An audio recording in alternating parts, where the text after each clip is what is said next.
Welcome everyone to Kobold Con 2025. I'm Dot. And I'm Kendo. And we're back this year to bring you a weekend full of Kobold announcements, first looks, and organized play that you'll only find at Kobold Con.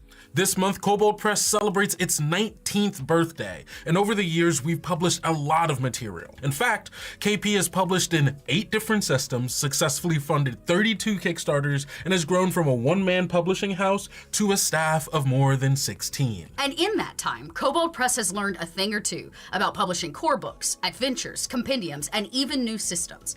That's why this year, Kobold Press is excited to announce that it's expanding into something totally new. Card games and cozy RPGs. It's gonna be great, but don't let us spoil the surprise. Take a look for yourself. Dust off your finest hat and tighten your suspenders because you're invited down to the riverbank. In this new cozy RPG from Kobold Press, you navigate the intricacies and often the bedlam of polite animal society. Designed by award-winning writer Kij Johnson and featuring art by Kathleen Jennings, each page brims with charm and whimsy. At the table, your decisions matter. So, while animal life might seem as effortless as a stroll in the garden, your social calendar demands much more than a stiff upper lip. Riverbank introduces a new role-playing system, and players must balance their characters' animalistic and poetic sides. Veer too far to either side and total disaster may follow. So grab your friends and put on your finest plumage. Then come dance a waltz of whimsy with a hint of hilarity and a dollop of drama. The cozy Riverbank RPG awaits. Download the free preview PDF and pledge today on BackerKit. Necromancer the card game from Kobold Press is designed by Jeff Quick and art is done by Stan. Necromancer is a fast-paced card game of raising legions of the undead. You are a sorcerer commanding these dark legions, and your goal is to overwhelm your enemies with an unstoppable army or sacrifice a circle of underling minions to seize the Well of Eternal Life and declare your victory. Your only obstacle? The pitiable necromancers who think themselves your equal. You can pre-order Necromancer today on the Kobold Press store. How's that for spilling some tea, Kendo? Sounds like the kobolds are putting down spears and picking up spats. And who doesn't want to raise a few zombies with friends? Right? Necromancer looks like a ton of fun. But don't take our word for it. You can tune in this weekend for interviews with Riverbank designer and writer Kij Johnson, and make sure to stick around right after this for the live stream demo game of Necromancer, brought to you by Do You Validate Studio and Podcast Network out of Atlanta.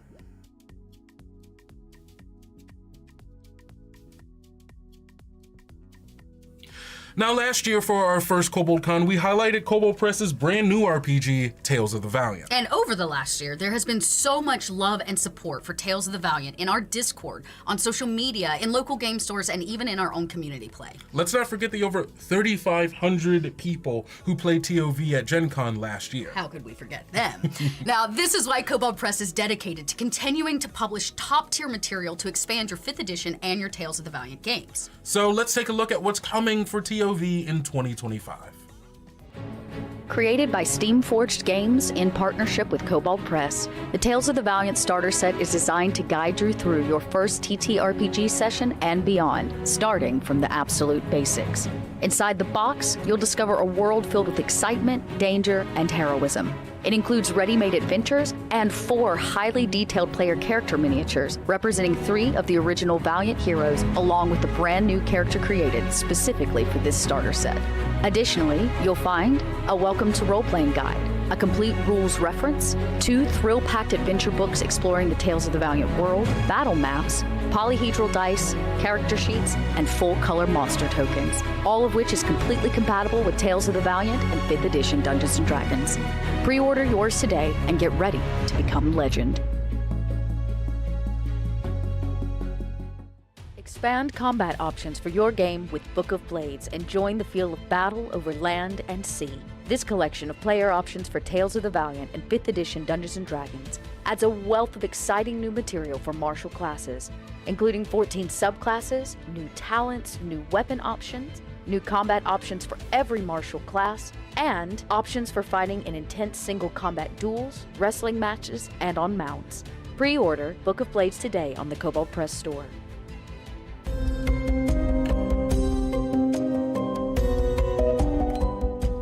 Welcome to the Labyrinth, the place between worlds where creation and corruption collide in a cosmic saga of epic proportions.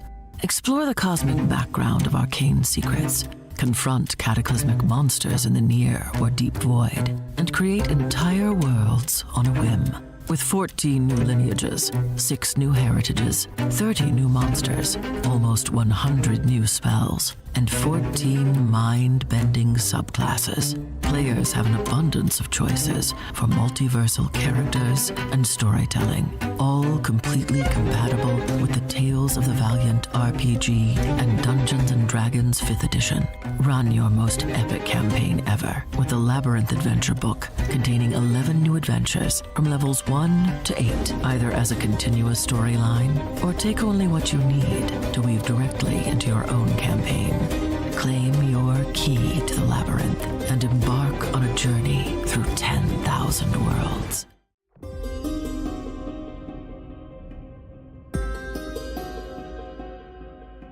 Just when you think you know what lurks in the darkness, Kobold Press presents Monster Vault 2, with new monsters, templates, and combat options to thrill and terrify.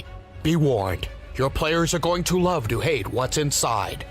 Packed with 300 new creatures ready to be the ultimate villains, tormenting your players and creating formidable encounters has never been easier. Find a quick group of adversaries for a one-off encounter or a flavorful foe to command the forces of evil and put the power back in Power Curve.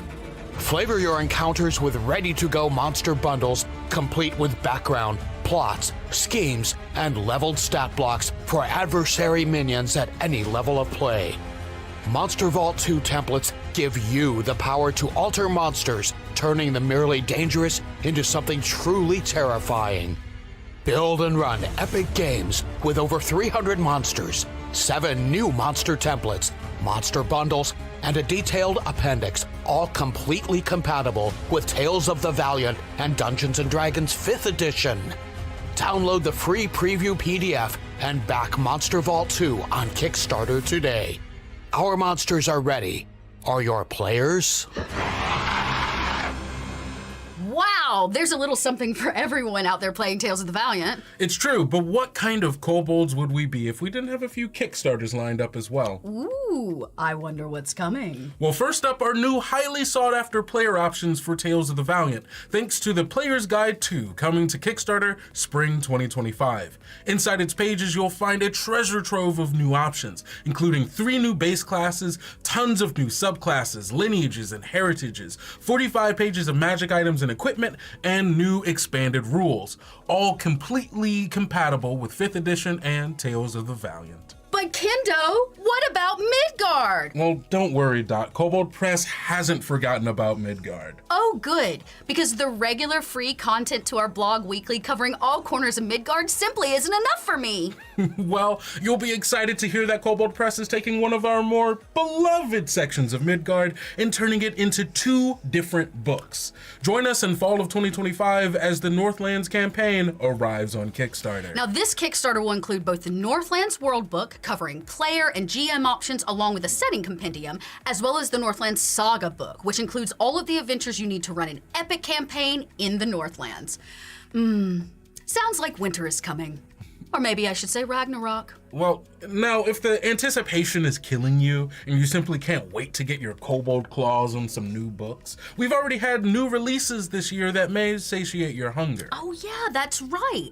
Our new campaign builder, Dungeons & Ruins, hit shelves in February. It provides everything you need to build better dungeons and craft ruined civilizations, helping DMs take their game to the next level. And a beloved kobold classic adventure, The Old Margrave, got a full TOV revision and was released in March. This means new character options, spells, magic items, and a complete story arc, all available for TOV right now in the Kobold Press store. And let's not forget the art of Kobold Press. This highly anticipated book was planned to release in 2024. But with all these amazing new projects from KP, we decided to take some extra time to ensure that they would be included too. This visual history from Kobold Press features all of our best art from the past, present, and the future. In addition to jaw-dropping art, it includes anecdotes, behind-the-scenes sketches, and commentary from the Kobold Press staff. making it truly worthy of being called a collector's item.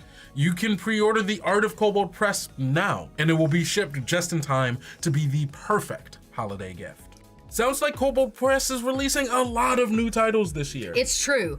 We may not be three kobolds in a trench coat anymore, but we do still hold a grassroots passion for all things gaming, especially the community. Kobold Press knows that we cannot do this without you. Yes, you.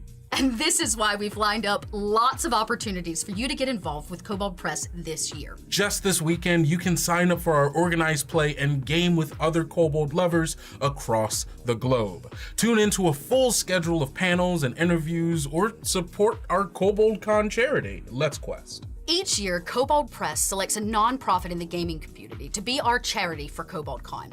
This year, we've selected Let's Quest, who is dedicated to supporting schools and library tabletop role-playing game programs by providing a treasure trove of resources and materials to educators, librarians, and facilitators.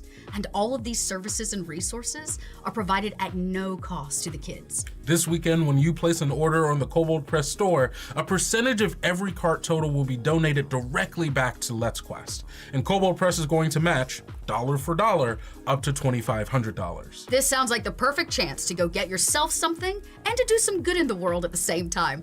You can learn more about Let's Quest at letsquestafterschool.org. Now, Kobold Con isn't the only convention you'll find Kobold Press at this year. If you're around, visit our booth or join one of our many organized play tables at these conventions in 2025. GameCon Canada, Gen Con, Dragon Con, and Gamehole Con. In fact, we love running games at conventions for all of you, and the memories we make together are genuinely really special. This is why we want you to be able to relive those memories even after the convention weekend. So this year, Kobold Press is introducing a new and exciting piece of our organized play. A drum roll, please. Titles! Okay, I know, but it's actually really exciting. Tell him, Kendo. Well, titles are an exclusive event-limited reward you can earn when playing with Kobold Press at conventions all year round. Think of it like a badge of honor. If you're one of the few who earn a title, you get a special role, badge, and name color in our Discord showing off your completionist skills. And you earn these exclusive monikers through specific scenarios, both in combat and in roleplay. So how you take on an encounter when you're at a Kobold Press table might mean the difference between just completing it and actually earning that exclusive title. You can earn the first ever KP title this weekend at Kobold Con by playing Wrath of the Bramble King, an adventure set in our newly released The Old Margrave. There are still signups available for tomorrow and Sunday, and you can sign up for a game by visiting our Discord. But this isn't all we're bringing to Organized Play in 2025, so make sure that you get signed up and earn those titles. Last year, we announced a new exciting community program, Kobold Creates. This program supports digital creators, networks, and gamers out there playing Kobold Press products for the world to see. Through this program, we aim to foster new groups and ideas that help the TTRPG community grow and thrive. And in 2024, we selected 10 projects ranging from podcasts to actual plays to short-form TikTok stories who brought their creative energies to the table for Tales of the Valiant. Each project received $500, loads of product, and marketing support from Kobold Press. This year, we're excited to announce that Kobold Creates returns, and applications for submission are open right now. This year, we're open to various product pitches, including but not limited to actual plays, podcasts, short-form content, interview shows, and even YouTube series, all focused on highlighting our brand new Labyrinth setting for Tales of the Valiant. Applications are open from now until April 16th, 2025. Head over to koboldpress.com/kobold- Woo! We did it. That's all we've got, right? That's all we got? I mean, not entirely. I mean, that's all we have for this showcase. But the whole Kobold Con weekend is jam-packed with additional panels, Q&A, and reveals. So make sure to check out our full schedule so you don't miss a moment of the fun. And remember to stick around right after this for the first ever live demo of the new Necromancer card game from Kobold Press, right here on Twitch and YouTube. Thanks everybody for tuning in, and we'll see you next year for another Kobold Showcase. I've been Dot. And I've been Kendo. And remember, be bold, be brave, be valiant.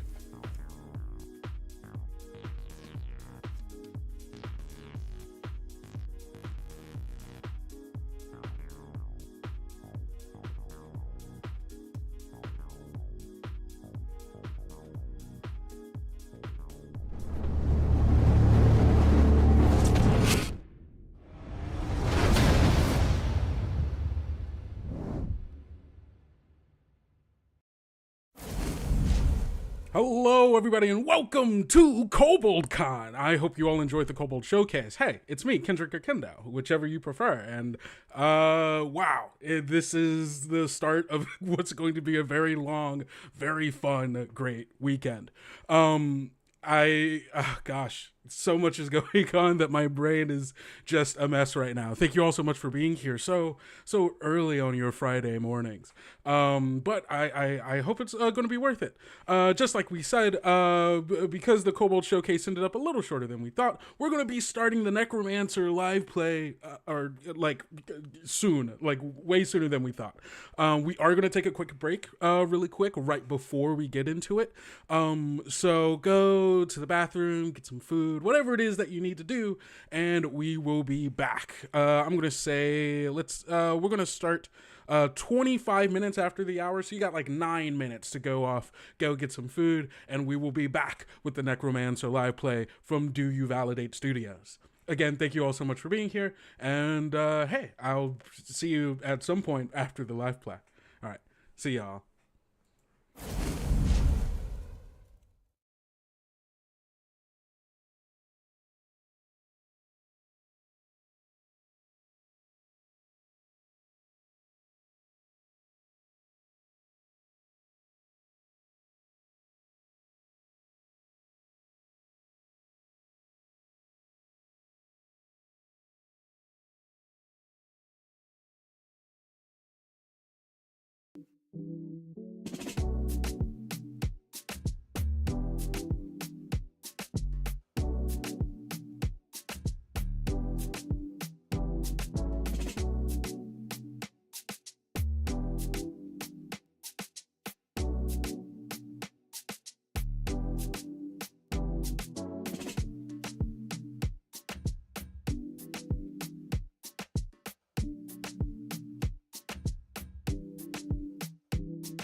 Welcome to the Necromancer demo. We want to say a special thank you to Do You Validate Studios and the local Atlanta talent for making this stream possible. Before we begin, let's take a moment to briefly go over Necromancer's rules. In the game of Necromancer, you play one of 6 sorcerers commanding dark legions. During the game, you raise legions of the undead and minions to storm the Well of Eternal Life and, well, live forever. There are 2 ways to claim victory in the game of Necromancer. The first is by sacrificing your minions to the Well of Eternal Life. There you claim power for yourself and live eternally. When you sacrifice your 5th minion at the well, you win. Necromancers can also raise or make the largest army. At the end of your turn, if you have 15 villainy points, or VP, in your legion, you win. Setting up the table for play is very simple. Begin by shuffling all the cards and deal 5 cards to each player to form their starting hands. Then place the deck face down where everyone can reach it. This will be called the tomb. Next, draw 4 cards from the tomb and place them face up next to it. These form the crypts. Then place the Well of Eternal Life in the center of the table. Make sure to leave room for a shared discard pile. Finally, look at the number of bones on your character card. Take that many cards from the tomb and tuck them face down under the character card. These are the bones in your boneyard that you will use to raise the undead to your legions. Necromancer cards have a series of icons that identify their category and VP count during play. Villainy points range from card to card and are marked in the upper corner. Undead require the use of a bone to add to your legion. They make up the bulk of the cards in the tomb. They consist of creatures like zombies, wights, abomination, and ogres. Minions represent those living souls who pledge their devotion to your cause and do your dirty work, such as holding items and casting spells. Their souls can be sacrificed at the Well of Eternal Life to ensure your victory. Spell cards are powerful magic that necromancers and their minions use to gain the upper hand during play. These cards take many forms and can perform different one-time effects. Items are mystic artifacts or massive evils excavated from the archives, ruins, or libraries. Minions can hold them or discard them to save their lives during a raid. And don't forget to look out for the double exclamation point on cards. This identifies ongoing effects during gameplay. Now let's play. Characters take turns in clockwise order being the active player. The active player takes each of the following steps in order, and then the next player, clockwise, becomes the active player. Players can skip any of the following steps that they want to on their turn. Step 1 is a sacrifice. If you have minions at the well, you can sacrifice them to win. If you have 5 minion sacrifices at the top of your turn, you win. Step 2 is to raid. This is when you can attack another player and assign any number of minions or undead into your legion to attack. For each attacking card, the defending player must assign a minion or undead card to defend against it. Cards attack and defend 1-to-1 and do not have to have matching VP. Step 3, scheme. Players put cards from their hand into their legion, including undead, minions, items, and spells. These cards can be played in any order. Step 4 is research. Players draw cards from the tomb or crypt. Players can take the top 2 cards from the tomb, keeping one for their hand and placing the other in their boneyard. Or, players can take a face-up card from the crypt and put it directly in their hand. After, replace the empty crypt slot from the top of the tomb deck. Lastly, necromancers must rest. This is where you discard spells that you've played, activate any ongoing effects that may happen, and if you have 15 VP in your legion by the rest step, you win. Now stick around for a full gameplay of Necromancer the card game from Kobold Press, thanks to Do You Validate Studios and friends.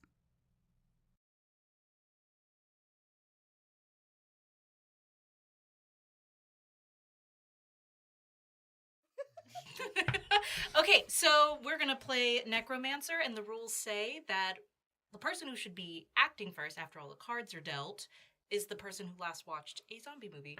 Or TV show. Or TV show. Any zombie media. Except for books. Books Those don't count. count. count. According to Are there rules zombie as written. I guess there are zombie There books. are zombie There are lots of zombie books. I just went down a whole thing. I was like, do those even exist? Anyway, we don't read. No.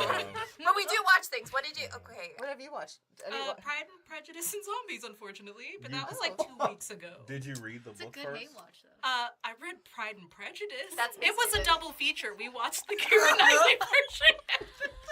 That's amazing. It's a really nice... Why did you watch that one first? That's a really good idea. We wanted to know what good looked like okay. before we watched the other one. Fair enough. Well, so I watched The Gorge last weekend. I did too. Shut up. Which part of Secret last zombie. weekend?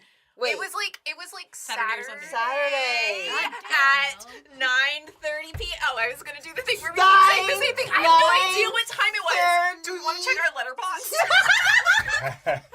Who Okay. watched it first? Rock, paper, scissors. Anyway, we can't start the game. Oh my god. You get it. You start. I did this again. Okay. We haven't even done the cards. No. What is this witchcraft? Rude to do that. We were fascinated by the friendship So happening. we're all gonna get 5 cards. I'm just gonna start healing 5 so Okay. we can kind of fan out that way. 2, 3. We're being very friendly now, but it's about to get so cutthroat. I just like feel it in the air. No, never Five. at all. Six-way tie. It's gonna. 5 for you. 1, 2, 3, 4, 5 for me. We also need to get the cards in accordance with our Absolutely. Yes. bones. All right, I'll give you 4 that. and 5. You get 3 according to yours, so those are 3 Oh, bones for you to put in your bones. For your boneyard. boneyard. One singular One. bone. I also get 1. Yay! You get 2.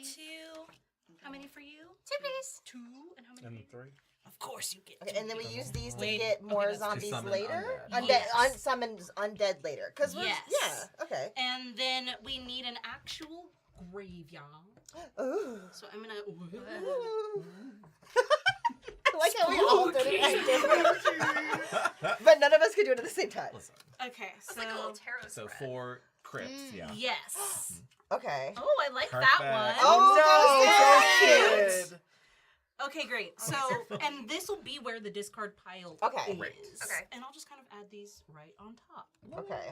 Okay, so since we're starting with you, Yes. you want to start us off with our first phase? Oh wait, we all have to reveal We have- an we have to- undead. We yeah, have to we put can an do undead undead. Okay, down. right, We all right, get right. one to start. Everyone gets a free one. If you don't have one, The beginning bar like legion. me, Oh my God. So good. you have to discard a handful Oh, of spells instead. Oh man, I love this guy. Discard. You know, we just need to start the discard pile. Yeah, That's just what we that's needed. what that was.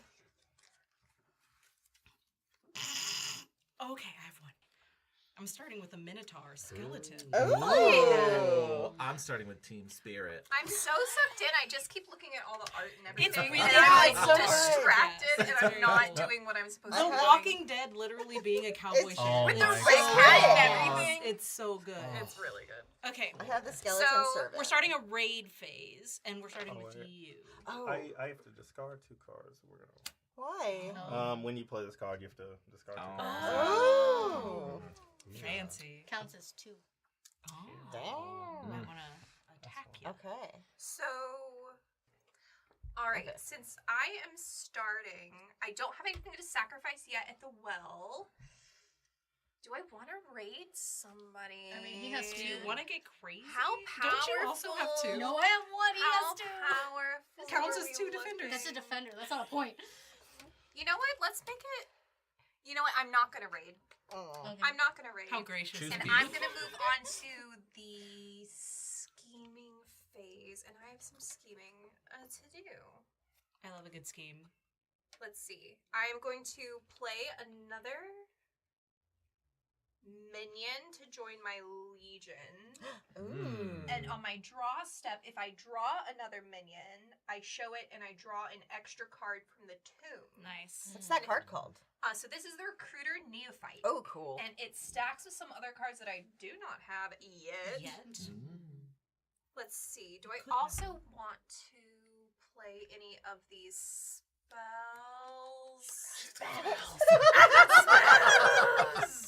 Instantly, we're like, take notes. Okay, stop. You don't know what's in my hand. You don't know what's in my hand. We know it's spells, and okay. Derek's doing everything he can not to look at it. I am going to give an item to my putrefying zombie. I'm gonna give it the dead man's switch. Is it actually a switch? It's an actual switch, like a Nintendo Switch. So it joins my legion, and when I'm attacked, I discard this card, and the attacker must discard all their undead and minions in play. So watch out! Okay, so then with that said, I think I'm gonna move to my research phase and fingers crossed that I draw a minion, because then I get to do some other stuff. Cross your fingers right now. I'm a good sport. Hold on. I drew a minion. I'm showing it to all of you. I got another neophyte, a ritual neophyte. Show it and draw an extra card from the tomb. So this other one I drew with it goes to discard, and I get to draw an extra one. That's the end of my turn. You're sitting so close.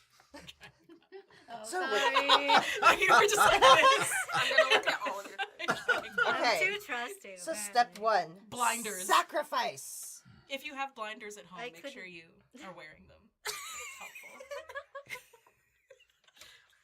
Well, I can't sacrifice anything yet. Okay.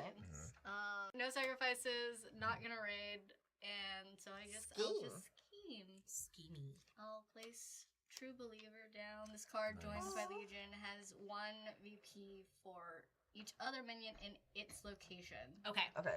So in here. Cool. And then I'll do Sly Minion. Another minion. This card joins your legion or can go directly to the well. Oh. Seeing as this is the first time we're playing, I'll try. Oh no! boy. We got one of the wells. Slime minion. I thought you said slime No. minion, but it's Would've been slime cool. Yeah, like sneaky. minion. Yeah, because he's a Okay. slow sneak. Yes. Anything else going on into your scheme? That's a tasty treat. That I is a tasty suddenly want to treat. raid the well. Really bad. And so you can't sacrifice on the same turn that you send a minion to the well, Yes. but on your next Yeah. turn. So it So gives that means everybody each of us is going to have a chance to do something about this. And someone needs to take the responsibility. I mean,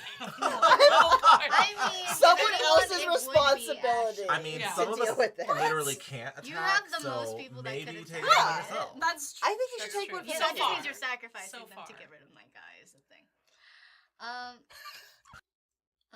And I will end my scheming then. Okay. Okay. And I'll go into research. The Research. That was so well timed.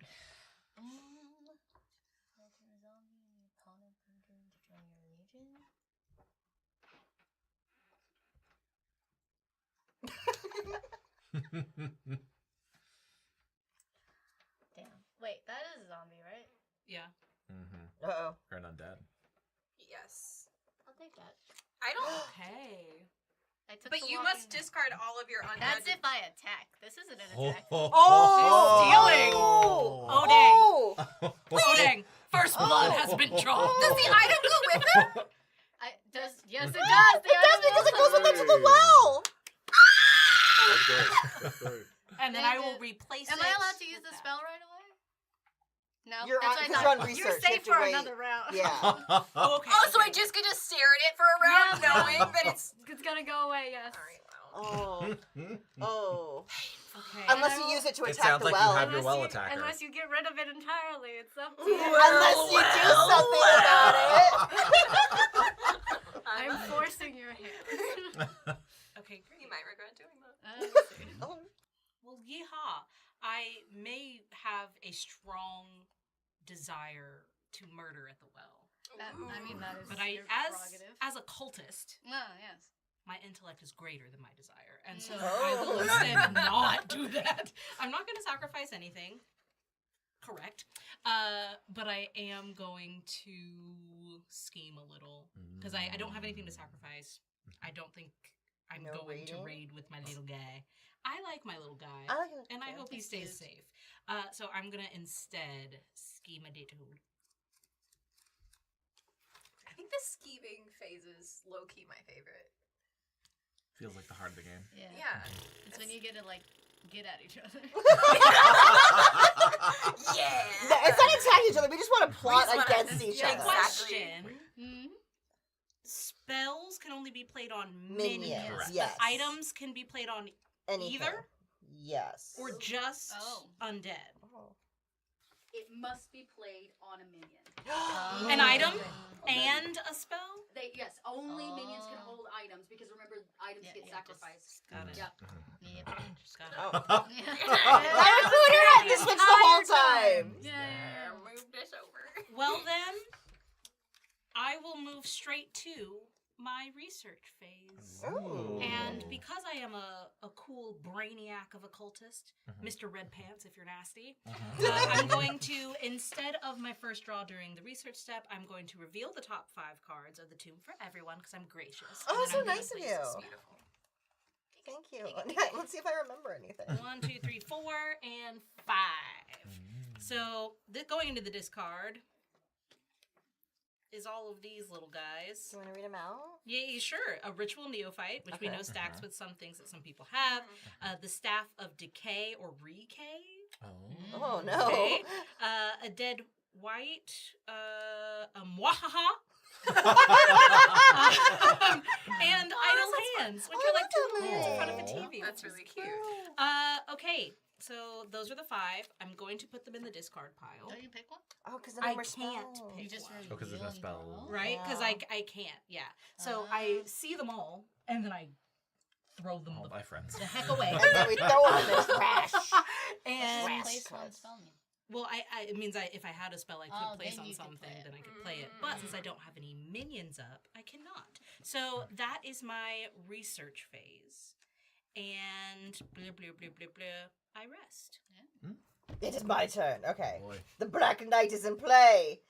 And Black Knight has no minion. Wait, no, the Black Knight has no sacrifice. Trying really hard because April also holds the blanket. Okay, sacrifice. I'm not going to sacrifice my skeleton servant. I need him to serve drinks later. Raid. He's a dapper little guy. He's a dapper little guy. I love So him. dapper. I'm not going to raid. Okay. Research. Scheme. I can't scheme. So what I'm going to do... No card? Okay, I can't do that kind of... So I am going to just research, I guess. No! I know what I'm going to do! I'm going to discard a bone. Oh. I don't need a bone. Okay. Okay. Gone with you. And I'm going to play... because it's just 1 bone for once. Undead. Flesh Mob! Flesh Mob! This card joins your legion. I don't like how excited you are about that. Because it counts as 3 attackers. And a defender discards 3 cards from their legion. That's pretty intense. Why'd you I don't know. Maybe because you're the only one with 3 You're the cards. only one right now to use. Are we gonna do enemies? Oh my god, are we gonna fight? Okay, at the end of that, so now I can research. Because I discard bones before research because that's part of my scheming. Okay, sorry for saying the wrong order. Now I research, so I'm gonna draw 2. Right? Yeah. And I get to pick one, I get to put one in here. One becomes a new bone. Which one should I take? You saw that? I didn't. I saw art and my brain went, look harder. And I was like, no. It won't look at all. I'm impressed you can fight your impulses. Wait, I'm just It's Okay. hard. Okay. And I have completed my turn and no one saw my face when I read that card. No, not one. Oh no. Genuinely did. All right, y'all. It's time to lead with experience. And Okay. I, apprentice necromancer Melinda, With a no strong experience. 14 and a half. Strong At least 14 a and a strong half. 14 and a half. At least 2 years experience. Know exactly what I'm going to do. Sacrifice? No. Okay. Raid? I technically can't. So we're going to go right to the scheming. Here we Okay. go. Those phases went fast. So fast. fast. When you have the experience, a strong 2 years in the field, When you're 14 and a half, those You phases know. are coming. you know. No scheming. Fast. No scheming. So listen to this. Step 1, evil high priest joins my legion. Hey! I said evil. So that's how you know they're evil. They're kicking puppies. It says evil at the top. too. There's a puppy in the air and an action icon on the foot. Allegedly. Okay, allegedly. Allegedly. Allegedly. Sorry. So, evil high priest joins my legion, and I draw 3 cards from the tomb. Oh, yeah. And then we're just gonna go ahead and I know, use. yeah. Yes, it is. It's hard. all 3 of my bones from the bone pit. Oh man. We're playing for real, y'all. Oh no, those 2.5 years strategy of experience coming This Number strategy 1, is insane. the flesh golem. What? Oh no! Counts as an undead because we are going But if clockwise we at the all moment. raid him, he can't raise any more undead. Number 2, killer clown. If this card attacks at the well, don't discard it after the attack. Oh, that's really cool. And then number 3, the life-draining white. I may discard any minion from my legion. Oh no, my priest. Look through the discard pile for an undead, and it joins my legion. Wow. That's you so really much. good. That's a good. That's so kind.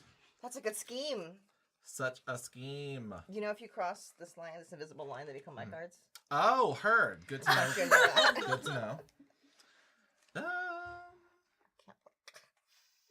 I'm staring into I know, the so well. much art right Into the here. well. Looking straight at the well. I'm just staring at that slide It's such minion. a satisfying blue color. It is. It's very nice. Oh, yeah, that's what we're doing. Cool.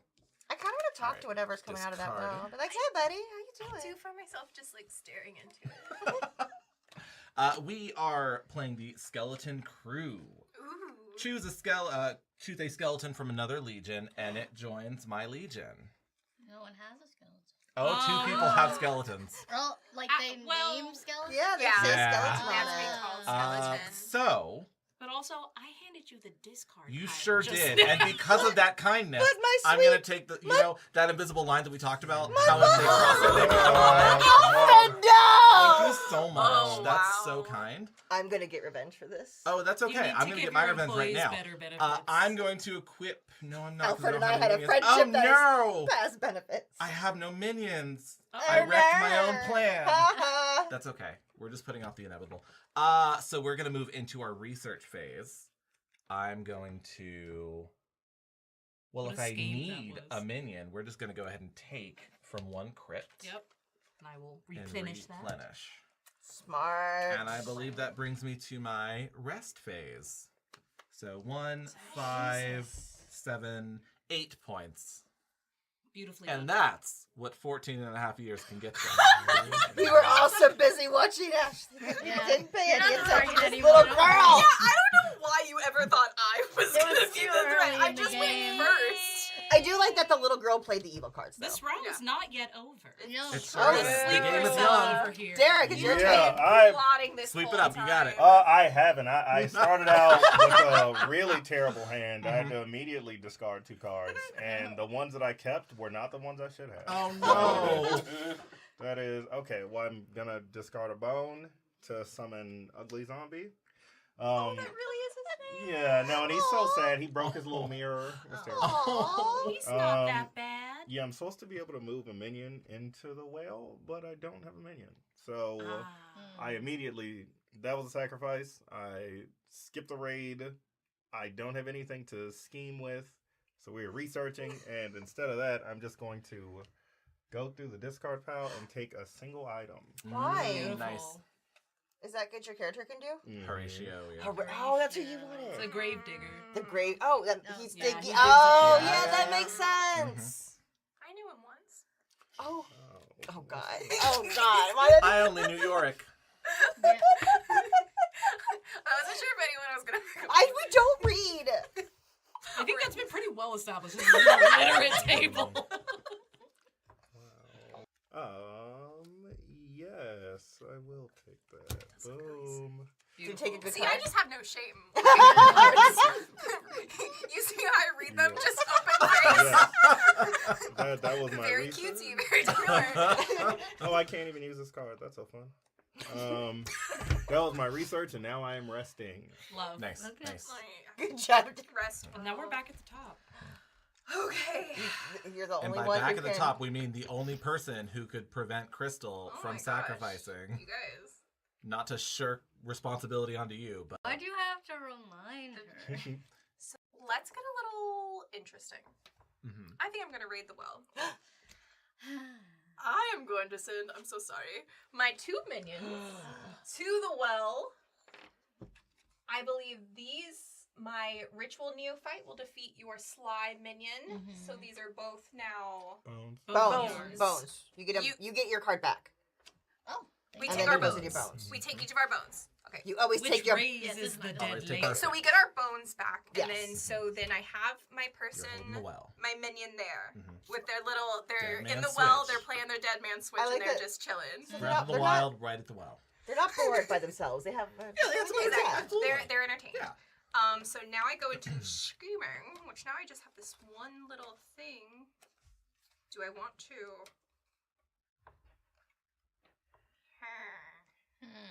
I think I'm gonna sacrifice the bones that I just got. Oh wait, I could bring that back though eventually.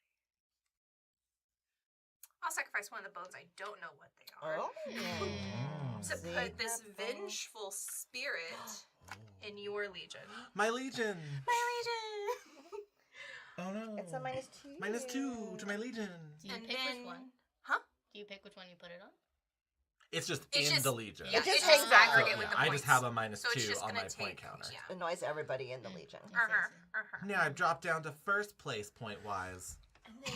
Oh. Wow. Wow. That's how to get targeted in a game 101. All right, and then I'm in my research phase. I'm going to take. Oh gosh, I need so many things. That's funny. Sorry, these cards are funny. I don't see why I would ever do that though, so I'm gonna discard that. I'm in my rest phase. Yeah, I'm chilling. I'm playing a Switch. I'm good. Okay. Let's see. I don't want that heat, so. I'm not So doing no that. one's rating. No, Cool. you can have that. May I read the switch card? Yeah, absolutely. No. Let's see. Are there any skeletons or zombies around that are cool looking? He's got my 7 and the crew. Oh, the skeleton crew. Skeleton crew looks yeah. cool. That counts. as Could I one. read what that says? Absolutely. Thank you. Wait, that has no numbers on it. Did it have numbers on it? No, it doesn't have numbers. Oh, okay. But No, it's a this special card effect. joins your legion. Choose one skeleton and another legion to join your legion. It brings You a could buddy. take that and then another one. Yes. You could take exactly. both of his skeletons. You could. Okay, so I'm playing The Walking Dead Yeah. to True Believer, which lets me take this from you, which then lets me take another skeleton. That's Thank such you a very good much. move. Oh, Savage. Oh. Oh. I guess I'll do research now. Great. Yeah, that's all I want to do. I want to read this ghosting. I've been staring. What is ghosting? Yeah, is it good? It was tilted at me. Play I was like, I'm at not gonna any read that. time. Your legion is immune to the next attack against it. Attackers are discarded. Why did none of us But read that card? Why did I wish This I had whole this time card. none of us read it! Pretty clear about why we didn't read We the can't cards, read. I think. Pretty good. Okay, just yeah. right there in front I'll of us take this that whole for next time. Yeah, that's really good. There you go. Yeehaw. And now we're all like, Now what's we're it like, called? what's it called? Right? It's a life draining wipe. Ooh. Discard any minion, then look through the discard pile for an undead, and it joins your legion. What's that one say? Bone to pick. Discard one card from your legion, then choose one card from every other player's legion to discard. So, is It's the got a well turn, a put it legion back. belonging to a player? No. Okay. That's interesting, though. That is interesting. I see the gears turning I in didn't your hear head. it. and No I gears, don't like no what you're gears. doing. Well, I okay, am but no, 14 and a half. Okay. My gears are so. Also, I would like to put out you have no minions. That's very Yeah, true. you So have you to play couldn't this use on a it minion. anyway.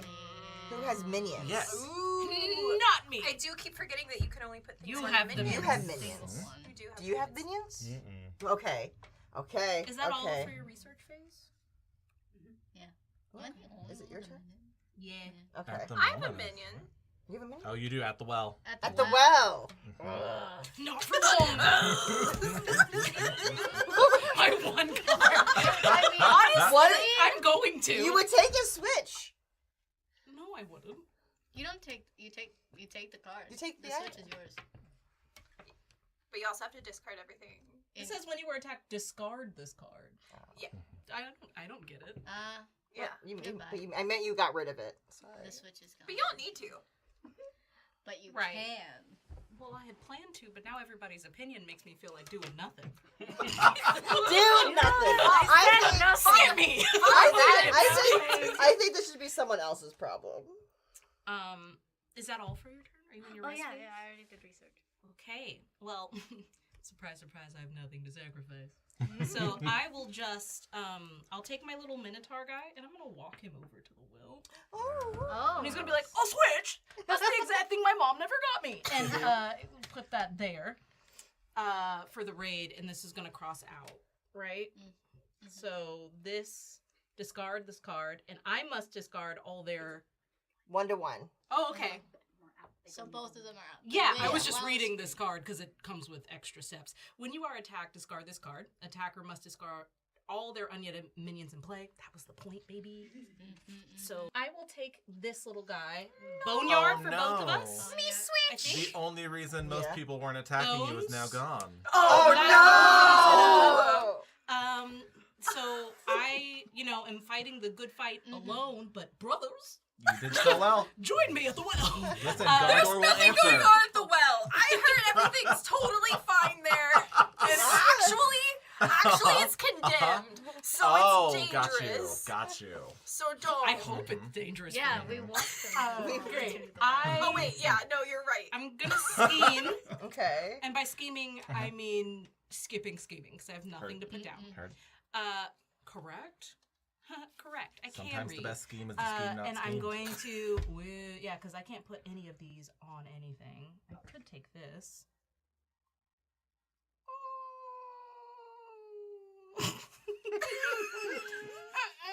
I'm gonna take my chances. Just trying to decide if slowly deflating balloon was a good noise or a bad noise. I wasn't sure what that meant. I'll never know. That one's clearly bad for us, right? I don't know why anybody so, would but I say liked that it. about anything. So I just pulled in my research phase. Can I still draw? No. Oh, I pulled 2. I need to take one out. Everyone goes in your boneyard. Yeah. Boneyard. Okay, I now have 3. That's nice. So then I can play this one? You resting. No, I'm research resting. is less, and then rest. Yeah, so you can't Okay, play so between I know it. what Yeah, I yeah, have. Yeah. You draw cards, and then you rest, and then your next turn you can play the cards that you drew. Hell yeah. Well, I now have 3 bones. Bones? I now have 3 bones. Of a bones? And I will go into my rest phase. Okay, it's my turn. I can't sacrifice anything. I could raid, but I like my little fleshy boys where they are right now. Yeah. So I'm going to scheme, and by scheme, I mean I can't do that. Can't do that. I am gonna do anything. Isn't it nice being in this Research. boat with me? Just all alone, you and me in this Wait, boat. who has minions right now? You don't have an actual minion. I just though. got a bunch of you undead. You have undead. No, I just have the one. What's your minion do? Not that I need any reason. Actually, wait.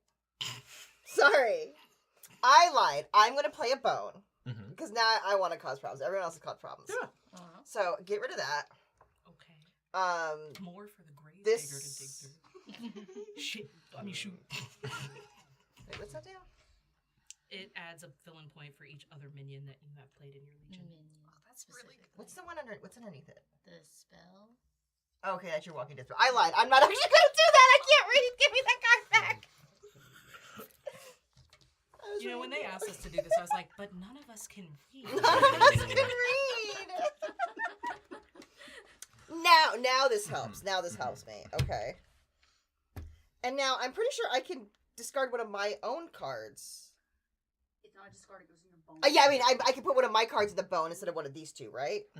Cool. Not that I want to keep those for any reason. As long as one goes in the boneyard. As long as one gets boned, we're all happy. I have boned the bone. I would now like to rest. Very good. Someone please talk. We haven't established a time scale in this game, but I'm going to assume I'm now 15 and a half. 3 years experience. A whole year. And here's how we do this. Okay. Can I sacrifice? Technically, no. But actually, no. Okay. But what I can do is raid, specifically with my killer clown. That is going to be a 1-to-1, which would normally cancel out both. But my clown's effect, when I attack the well, don't discard it after the attack. So the well is being held.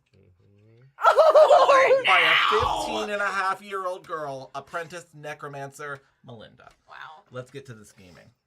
All right, this That was just this raid stuff? Yeah. Yeah. We're going to add a I minion. got beef with this 14-year-old. Bring it. Twitter, Instagram, Blue Sky. Let's go.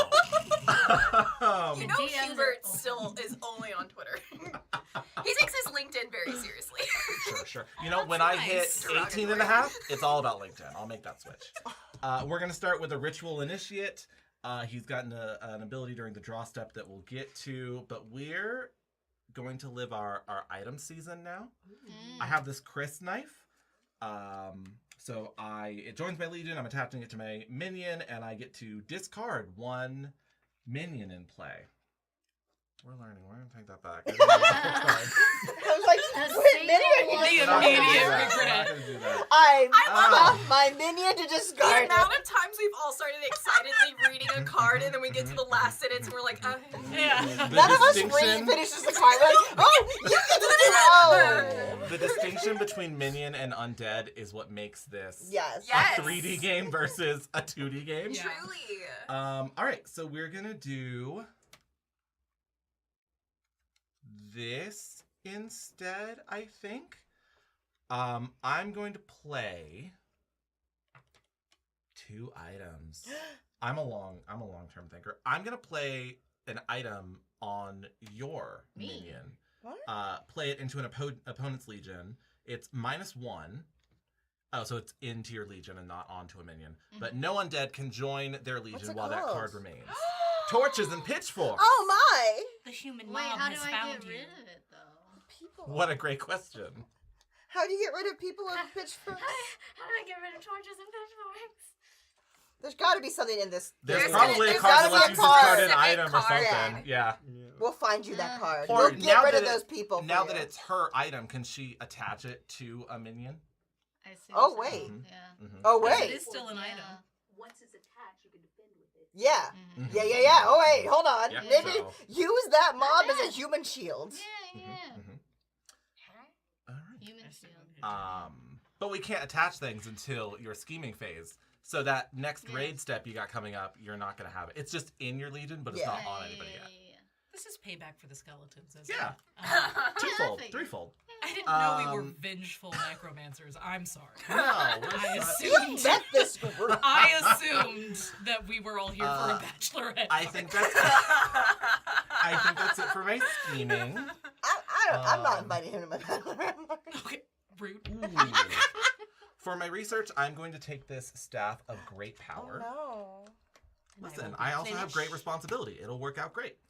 And I think that's going to be my turn. no. Okay. Okay, I can sacrifice, and I don't want to raid, and I don't have any cards to scheme with. So I'm gonna look through this pile again and take one more item. You got it, Horatio. Just the gravedigger just bones in his hands. Listen, only one of us is doing our job title to the letter the whole time. Every time we discard, Derek's like, "Can you please stop discarding things?" One of us is going to live forever, but only one of us All is right, going to pension. yeah, I'm good to go. Are you done? You rested? I'm done. That's it. No. Right. Okay. Yeah, I'm in that same I feel boat. like round 5, Derek's gonna play like all his cards at one time and be like, I'm "I waiting win." for the Armada. Yeah, Trust me, I won't be. The one minion with like 8 items. All right. I have nothing to sacrifice. Rating, I don't think would go in my favor right now, so I'm going to scheme. I'm going to sacrifice some bones to lay down this decaying skeleton. It joins my legion in my intern step. Turn it upside down. If it's upside down during your draw step, discard it during your intern step. Some fun little flippy flues. I don't think I can do anything with these. Okay.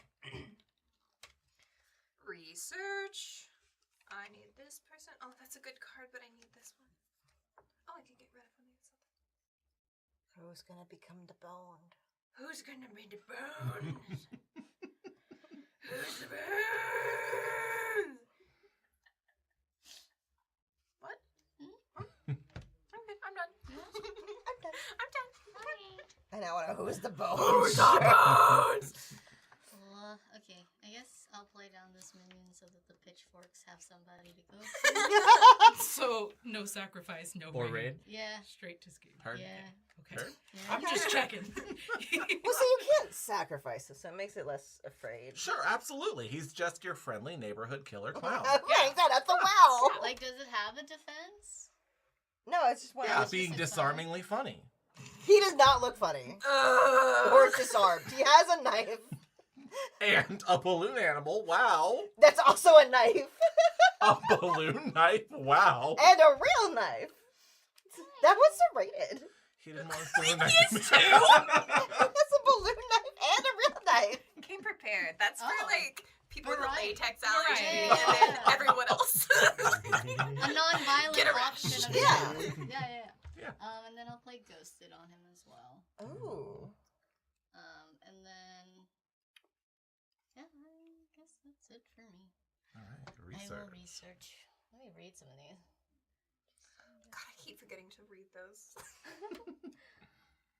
I think I will try my luck this time. Okay.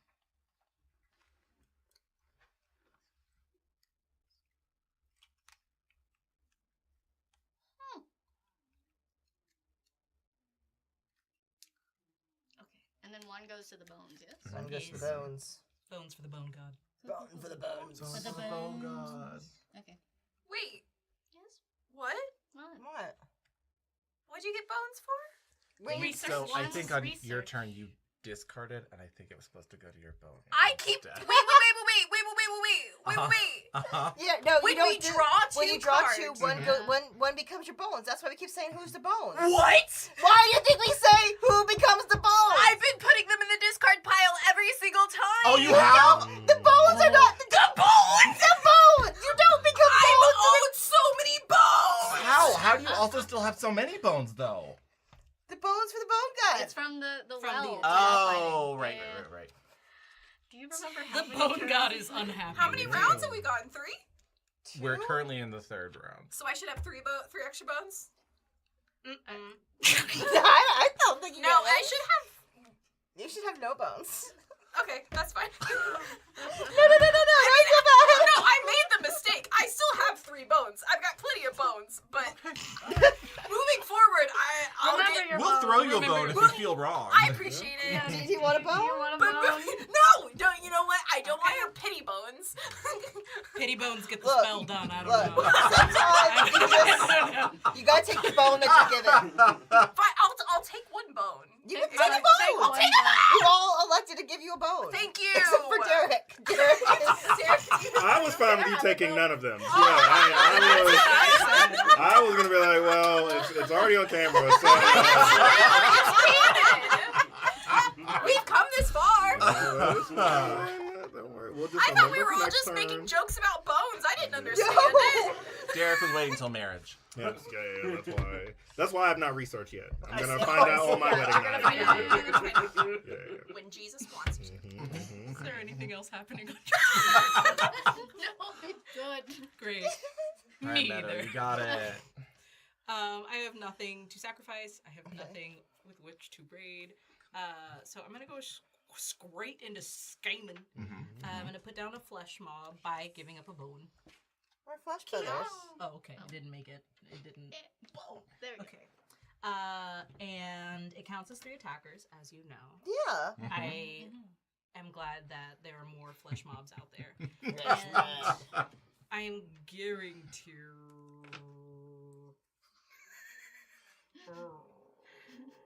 Well, that would be bad for Derek, so I'm not gonna do that. We're in the same boat. Yeah, no. Trust me, I've been looking at my hand and I keep expecting new cards to show up. Do you want They to? are not. These are stacked. You have like an I item read three and for a three. spell. How No, many those are better. items? As many as they As want. many as I want. Okay. Well, I mean, I don't have any minions. I was just checking. They got a lot of hands. Oh, does Great, the spell then- go away at the end of your turn? No. You have to use it. Yeah. I'm going to. I'm going to draw. So I don't see no minions. Yeah, I'm going to draw 2 and hope and pray that this exact thing happens. I'm glad you got what you wanted. Sorry. So blessed. Bones? Bones. Okay, bones. The whole time! This whole time. And that is my research phase. Wonderful. So I'm going to rest at Quick this point. question. So, because I use this, is this gone? It's gone. Go. Rested. Oh, it's my turn. Indeed. Sorry. Let me I can't sacrifice. Let me You can't sacrifice that guy either, so he can stay there. I have no business. Like, the Someone clown's has to just rate him with chilling. two. Yeah, casually, right? I'm not taking on double knife clown. I'm sorry. My flesh mob is too fleshy. Sure, it's gonna sure, get squished. sure. If So it gets I'm- rated, You have 3 it'll attacks, though. Yeah, so I at least need to wait till 3 things are there. die. If you wanted, if you took hold, then it would. Then I people don't would have like three 2 with more you. But times. then Yeah, I you- can't take it. Yeah, you would just be clearing the well for anybody Yeah. else to take it. You wouldn't be And- taking it Oh, you don't yourself. have a yeah. minion. Yeah, I don't have anything to help me in I this see, situation. I see. No, but do it to help us. No. Okay. You don't have a minion on It's You know currently what, fine. April? You cannot join the Necromancer Union. That was not very union of you. Well, that's fine because on my scheme turn, I am gonna get a big dumb ogre to join my team. And we're gonna be friends. He's big and he's And dumb. if I do take him to the well, he couldn't leave the well. Hmm? Wait, this card can't leave the well. That means he can't get killed? That means he can't get... Sorry, don't. No one read that. I didn't react. That means he also can't be sacrificed. Mm-hmm. You just have an attacker there. I have so many... Okay, that's fine. Well, in that case, I'm gonna play this recruiter as well. Okay. This card joins your legion during your draw step. Oops. If you draw a minion, show it. I didn't draw a minion yet, but I will. If I draw, I'll take him to account. And then what's that gonna do?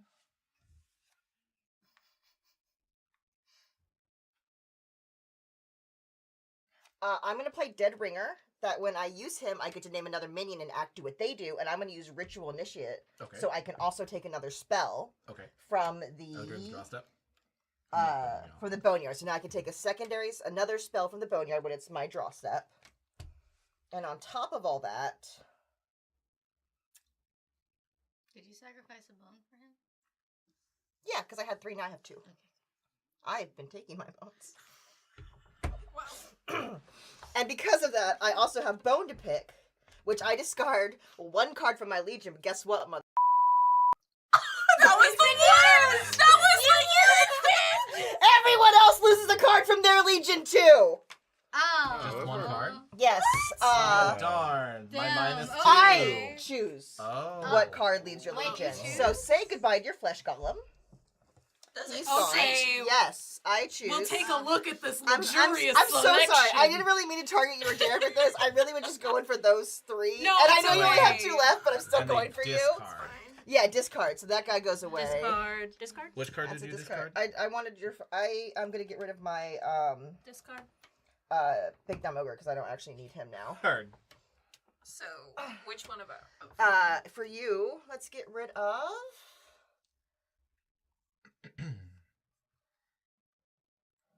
I'm gonna get rid of this one because he was mine to begin with, and I just feel I don't. You're being so nice to me. Well, I actually can't take that one Oh. because Ghosted is on it. For you, Is it just No, you minions? could. That's not It an would attack. It would It's just. just a discard. oh, then let's get rid of him. Okay. Thank you for reading that. Of course. And wait, was it just minions? I don't know. Oh. Okay, now I have to double check. Sorry. I'm gonna put this down until we know. Oh yeah. Yeah. No, 1 card from every other player's Okay, legion, so so it is- I can just. Oh, choose. but it's are you only taking 1 all card. 3? Oh, But just if 1 card. I'm But- sorry. Which one of If these you do you get want rid to of remove? the If you get minion, rid of do the the other minions, cards they You go go can't on have it. your stuff, Yeah. right? Yeah. So Yeah. yeah, I'll take They your just minion. set stuff to the minion. Yeah. Yeah. So you have to figure out where that So- stuff goes. Yeah, does it just. Everything goes to discard. Everything. That's what I thought. Yikes. And Derek, get rid My of that plans are too. foiled. And you. Wasn't one of those upside down? This one was What's it supposed to be do? upside down, and then if it is still upside down, then I get rid of it. Oh, so you get rid of it anyway? Yeah. Okay, then get rid of the other one. Thanks. And you know what? That's the end of my scheme phase. Right. So now I'm going to research. I get to take an extra card for that guy. from there. So can I have this back so I can take a spell? Guess what one of those spells were? This game changes so fast. That's It's pretty much the same for me. Yeah, I was gonna say, in my experience, it kind of goes. I don't know how true the that exact is. same. And then I get to draw 2. I hope you're hungry. For nothing. For nothing. That's fun. And I'm gonna put that in my boneyard. Great. Eye contact. Good idea. And then I'm going to rest. Wonderful. Still can't sacrifice, but I am gonna send some little guys into the well. They're just little guys. You don't need to worry about them. They're just there. That's a minion. Just little guys. No, there's 3 little guys. 3 amigos, if you will. And then Don't look to me for help. You We're discarded gonna- my guy.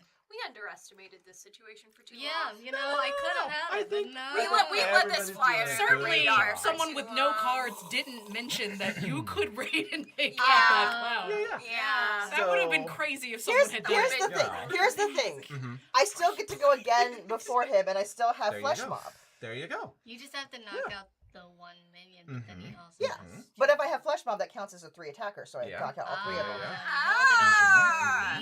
So I'm gonna. That's why I held on to do it. My research. Because it was a waste for 1 card, but for 3. At the boons. Hello. Good. Good. Your walls beeping. Someone needs to put batteries in the And fire I think extinguisher. that's gonna be my turn. Okay. Can sacrifice. Right. Cannot. Won't raid. Correct.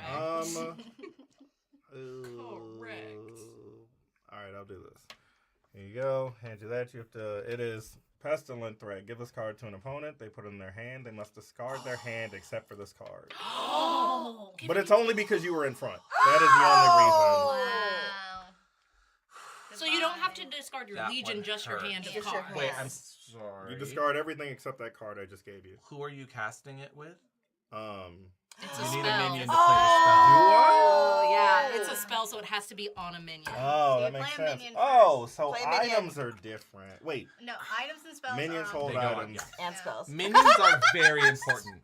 Do not undercount the importance Oh no. Take no, mine. that's fair. Take my. Just play on well, just play it in well, his- then I definitely can't. I'm in a worse position than I thought. Oh, That Yeah, was gonna be such a sick move. Well, these are all. It was so sick in spirit. It was good. Yeah. Well, Get it? Okay. I wish I didn't. So I can't raid. I can't scheme. Right. Um, We're kind of like just witnesses to this game. Really. Yeah, Like, no. we're just We kind came of to the watching council necromancy happen around us. Yeah. Any good rise to I'm power needs necromancy chaos. curious, but I'm not sure if I'm ready. I'm to, like taking a the full- sabbatical. I'll actually research this time, and Hey. then what? Mm-hmm. Okay. Yep. Well, I thought I was don't gonna do mind. something cool, and instead I've done nothing. So that's fun. That's gonna be the name of my Yeah. No. memoir. That's it. That's it. Yeah, I'm resting. Love that for us. All right. Sacrifice. Check. Circle back. Raid. How long is this guy anyway? Yeah, I might as well take out one of those. I mean, April's got it. You don't have to. But it's gonna be discarded anyway. Yeah, but he's got stuff on his home turf too. Yeah. So go ahead, and I'm going to raid your team Oh, spirit. thank God. Let's go. We're good. Okay. We You're should the have friend- read the no, your fine te- friends. Your other one. Your team spirit. Do I not get to choose? Somebody No. read Oh, the fine print. Wait, what does it say? Oh, one's a -2 and one's a regular. Neither of them can attack. yeah. They're just here. Yeah, no, get rid of Cool. team Okay, spirit. okay. That's fine. But you got one less, and now you go. You go bones. You go bones. You go discard. You go bones. You go discard. You go bones. You go bones. You go bones. You go bones? You haven't been raiding. This is like the first time this has happened. This was raiding. Yes. Yes, So but it goes you to did bones. that. They I'm both just saying die, your so you guys get the before. bones. It goes to If Ashley, your guy dies, bones. goes to bones. Bones. There we go. Just Nicely take the done. bones. Nicely done. Bones. Okay. imagine just this paladin walking around. I got so many bones. But bones are not required for a minion to. Yes, bones are only required for. So, little minion is gonna come out. My little recruiter initiate joins your legion during your draw step. If there's a minion in the boneyard, take it as an extra draw. It stacks. Fantastic. I also want to give it.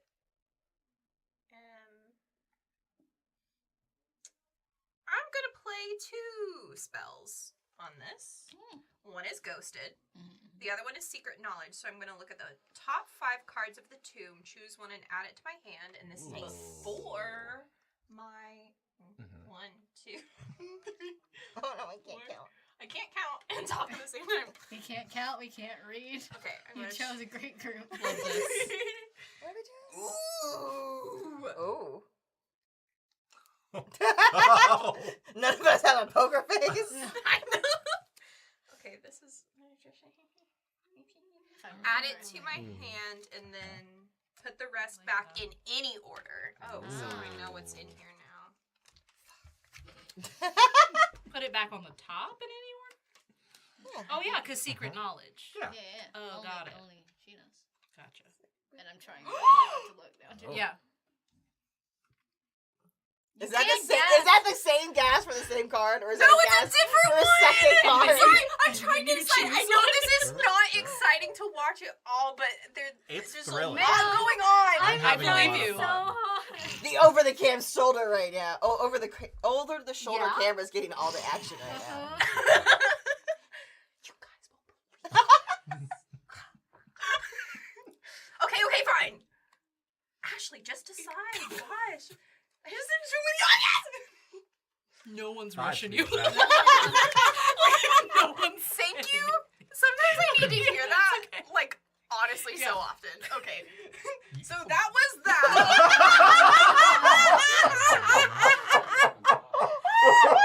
In any order. Any order of the 5 cards on the top. Because you have the secret So knowledge. at least You know what? it's well You know what? We can roll We with like it. We can I roll like with it. You put it in any It's order. I very- did! Any No, order. but then you put it. Because you get the Yeah, secret you know what? knowledge, so you know what's Yeah. going to be picked. We can- Exactly! No, that's a... It's No, I fine. did it wrong. No, you did, but it's okay. It's very Cthulhu of you. You just the knowledge was too much, and I here think we it's go. great. Onward You know we what? go. Yeah, The it's person with the perfect. card gets to make the final call, and you made the final There call. you That's go. your Active good. player. Yeah. Active player.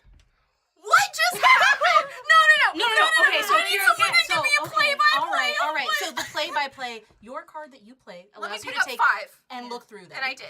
And you pick one. And I kept it. And then you mix them up and put them back on top because this gives you the advantage of knowing what everyone else will pick. Did I just put them in You there put them straight in the randomly? middle, babes. Yeah.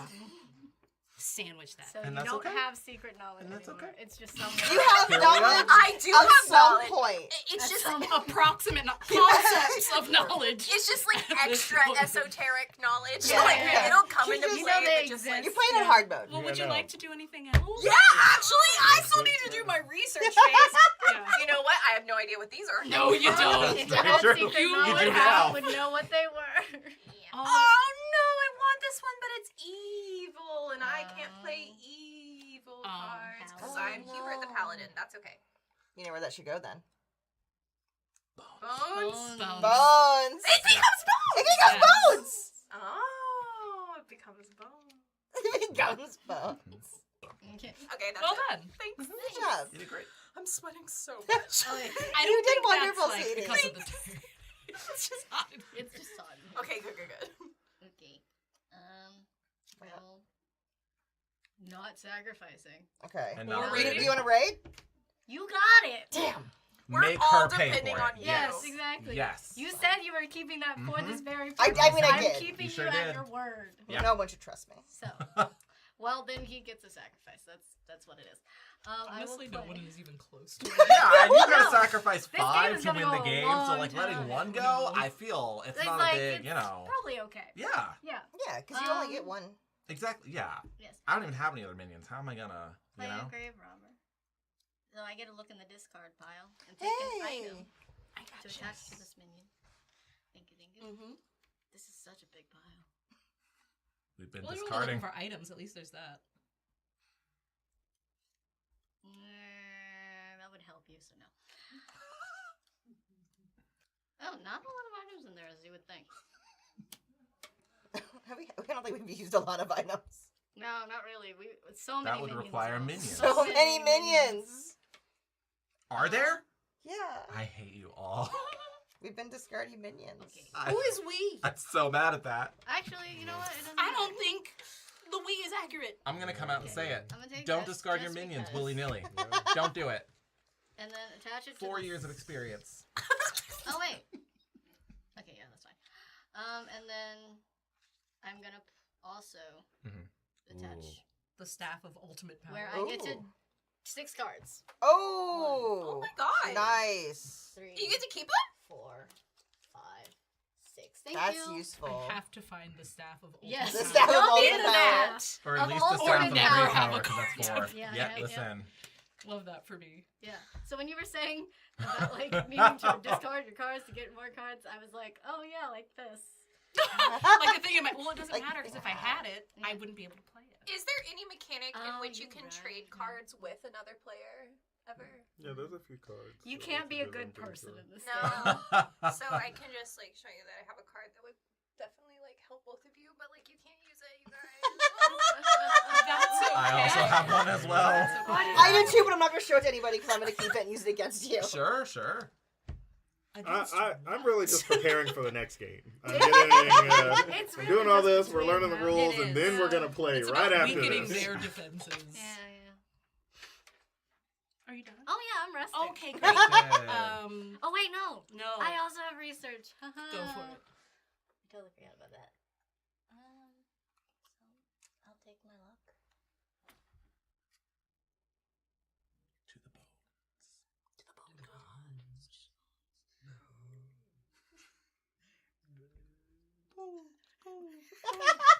That's what I imagine the sound from the well is like. Wow,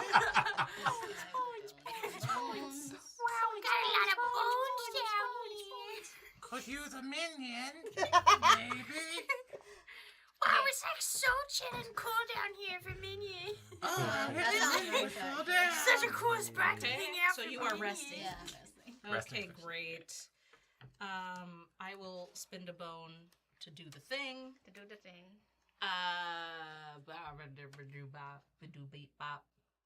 Oh Fresh wait. beat. Oh wait, a wee boop. Research.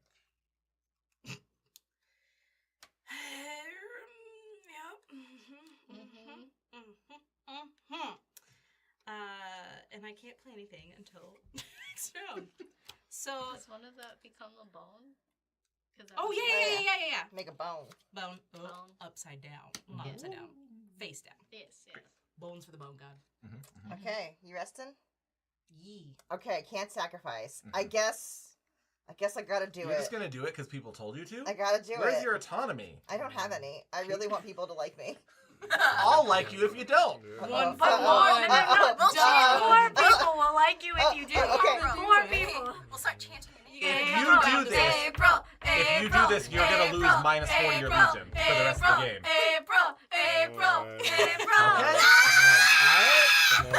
Alright. Bones for the bone god. No, it comes with you. My Yeah. fleshy boy stays That there. took out Oh, it all does? 3. Oh, wait, yeah, no, At least three. 3 defenders. Yep, and Yeah. now it goes to my boneyard. Yep, and going. Okay. Do you want to? You have research. Is that your turn? I know, no, that was just my Yeah, We that's haven't. Raid. that was just my raid. We haven't had a single sacrifice yet. No, Yeah, that's this the is hardest how part. illiterate people play a short game. Gotta read everything 4 times, real slow. Okay, and now I am gonna use a bone. And get a rickety skeleton. Oh. He's rickety. He's so Like He's you laugh half like healed. that, Tori. Sorry about it. and then Sounds so evil. this is like a 4 at any time. years experience. You're So if I have something that says play any time, that means I can play it on any time, Yeah. not just my turn. Is that true? As long as I have a minion to cast it. The Today active at player any and the next time. active player are saying yeah. Yeah. Double active means double yeses. I have less confidence in our answer now. Which means I don't think I want to play this yet. Okie dokie. I don't want to play that yet.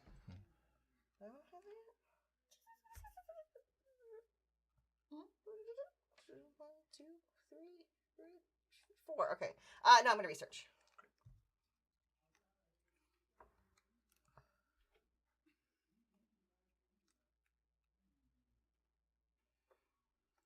Bones, and I will now take a rest.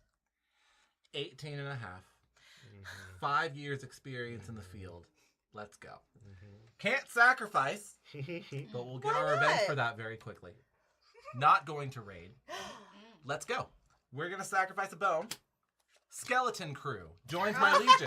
I'm going to pick another skeleton. Guess who I'm picking? Not you. Skeleton crew. Joins my legion. I get to pick another skeleton. Guess who I'm picking? Not you. Give me another skeleton. That's the last one. Wait, no, that's mine! I know. I remember. But here's the second part of revenge. I'm going to sacrifice a bone.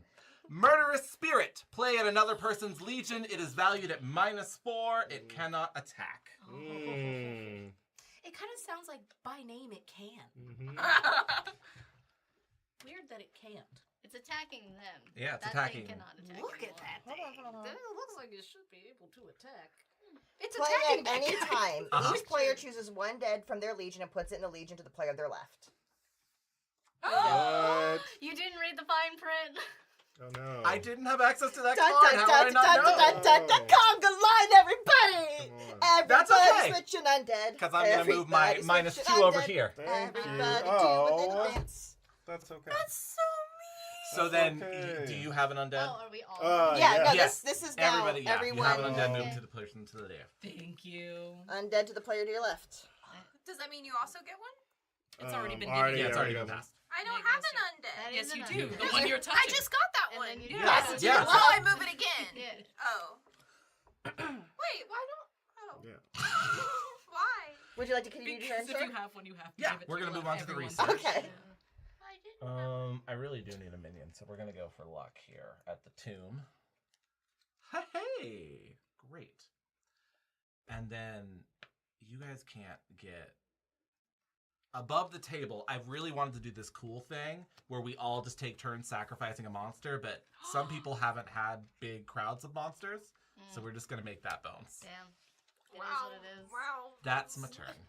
Why are you punching people right below the belt in front of 5 everyone? years experience. You're Oh, number so that's 5, all you you can learn, reach. make it Below personal. the belts. And how'd that go for you? Really, I'm feeling great. I don't know why you think I feel sad. Okay.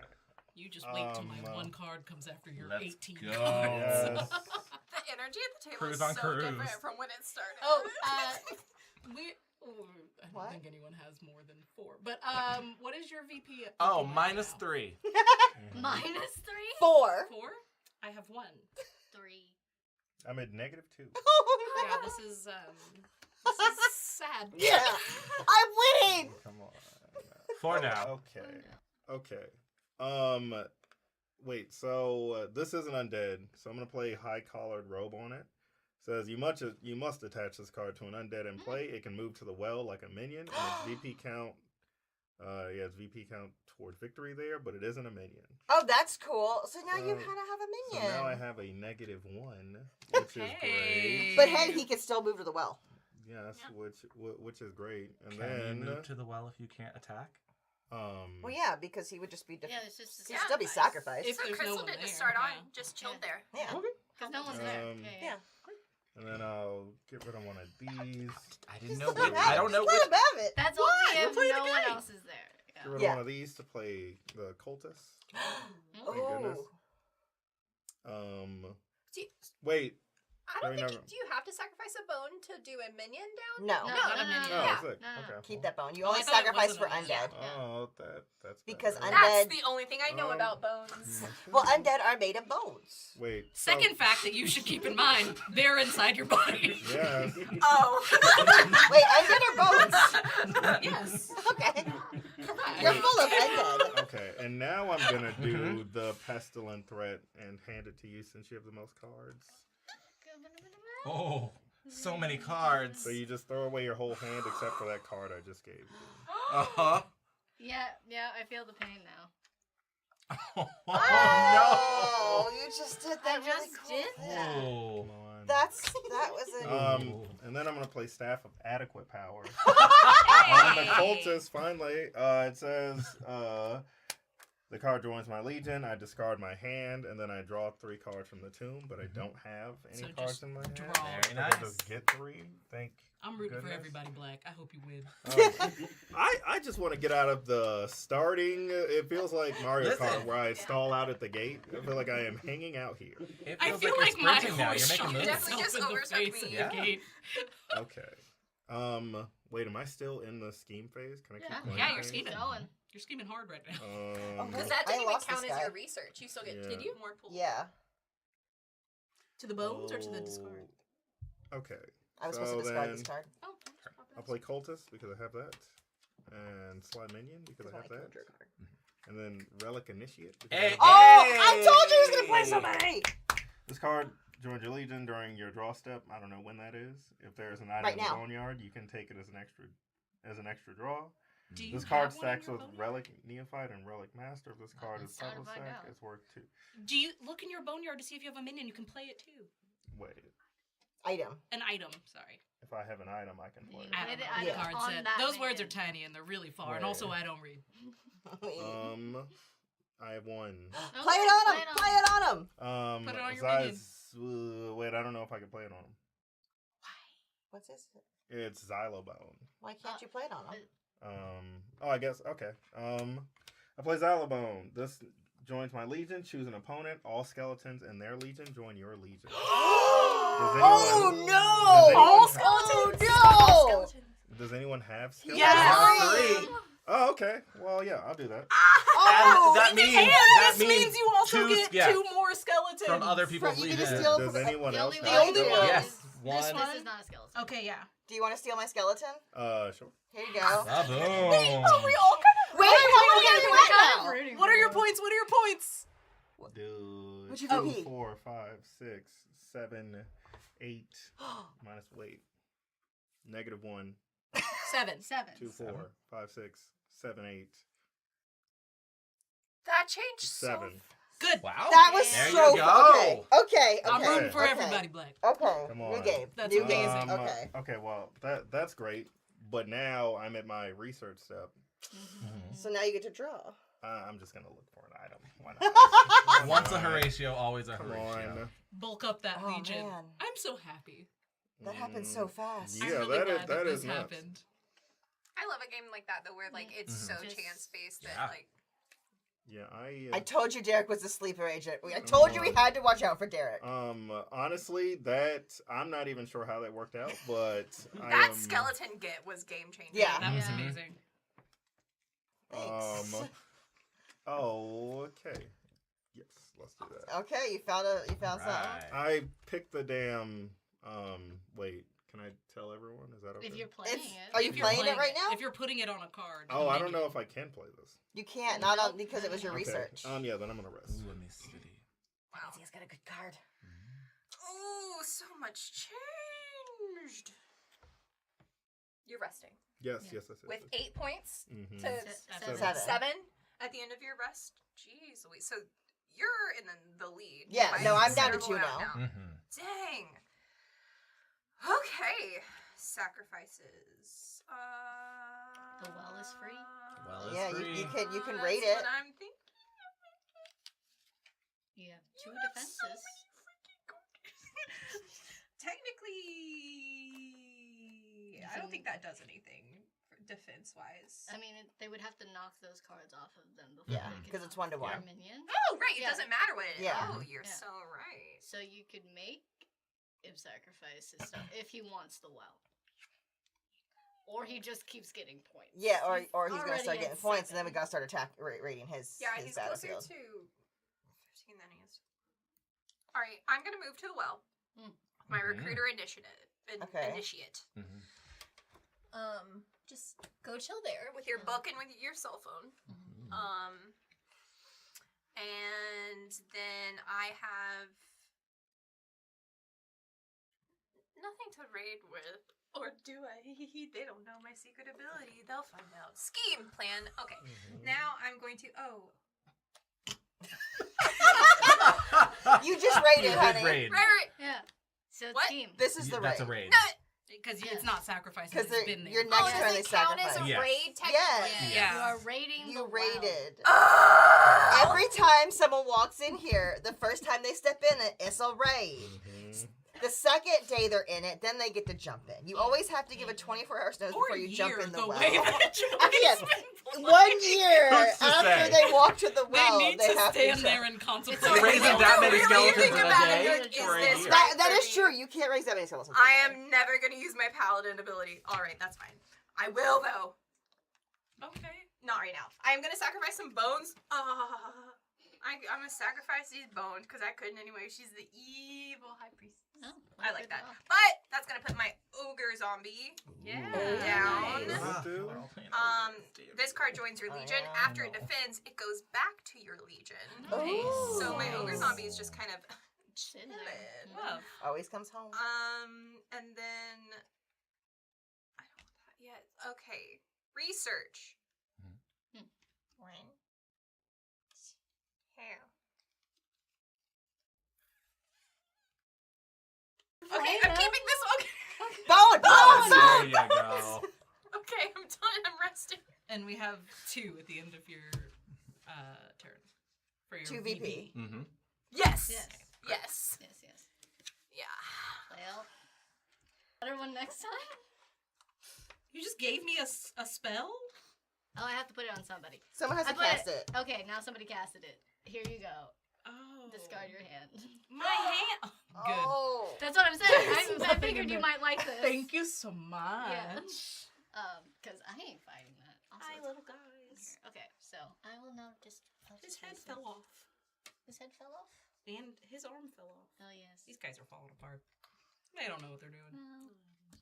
Yeah, You know, for sure. Yeah. Like a pack of frat boys. Just like a... Bones. Yes, I had a very. I mean, they would be a quick turn. pestilent threat. Seriously. I'm done.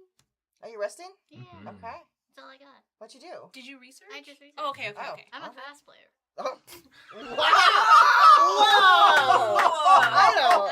Wow! Oh, someone learned to read in 3rd grade? Oh, this is not in my legion. I'm just... Wait, No, you it's learned just to me. read before 3rd grade, don't you? I don't It's a know. slow process with the I think Some that's folks never learn. yeah. I It's think, true. I think that depends on your parents and The your real educational reading is the level. friends you make along the way. We're all very literate. That's so I guess. important. I listen to audiobooks for a reason. Okay. I don't have anything to sacrific as written, but I do have something to raid with. I have no plans on winning. I'm just here to cause a little chaos. Oh, I'm also kind of that mindset. Go Yeah, with I'm it. just here to be a little stinker.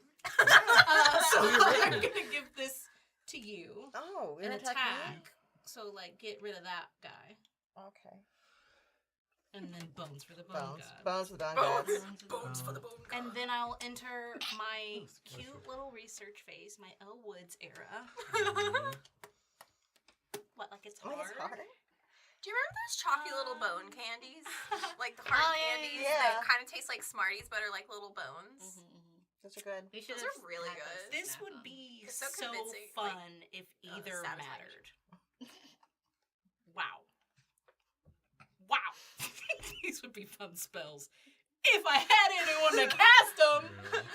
So I'm going to. Am I right? Literally, I'm going to put one in the bones.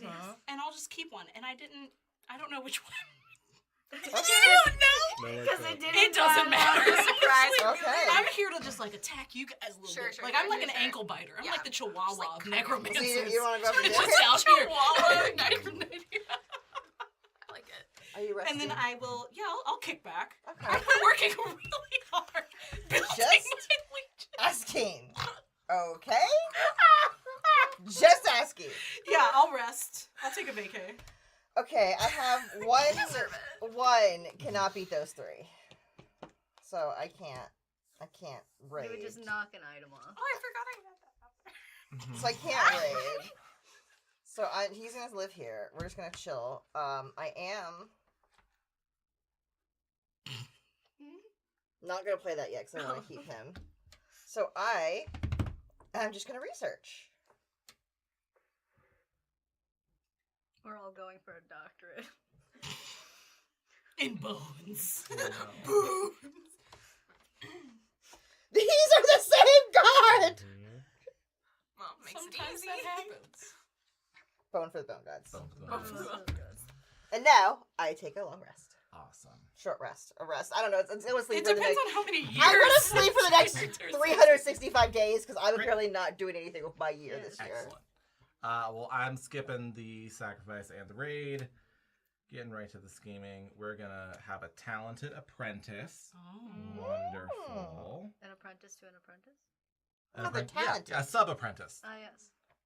Assistant apprentice, if you will. And they will have a staff of great power. So I will discard my hand and draw 4 cards. That's cool. Wow.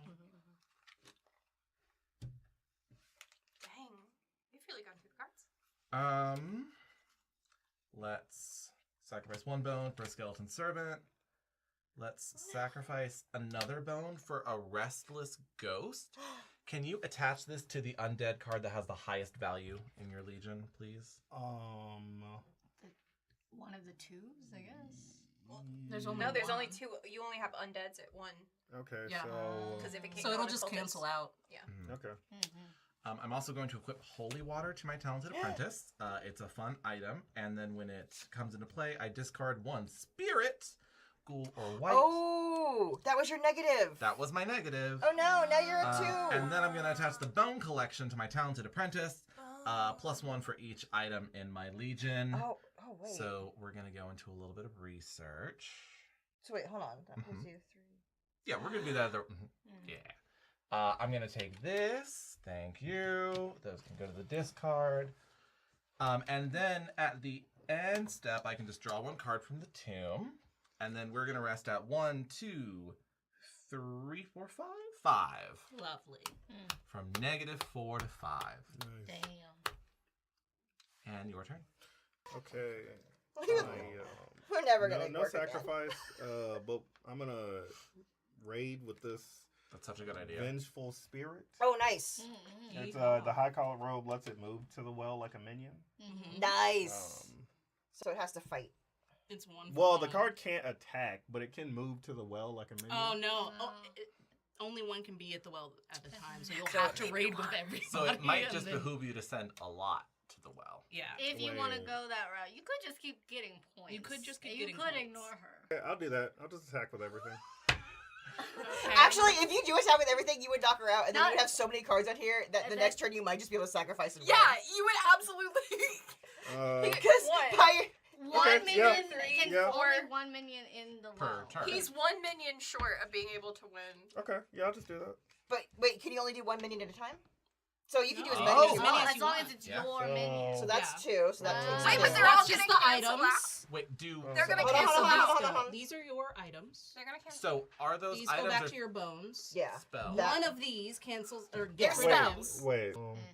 minion. So a minion. So these are 2 minions. So these both minions can bring somebody with them. So To protect them. yeah. So there's another minion. How many skeletons do you want to throw on here? Right now you can take 1, 2, 3, 3 skeletons.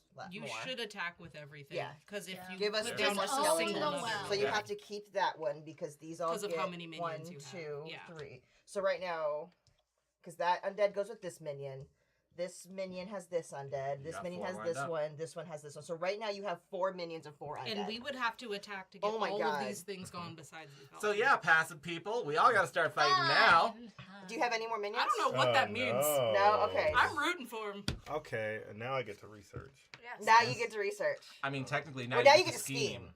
Oh, well, I don't have any of that. Okay, now Yeah. you get to research. 1, 2, Um, 3, 4. Yeah, no, none of us have. We would all literally have to do everything.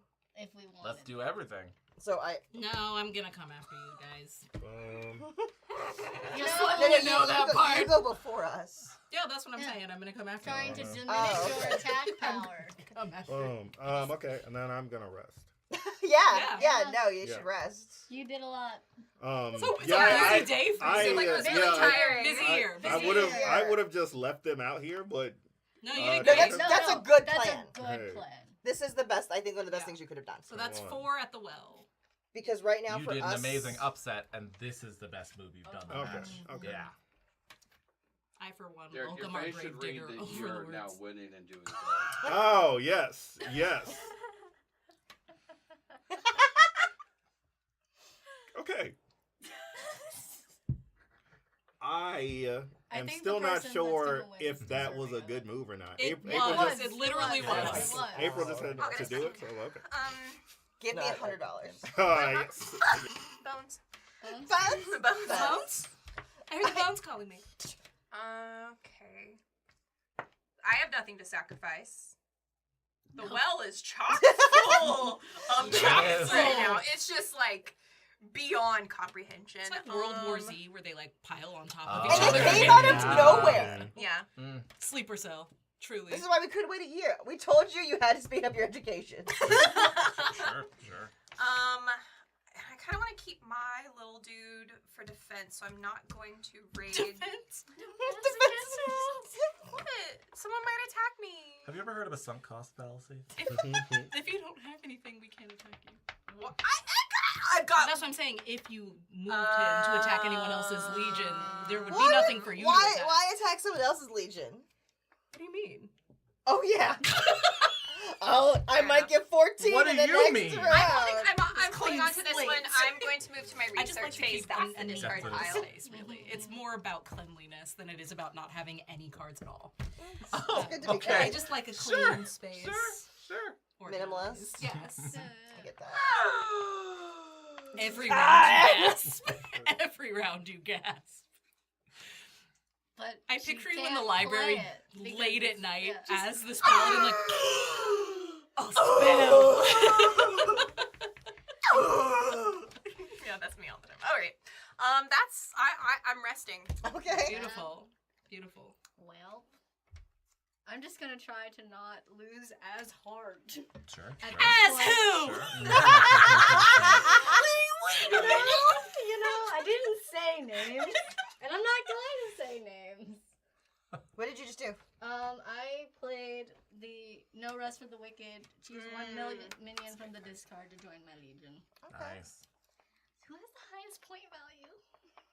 And I think there's a 4 in there. Oh, there is. Oh, that's a Yeah.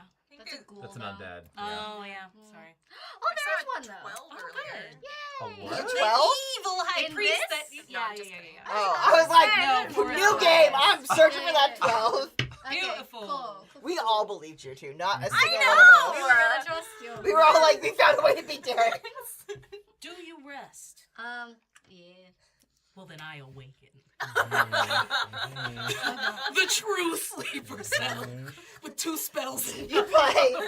You have the. You have the. playing the long game this whole time. I do gotta do this. Oh yeah, Oh, do your okay. research. Okay, I do thought you research. already had. That's No, my yeah, bad yeah, because yeah. you were looking through the discard. yes. That's my bad. Well.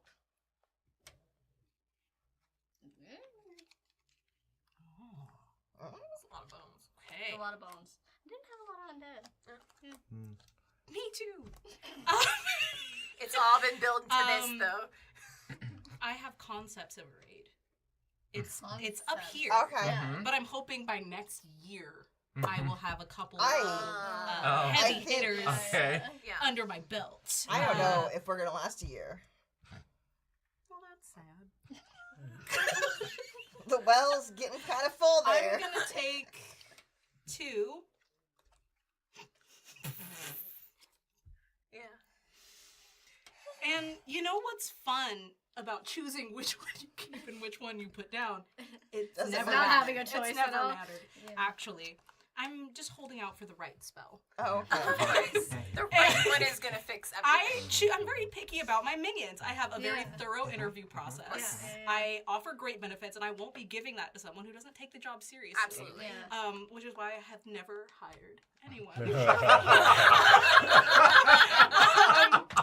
And you know what, Your Honor?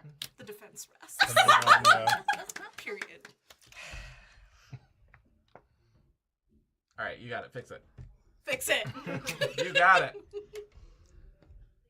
Tell him to forfeit right now.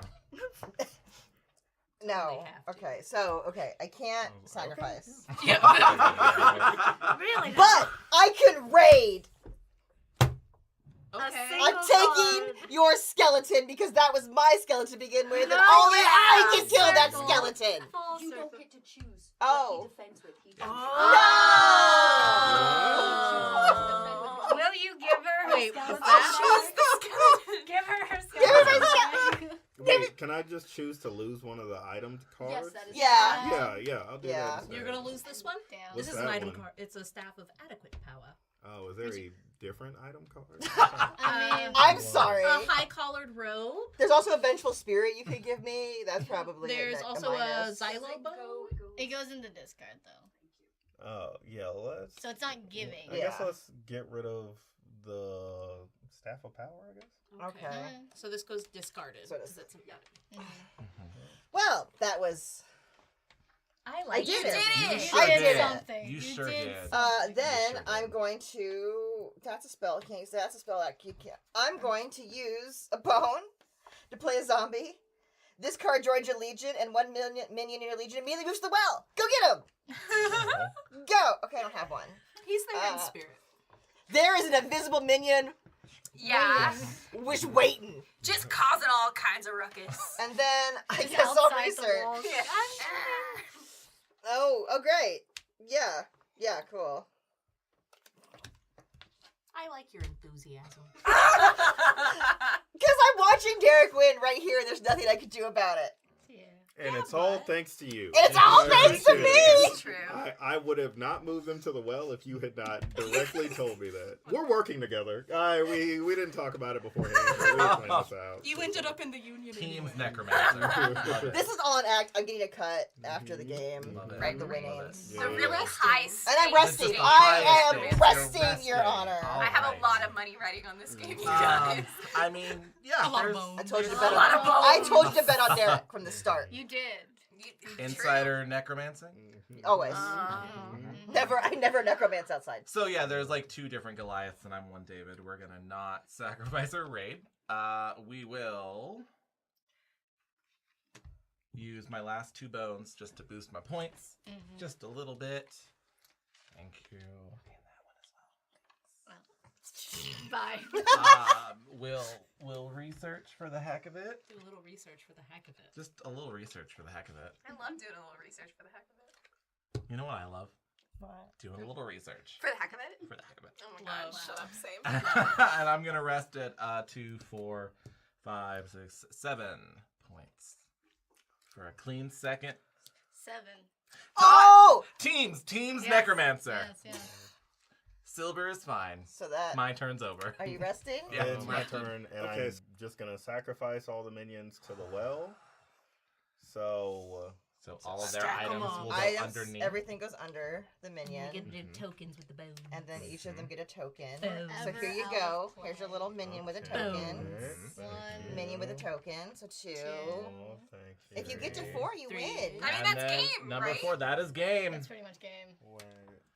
Oh. These go in the whatchamacallit? No. No, They're wait. forever We're giving out them of to you. play. They're forever They yours. are also in the well. Those are just yours Lost forever. And now you have how many bone tokens? 4. Oh, that's game. That's game. That's game, bro. You just Well won. You won with played. one One hand. That Oh. one turn changed everything. Yeah. Literally a legion en masse. Beautifully done, guys. This was really fun. This is a great game. How's it going? Derek Marshall, fellow Necromancer winner, as are you. You can find me everywhere, but specifically at Do You Validate Studios on the SS Bad Ship. Was that good? Yeah, Did that y'all- was good. Hell yeah. Okay, sick. Great. Hi, I'm Ashley May King. I definitely didn't win this game, but I learned that I was playing it wrong for most of it. So that was really valuable. You can find me around the internet at Ashley May King. I stream with the Soul Initiative Network. I'm a guest trainer with Geek Therapeutics, and you can catch me around the internet. Okay, bye. Hi, I'm Crystal Lay. You can find me as Crystal Lay Plays on pretty much anything, and especially at wow, I forgot her own name. RPG Familiar. Please check us out there. I got second, though. Howdy, darling. I'm Meadow, she, they pronouns. You can find me everywhere on the internet that matters at Howdy Love Darlin or Howdy Love Darlin GM. Hi, I'm April. You can find me all over the internet as April Raygun. I'm also on the Astonishing Adventures of SS Badship with Derek. Hi, Joey Davila, tied for second place. You can find me on socials at The Wizard Sync. Had a good time. You guys, this was really fun. I really like this. We have to do this again sometime. Yeah, you mean like right now? Like right now. I need a rematch. Yeah, let's do it. All right. Okay, let's do this again. Let's do this again. All right. I want to be the little girl.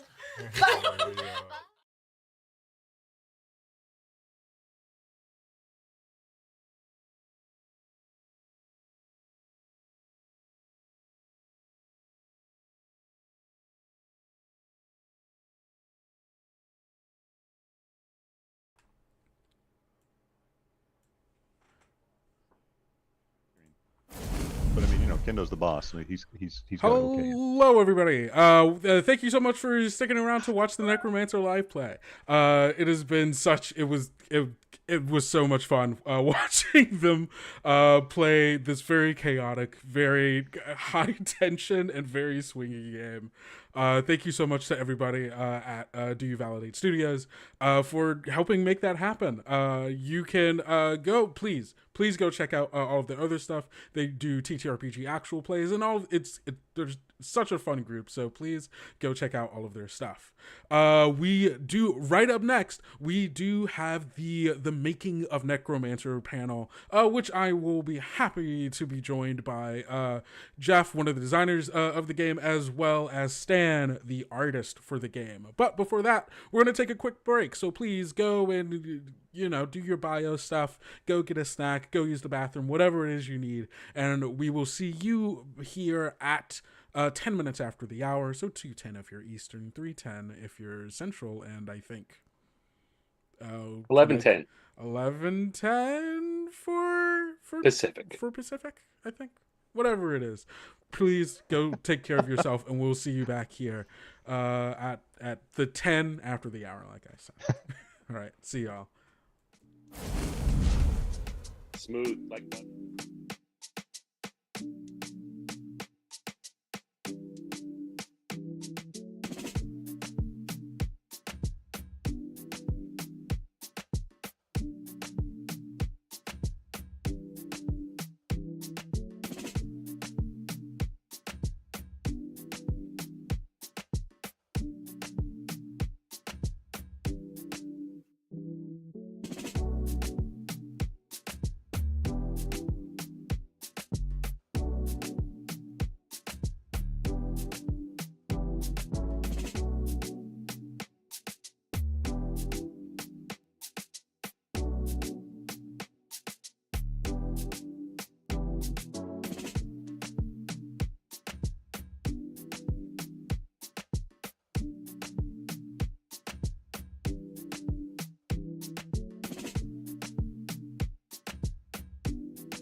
be good if I went into this laughing. I feel like Right, yeah. No.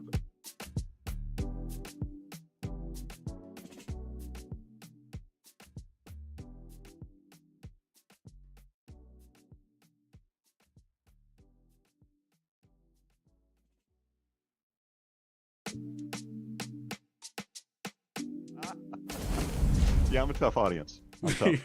Hello, everybody, and welcome back to Kobold Con. I am here joined with Jeff Quick, designer for Necromancer, and Stan, the artist for Necromancer. And y'all, I am so excited about this game. It was such a fun game to both when the one playtest game that I was able to actually attend, but also watching the people at Do You Validate play. Yeah, right. They were having a great time. Wow. Yeah. Those are good cool kids. I like them. Those are I like some them. They're cool kids.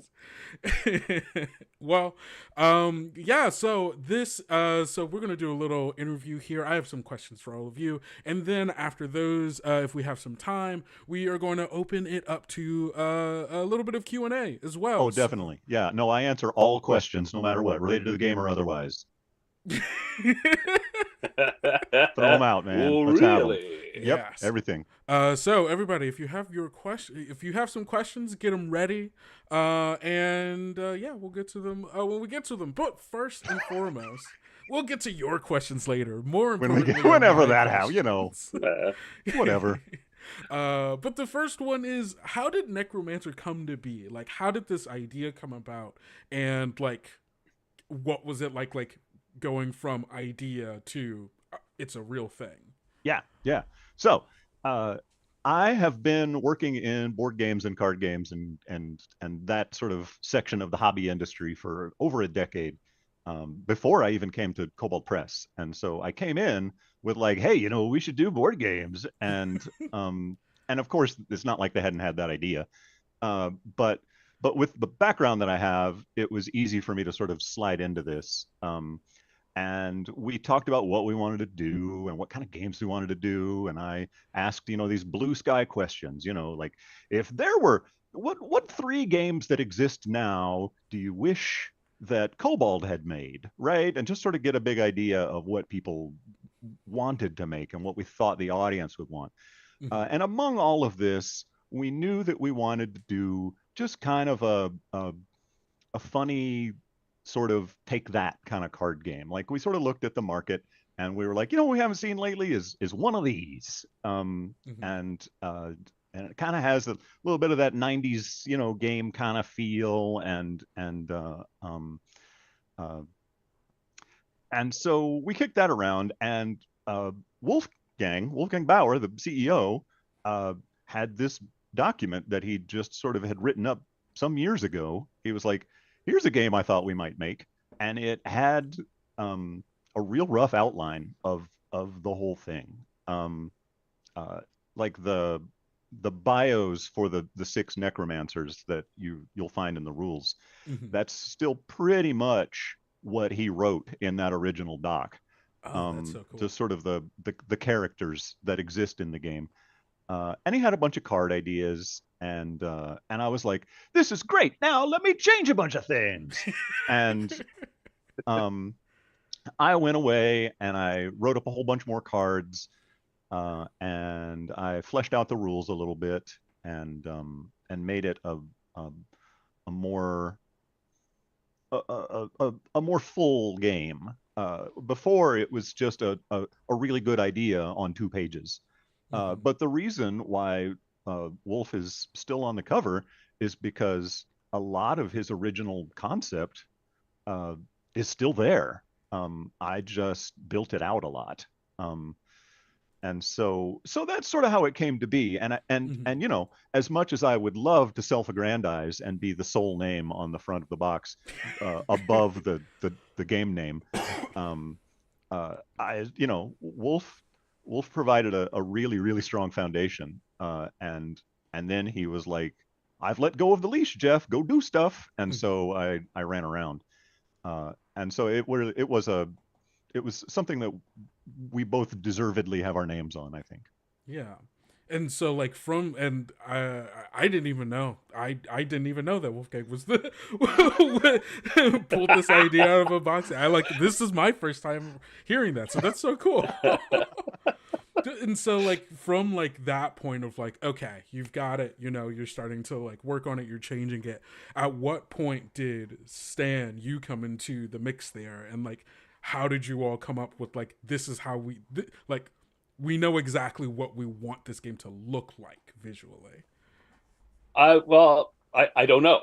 I came in with a from in, right? I've known Jeff and Wolfgang a long time. Wolfgang and I have lunches together pretty regularly, and one time he mentioned that this was a thing that might happen, and would I be interested in being involved doing the art for it? And I said, oh boy, would I. And then another lunch or two went by and came back and said, hey, are you still interested? Because it's happening.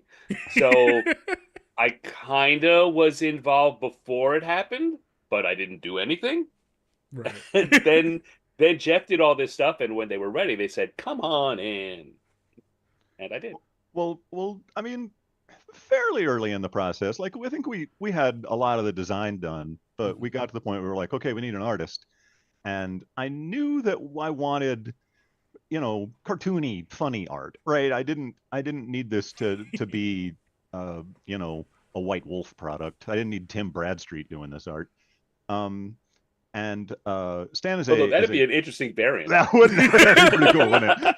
The limited edition version of Necromancer. If it's a success, maybe we'll do the Tim Bradstreet version.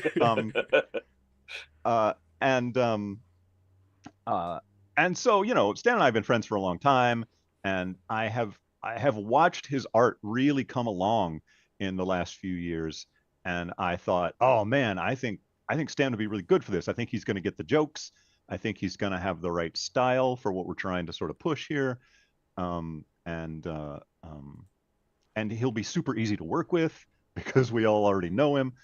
Stan, wasn't this at some point in the process you were like, I had a cartoon in every issue of Kobold Quarterly. I had two cartoons in every issue of Kobold Quarterly.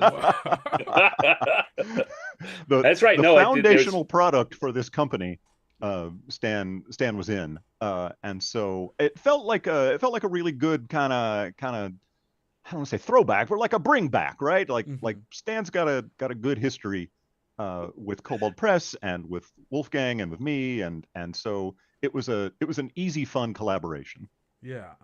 Oh, that's so cool. And it's so interesting knowing that like not only is like this idea like for like the game like this thing that had just like kind of been around until it started like becoming a thing, but like the three of you and then mostly then the two of you after coming together and really making it what it is like now. Wolfgang had an important role because he picked up the check at lunch.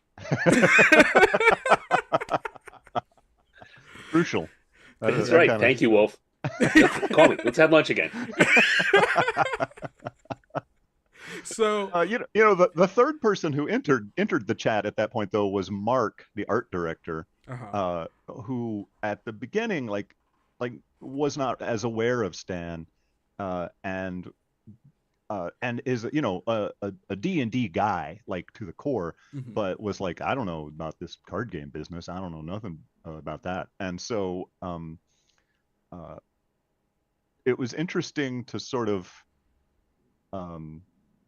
get Mark's perspective, right? Like Mark, and bring him in and have him sort of direct Stan, because there have been a lot of times when I've been like, I don't know, just draw something, I guess. And and Mark was like, no, actually, there's a way we do this, and please do it. Please do it. I got a lot of things that said, I don't know, draw something like this. More than a couple of came. It's like, I don't know. Skeleton doing something. Right. Well, one thing I really appreciate about working with Stan, like a lot of times I had like a gag in mind, and I would write it into the art order. But there were some times when I'm like, I don't know, man, I've got like a card title pun. I think there's probably a joke in here, but I don't know what it is. Stan, make a joke. And that was, and I just couldn't, I don't think I could do that with a lot of other artists. I couldn't just like trust them to come up with something funny, or to necessarily interpret my funny, right? Like I've written a bunch of art orders, and sometimes you write something, and then something comes back, and you're like, oh, now I see how that could have been interpreted differently. My favorite example of that, and I think I listed this as one of my favorite cards when asked, was Idle Hands, which was one of the first ones we did. Yeah. Where you had idle hands, and it was I really don't know. Pitch us some ideas. I don't know. And so I did. I just instead of doing a finished thing, I sent a page with a bunch of there's this and there's that, and I circled the 2 or 3 I liked best. And the one I liked best was these crawling claws, these hands sitting on a couch watching TV. And I thought, there's no way that'll fly, but that's really funny. So I circled it and said, this one's my favorite, but I think you probably want to go with that one. And it came back. Jeff was like, no, totally the couch. Hands on the couch watching TV was awesome. Yeah, so it completely sells it. I mean, that goes to my next question. Like, so what order does this go? Did you design cards and their mechanics and then have art made for like what you had already imagined, or was there a lot of art-led versions of these cards where it's like you know what? That art-led, that's a good idea. We should try that sometime. I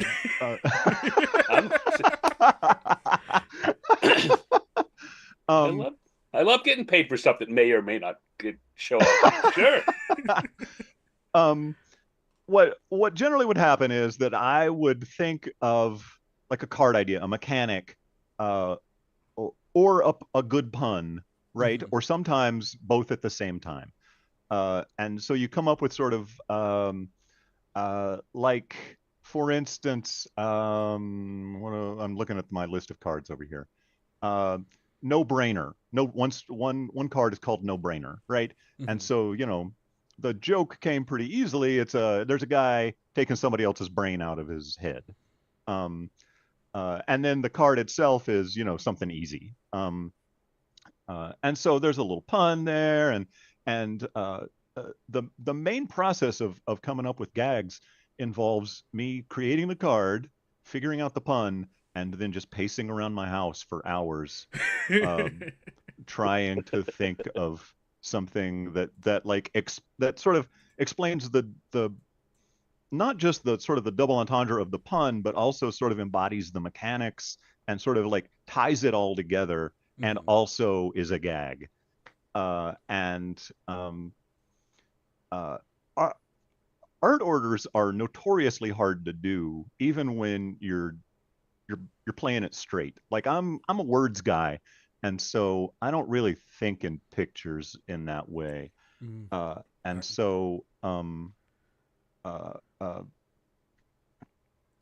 So whenever I write something and then they're like, great, now, you know, create 5 art pieces that go with this, and I'm like, I don't know, there's a gnome and he's standing.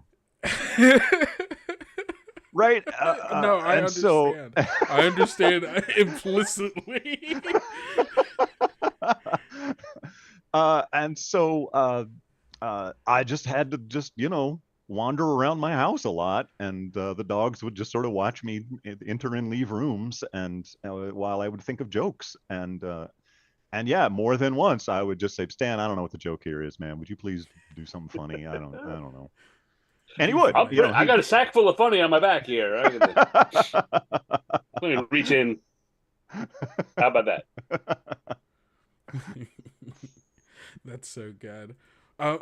So I'm interested in, like, if this was like the kind of like the deal where like you're coming up with ideas, throwing art back and forth. Are there any cards or mechanics that ended up just like on the cutting room floor, where it's like you came up with something or you drew art for something and it's like, we think this is kind of good, toss it out. I won't know till I see the game. Like I send them all this stuff and they decide there could be my favorite piece could not be in there. I don't know. There is some stuff that wound up. So the game, after I got done with it, we sent it to a developer because I think it needed more. Like Will Sobel did some development on the game, and I think he made some good choices. but he changed some stuff. Like I changed stuff, right? When Wolfgang handed it off to me.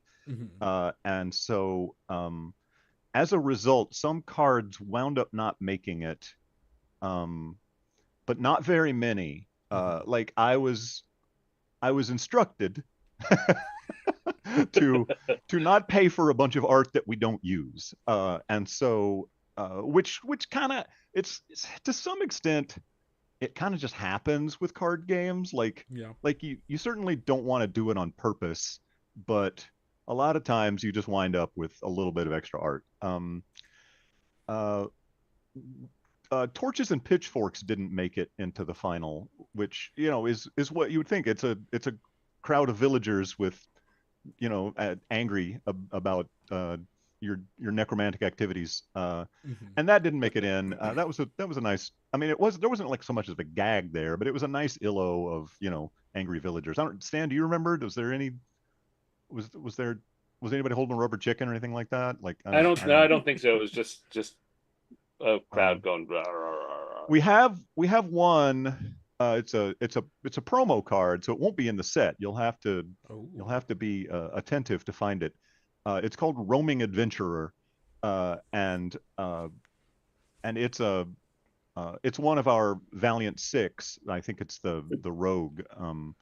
And his role in the game is he's not anybody's, right? He's an adventurer. So when he comes into the game, he goes into the legion of the player to your left, and then just roams around killing things in people's legions.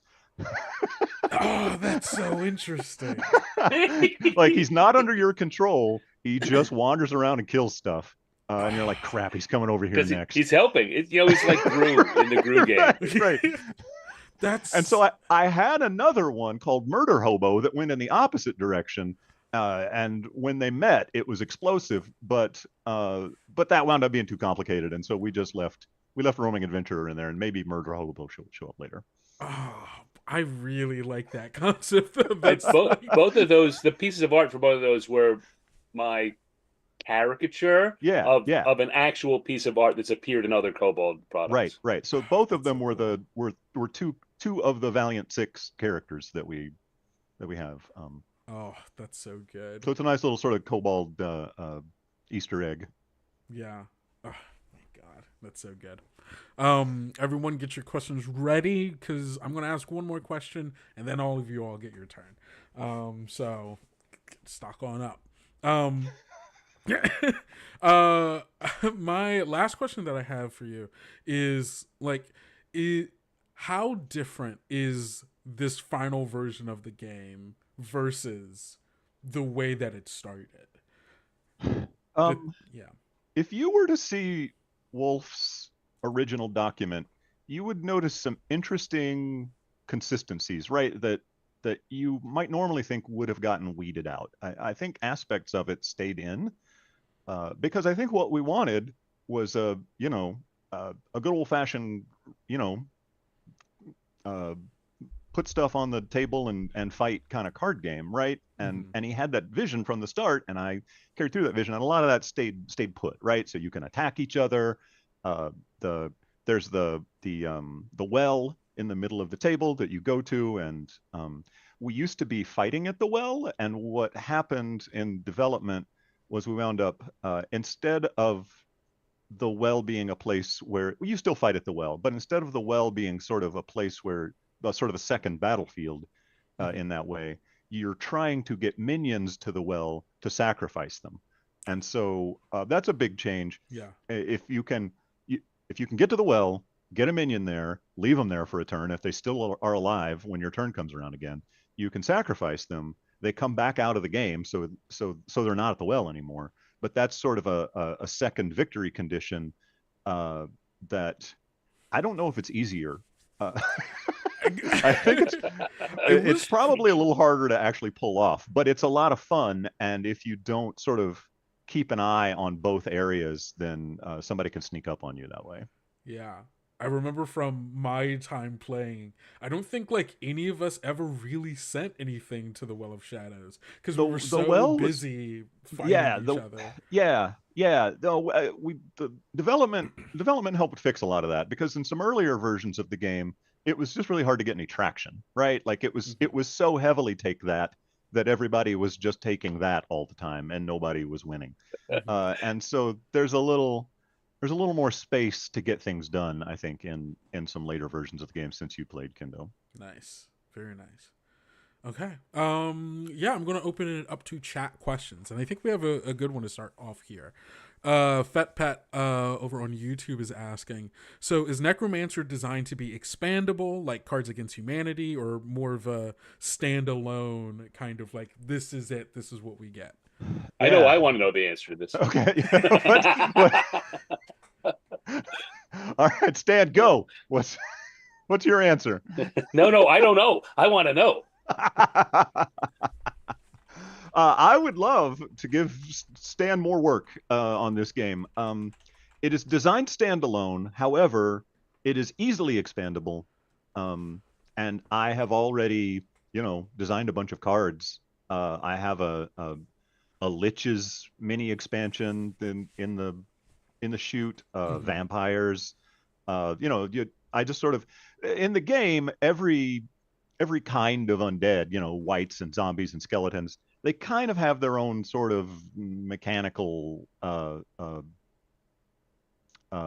niche. And so once I sort of figured that out and started designing toward it, I was like, well, I could do this kind of undead and this kind of undead, and not all of them could make it in, but whatever sorts of undead monsters you can imagine, I've probably already got half an idea on how to make it. So I would love to do an expansion. Everyone, please run out and buy the game. The thing that makes sure we get an expansion is is to get the game. Well, look, I don't want to undercut any, but this is a brand new thing that Kobold Press is trying to do, right? And it's a different market. Like it's weird because we're all kind of geeks and we all sort of think, okay, well, we all like these things, right? But the fact is that the market for role-playing games is different than the market for card and board games. And so in a real sense, we're trying something new, and we would love for it to work. I have a lot of enthusiasm for this. Like I said, I've done it for a decade.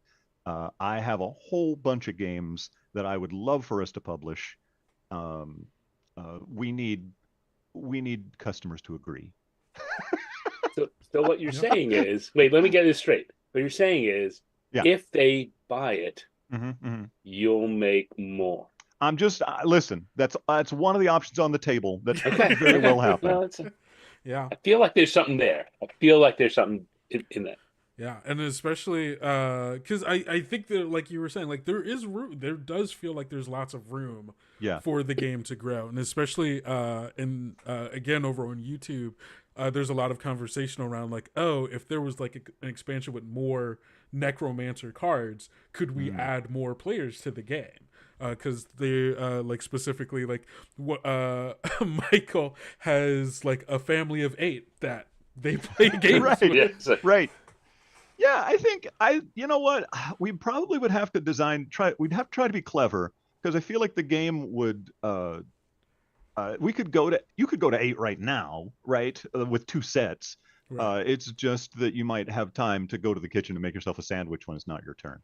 And so what we would have to do is, and I don't think this is insurmountable, but we would have to sort of figure out a way to make sure that there's not a ton of downtime for people that it isn't their turn. And I think I've got ideas about how to do that. So yeah, maybe. Awesome. We have a question from Gaming Night on Twitch that says, what's one of the, if you were to make an expansion, what's one of the cards you have in your head for it already? Oh man. And this could be art as well. If you have some image burning in your mind. I have not gone on the lead with the art. I just like, what do you want? Here, have that. Oh, really? No, I was wondering if you had any ideas about, man, I sure would like to draw. This might be your opportunity to make an art-led card. We might come up with it right here.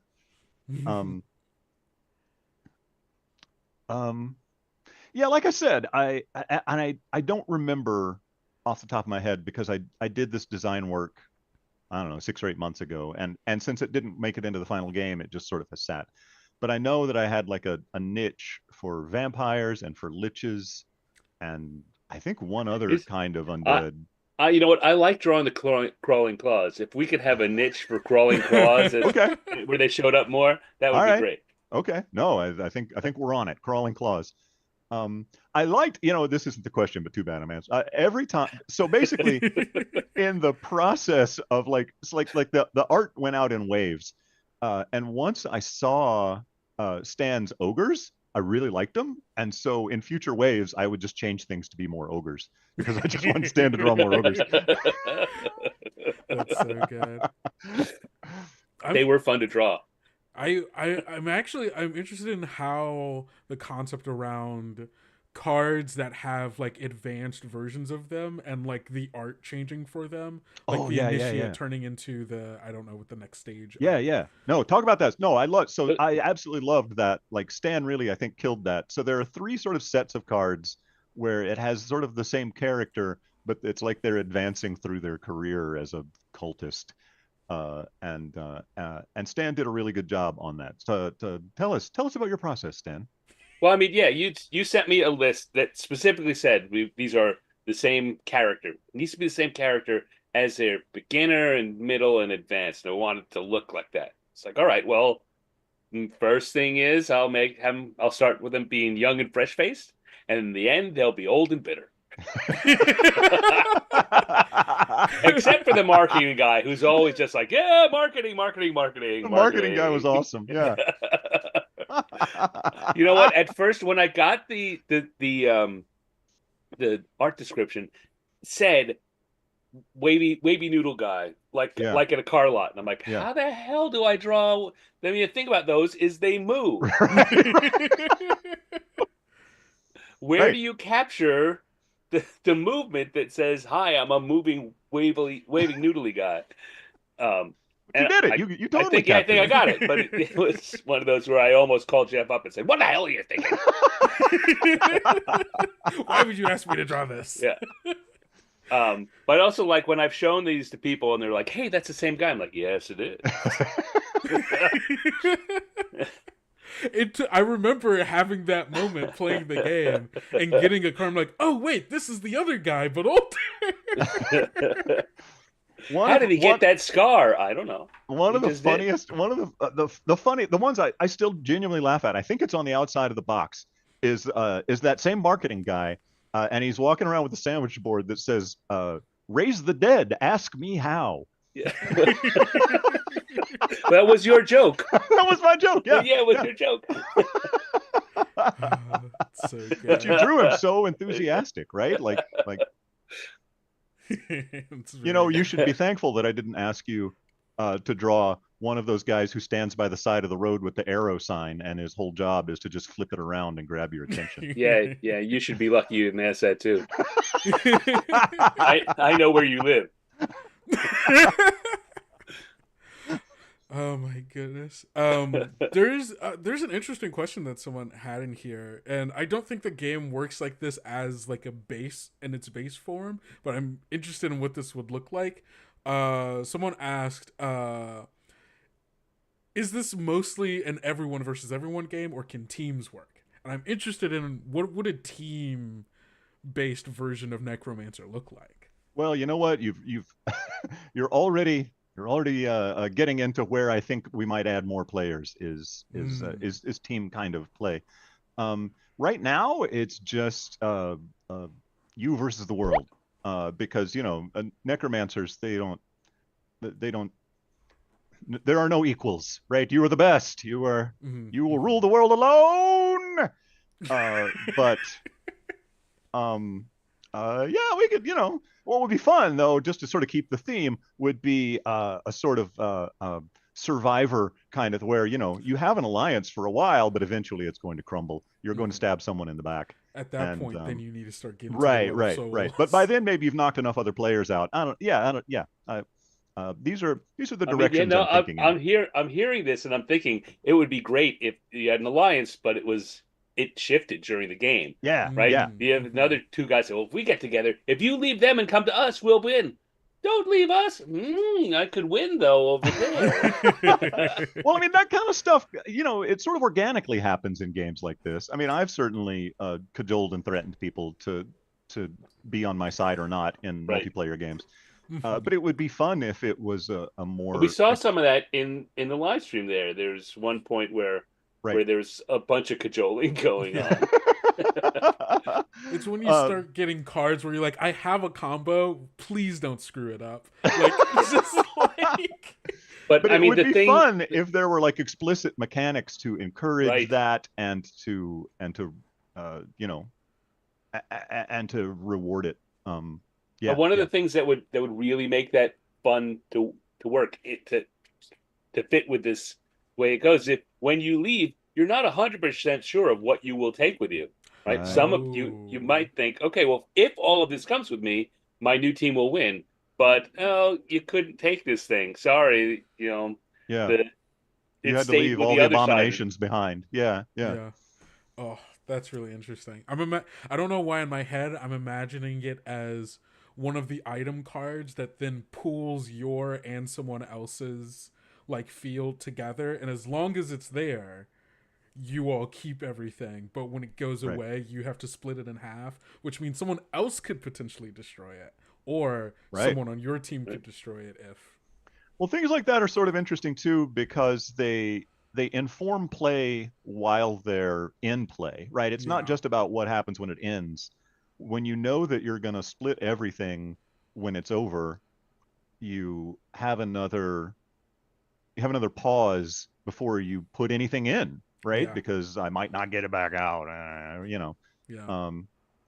So there's a lot of psychology that goes on in those kind of things, and it's fun to worm around in. Yeah, that's really interesting. Does anyone Let's do it. Let's do it. We're designing it live. Let's go. Does anyone else have any more questions? I think we have time for one more before we need to get on out of here. Make it a good one. Come on, people. Come on. This is your I'll last answer any chance. question. Anything. If you don't, how much I've wood got would one. Chuck? How much wood would a woodchuck chuck if it could chuck wood? A question from Dot. What inspired you to start making card games? Well, playing card games. You play something and then you're done and you're like, I think I could do this better, or this sparks an idea for me, and so you just start.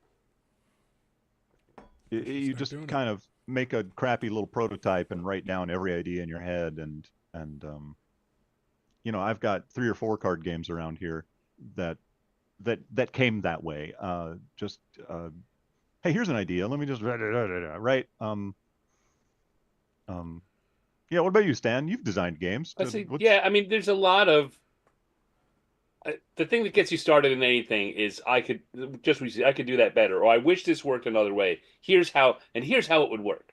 I feel like that's the secret of D&D, actually. Yeah.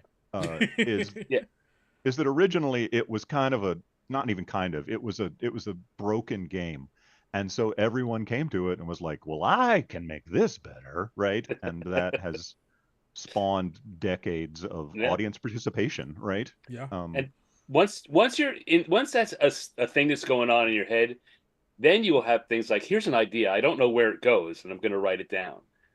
And the more you do that, the more I did not start doing card games, but I certainly started having ideas. I'm like, that's not good for role playing or a board, but that'd make a good card game. Well, let's start a new pile. Yeah. That's really good. There's something about game designs, both RPGs and board games, that allows for the kind of like couch side coach to then become an actual coach, and like actually get their hands in it. I used to run the Thunderstone card game for AEG. This was a while back. It's a dungeon crawlery deck builder kind of game. And what I discovered after sort of being the shepherd of the line for about 6 months is I was like, oh, this game can do anything. It was really easy to just take it and do other stuff with it. And it felt very D&D in that way, because it was like you play it and you're like, yeah, this is fun, this is pretty good, but what if, right? And Thunderstone went a lot of weird directions in its life, and it might not be done going weird directions, but although my time has ended, like I still hear rumblings about it every once in a while. Well, it's the thunder coming back for you. It's echoing. Jeff Quick. Well, Jeff, Stan, thank you both so much for joining us. I know that I already love Necromancer from the time that I played it, and now that I know that it's even better, I'm waiting for my box to get here so that I can so I can play with my roommates. Basically, I hope you all are so excited for Necromancer as well. Don't forget, you can go over to the Kobold Press store right now and pre-order it. You can get it right now. So please go do it. Just like remember, Jeff said, if you want more, you gotta buy this one. If you want more, show us. And if you want more card games and board games from us, this is the way to show us that it's something that you're interested in. So head on over to the Kobold Press store and do that. We are going to take a quick 15-minute break. We will be back at the top of the hour. And for our... let me make sure I know which one is next. Yes, for Tea Time on the Riverbank, where we will be talking with Kid Johnson about the Riverbank RPG. So we will see you all then. Bye, y'all. Peace. Bye.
Hello, everybody, and welcome back to Kobold Con. I am joined with the Hugo and Nebula award-winning writer, Kidge Johnson, who is also the designer for the new Riverbank RPG from Kobold Press. Kidge, thank you so much for joining me. Thanks for having me. I'm just very excited about this. I'm also very excited. There's been so much hype, and there will continue to be hype about Riverbank because it's so cool. I think right now, a nice cozy game, playing some animals, having still chaotic and kind of having some shenanigans, but like just cozying up by the riverbank as just like proper animals. Just it feels right. It feels like what I need in my life right now. It's what I needed when I wrote it. It's exactly what I was thinking, is that, it's like I just need something that is both smart and comforting, that's cozy and clever. So I thought I would just give it a shot, and I absolutely loved working on it. So I've really had fun. Yeah, I hope so, because I think everybody else is going to be having fun with it as well. Good. Yeah, so just like last time, everyone, I'm going to start off with some questions. But if you have questions about the Riverbank RPG, please sock them up, and we're going to get to chat's questions. But first off, I want to ask, what are the origins of Riverbank? When did you start writing? Well, back before the sun had been invented, I remember playing actually minis, military minis, because D&D was just this sort of thing, chainmail still, and it was hard to find people to play with, but I went to my very first Gen Cons. And so before I was a writer, I was gaming. And I didn't start writing until I was in my 20s. And I wrote fiction. And largely that's because I took a class on writing science fiction. And so that's what I first imprinted on, I guess, like a baby duck. And so ever since then, I've been writing, and I have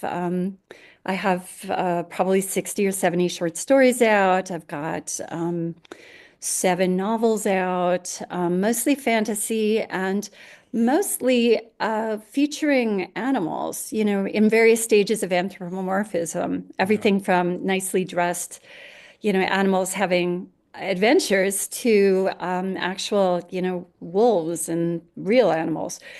So that's kind of how I got here, was by writing all of these things. And a few years back, I wrote a sequel to Wind in the Willows, which is one of those classic children's books with Toad and the mole and the water rat and the badger, and Toad gets into all kinds of really ridiculous problems. And I wrote a response to it because I was like, I really love this, but I just kind of wish there were some girls in it.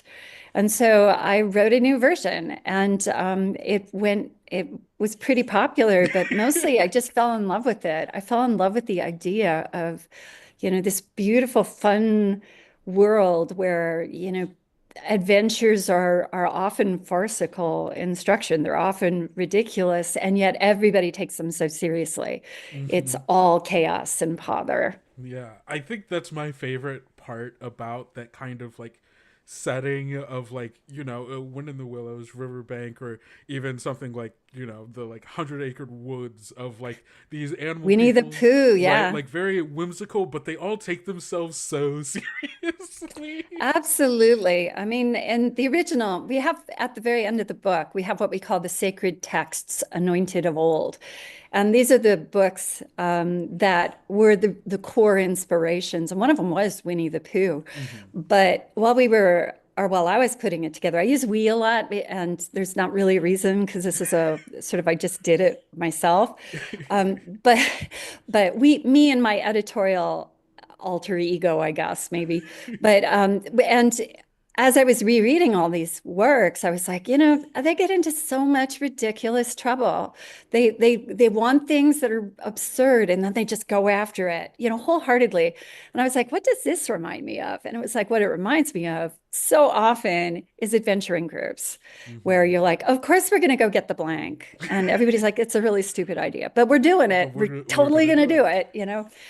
So it just was a lot of fun to think, well, how could you write something that has this crazy structure without the sort of comfort of a quest at the heart of it, or the comfort of a dungeon crawl or something like that? How do you do that? And so it was just a riot to try to think of the kinds of things people would get riled up about.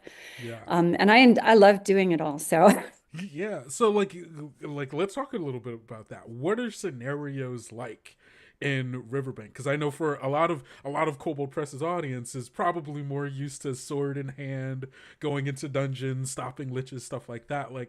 But what is a game like this? What does Riverbank push the players into to kind of get them going? Well, I mean, one thing to think is that for these characters, this stuff is as serious as a lich. Your worst foe, the worst enemy you can possibly meet in this game is an appalling relative who's going to be like this loathsome great aunt or, hideously mean-spirited uncle or something like that, who is your bête noire and your ultimate arch enemy and the person who is most likely to disrupt your life.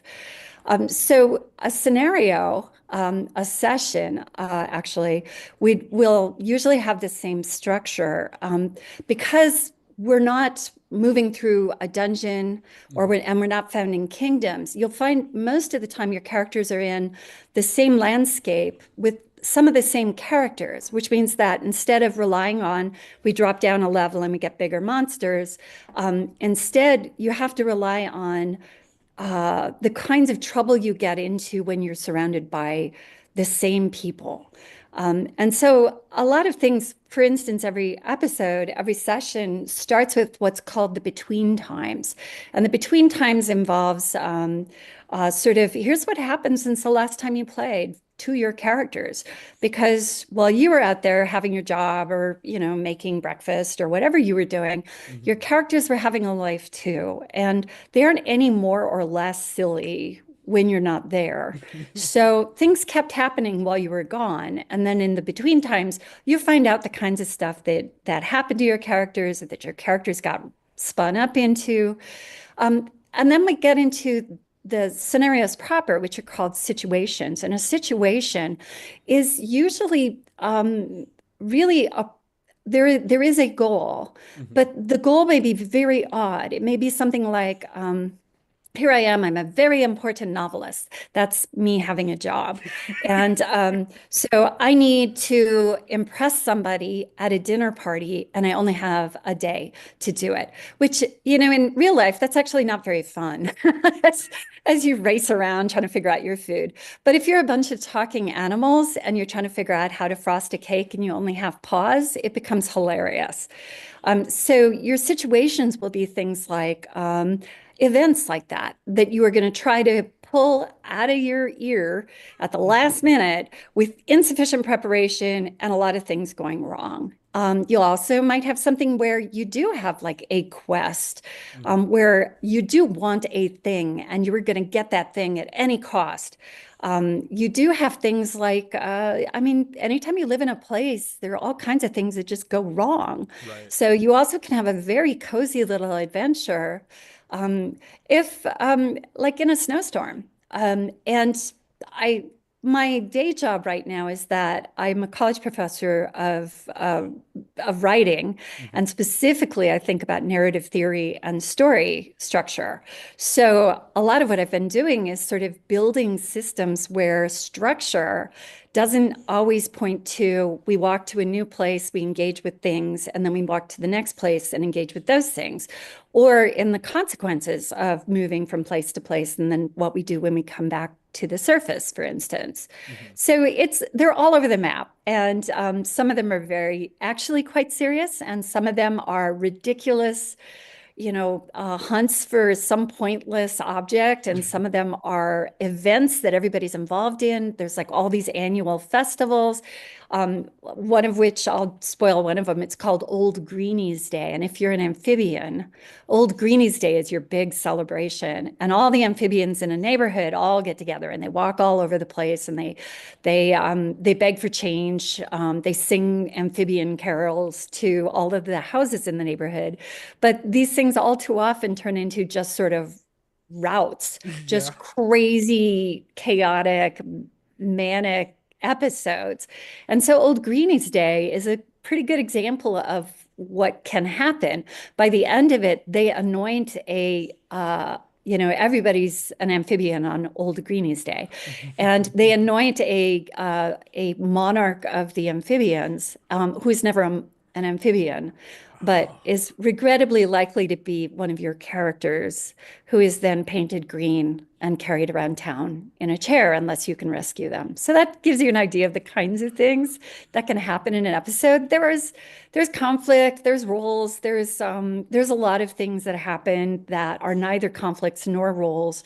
And then everything comes to sort of a conclusion because of the way the sessions are structured, such that at the very end, you receive your rewards. But your rewards can be tchotchkes that you put on your mantelpiece.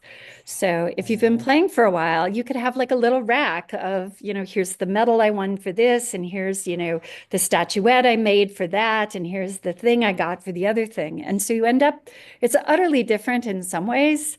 You don't necessarily come up with a pile of gold pieces or a bunch of diamonds, although you might. But if you do, they are right up there with the little china figurine of a dog that you found on one of your adventures. So I really have enjoyed coming up with all this stuff.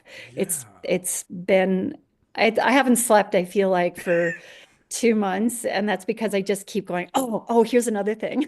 Yeah, I really, really like that, because I think there's something interesting about even the role play opportunities of sitting in a character who cares about something that is probably generally kind of menial and like doesn't matter that much, but having to come up with this like, why does this thing matter to me so much? And like, how do I sit and play this character who's like, this ribbon for like the I must have it. I need yes, to have it. Like, this means flower contests. Contests are very important, and much chicanery happens around like the contests you might have at a fair and things like that. So there is a lot of, for your characters, their stakes they live in a sort of bucolic world. It's simpler than ours. I'm trained as a historian, so I'm aware that I am going through history and picking the cute pieces out. But we kind of talk about that a little bit in the book. But it's also, a place that these characters, the worst thing that could happen to them is being taken away from their friends at Christmas time. And in a world where that's not always the worst thing that could happen to us, it's actually kind of nice to be somebody where that's your problem for a little while. Yeah, that's really sweet. So we know a little bit more about what are the kind of scenarios that we're getting into. What are the mechanics of Riverbank, or the ones that you can share at the very least? Okay, yeah. That help us move through those scenarios. Sure. Some of this is actually because I knew I wanted this to be accessible to newer players. I'm a nervous GM. It's hard and it's scary and there's a lot of stats, and I'm always sure I'm going to get it wrong. And when I was young, and if I got it wrong, there was always somebody who's like, well, actually. So at some point I just didn't GM that much, and I was like, and it's fun. I mean, being a GM is the most fun you can have a lot of times. So I was like, I'm going to do something that allows me to really lean in on the sort of the themes of the game, which are chaos, which in this game we call pother, which is an English word that basically means sort of a light grade chaos. So pother, which is like bother, but with a P. And I'm sure they're related. And so pother is like a consistent theme. Chaos is a consistent theme through this game. And I had to do a lot of thinking about how do you build a game around chaos? There are games that do that, like Fiasco, for instance. But Fiasco is also makes a virtue of a necessity because it breaks all the time. That's the point. That's why they called it Fiasco. If they had said exciting conclusion to a randomly structured game, most of us would have been disappointed. But because they just come flat out and say, okay, things are going to go wrong and you're all going to, terrible things will happen. You'll all be dead. Just ride with this. All right. Just run with this.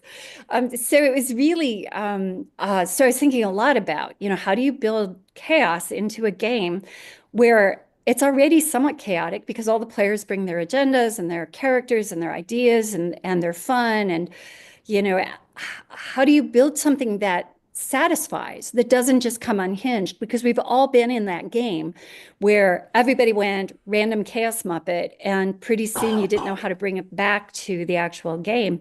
And so a lot of my sort of narrative theory, the way I've been teaching courses on this now for a long time, so a lot of that sort of becomes how do we randomize? How do we complicate? And then how do we simplify? How do we bring things back together? And I read a lot of farces while I was working on this as well, like farce novels, because a farce novel is so much crazy. I mean, there's so much more crazy in a farce novel than there is in like a comedy movie or something like that. And so I was thinking a lot about this. So the mechanics are built to emphasize chaos. For instance, like any other thing, you can succeed or fail at a deed. You can try something and if your roll is too low, you don't do it. And with that as sort of a basic mechanic, if in this game you have ways to redeem failures, which cause trouble. So if you redeem your failures in one way, you'll get trouble of one sort. If you redeem them in another way, you get trouble of another sort.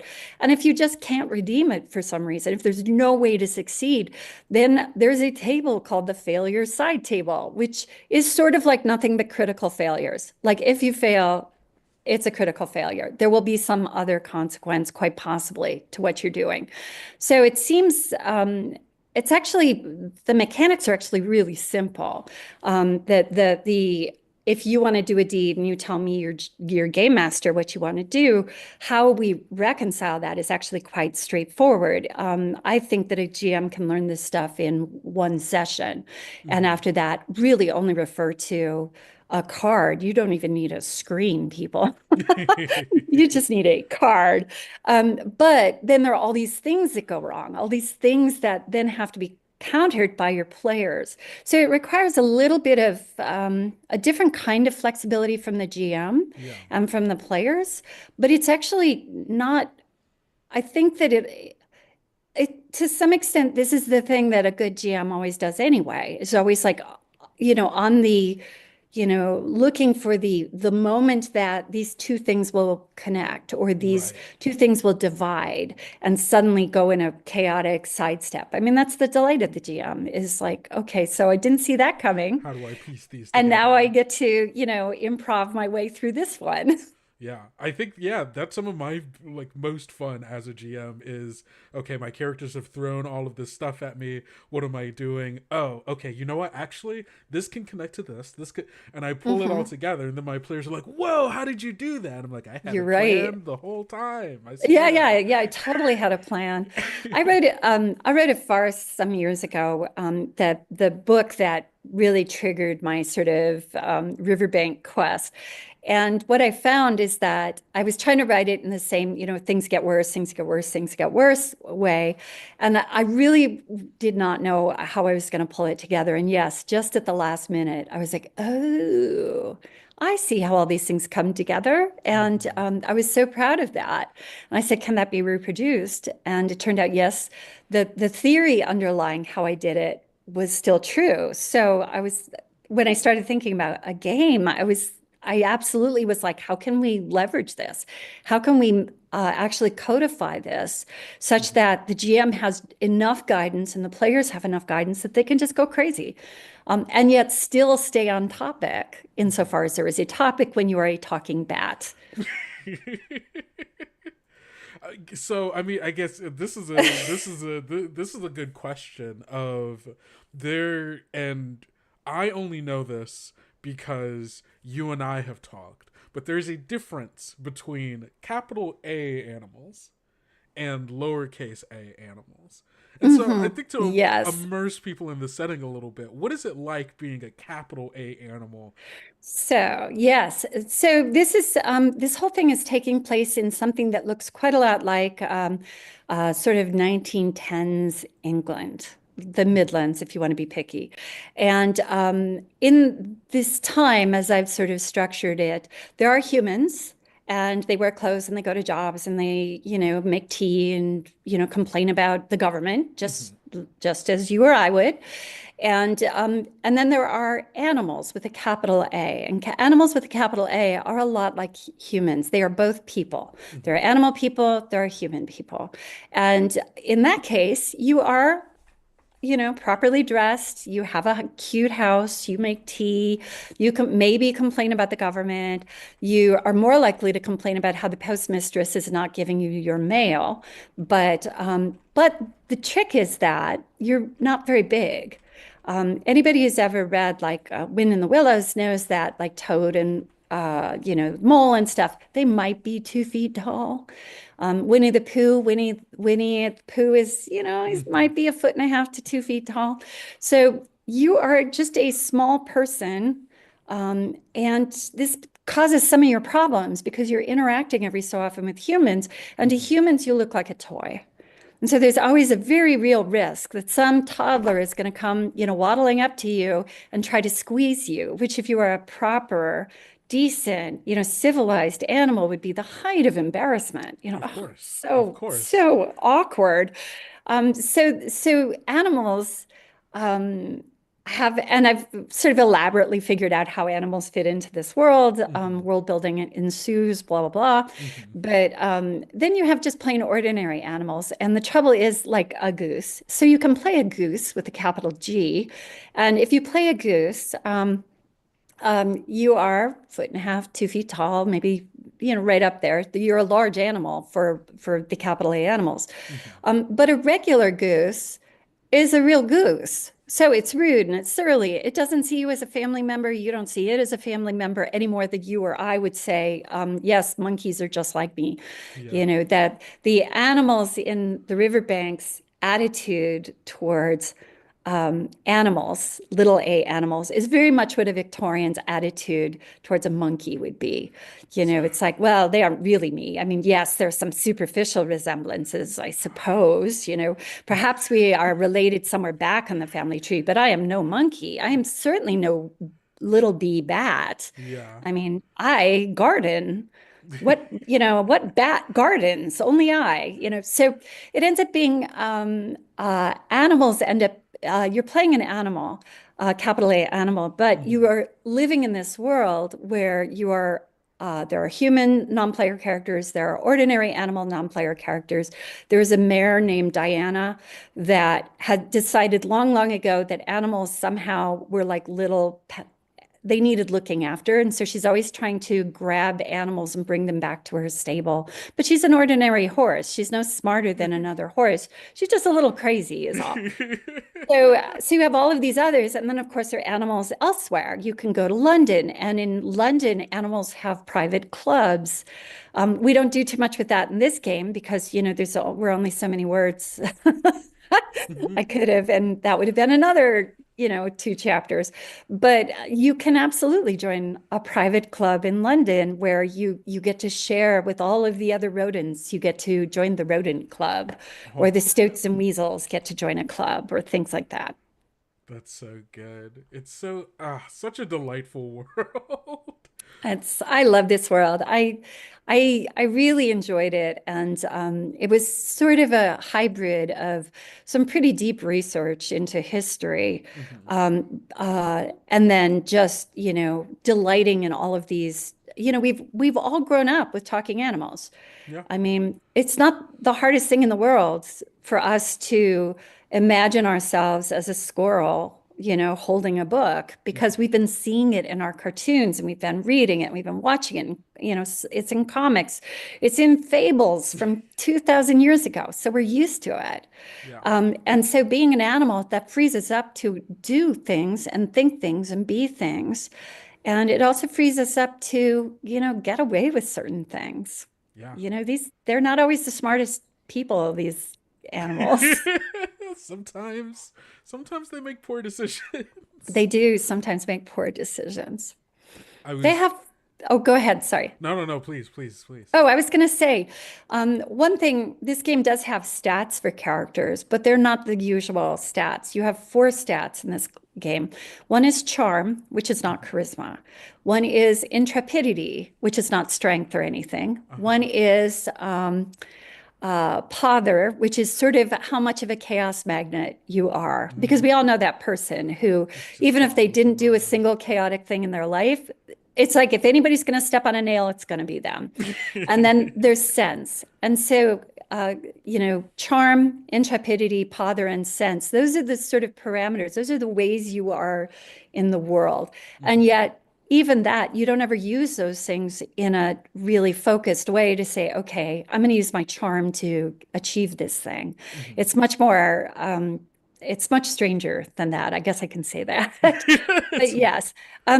So you're not, you don't have dexterity exactly. You don't have, any of the usual things because you're not in the usual sorts of trouble.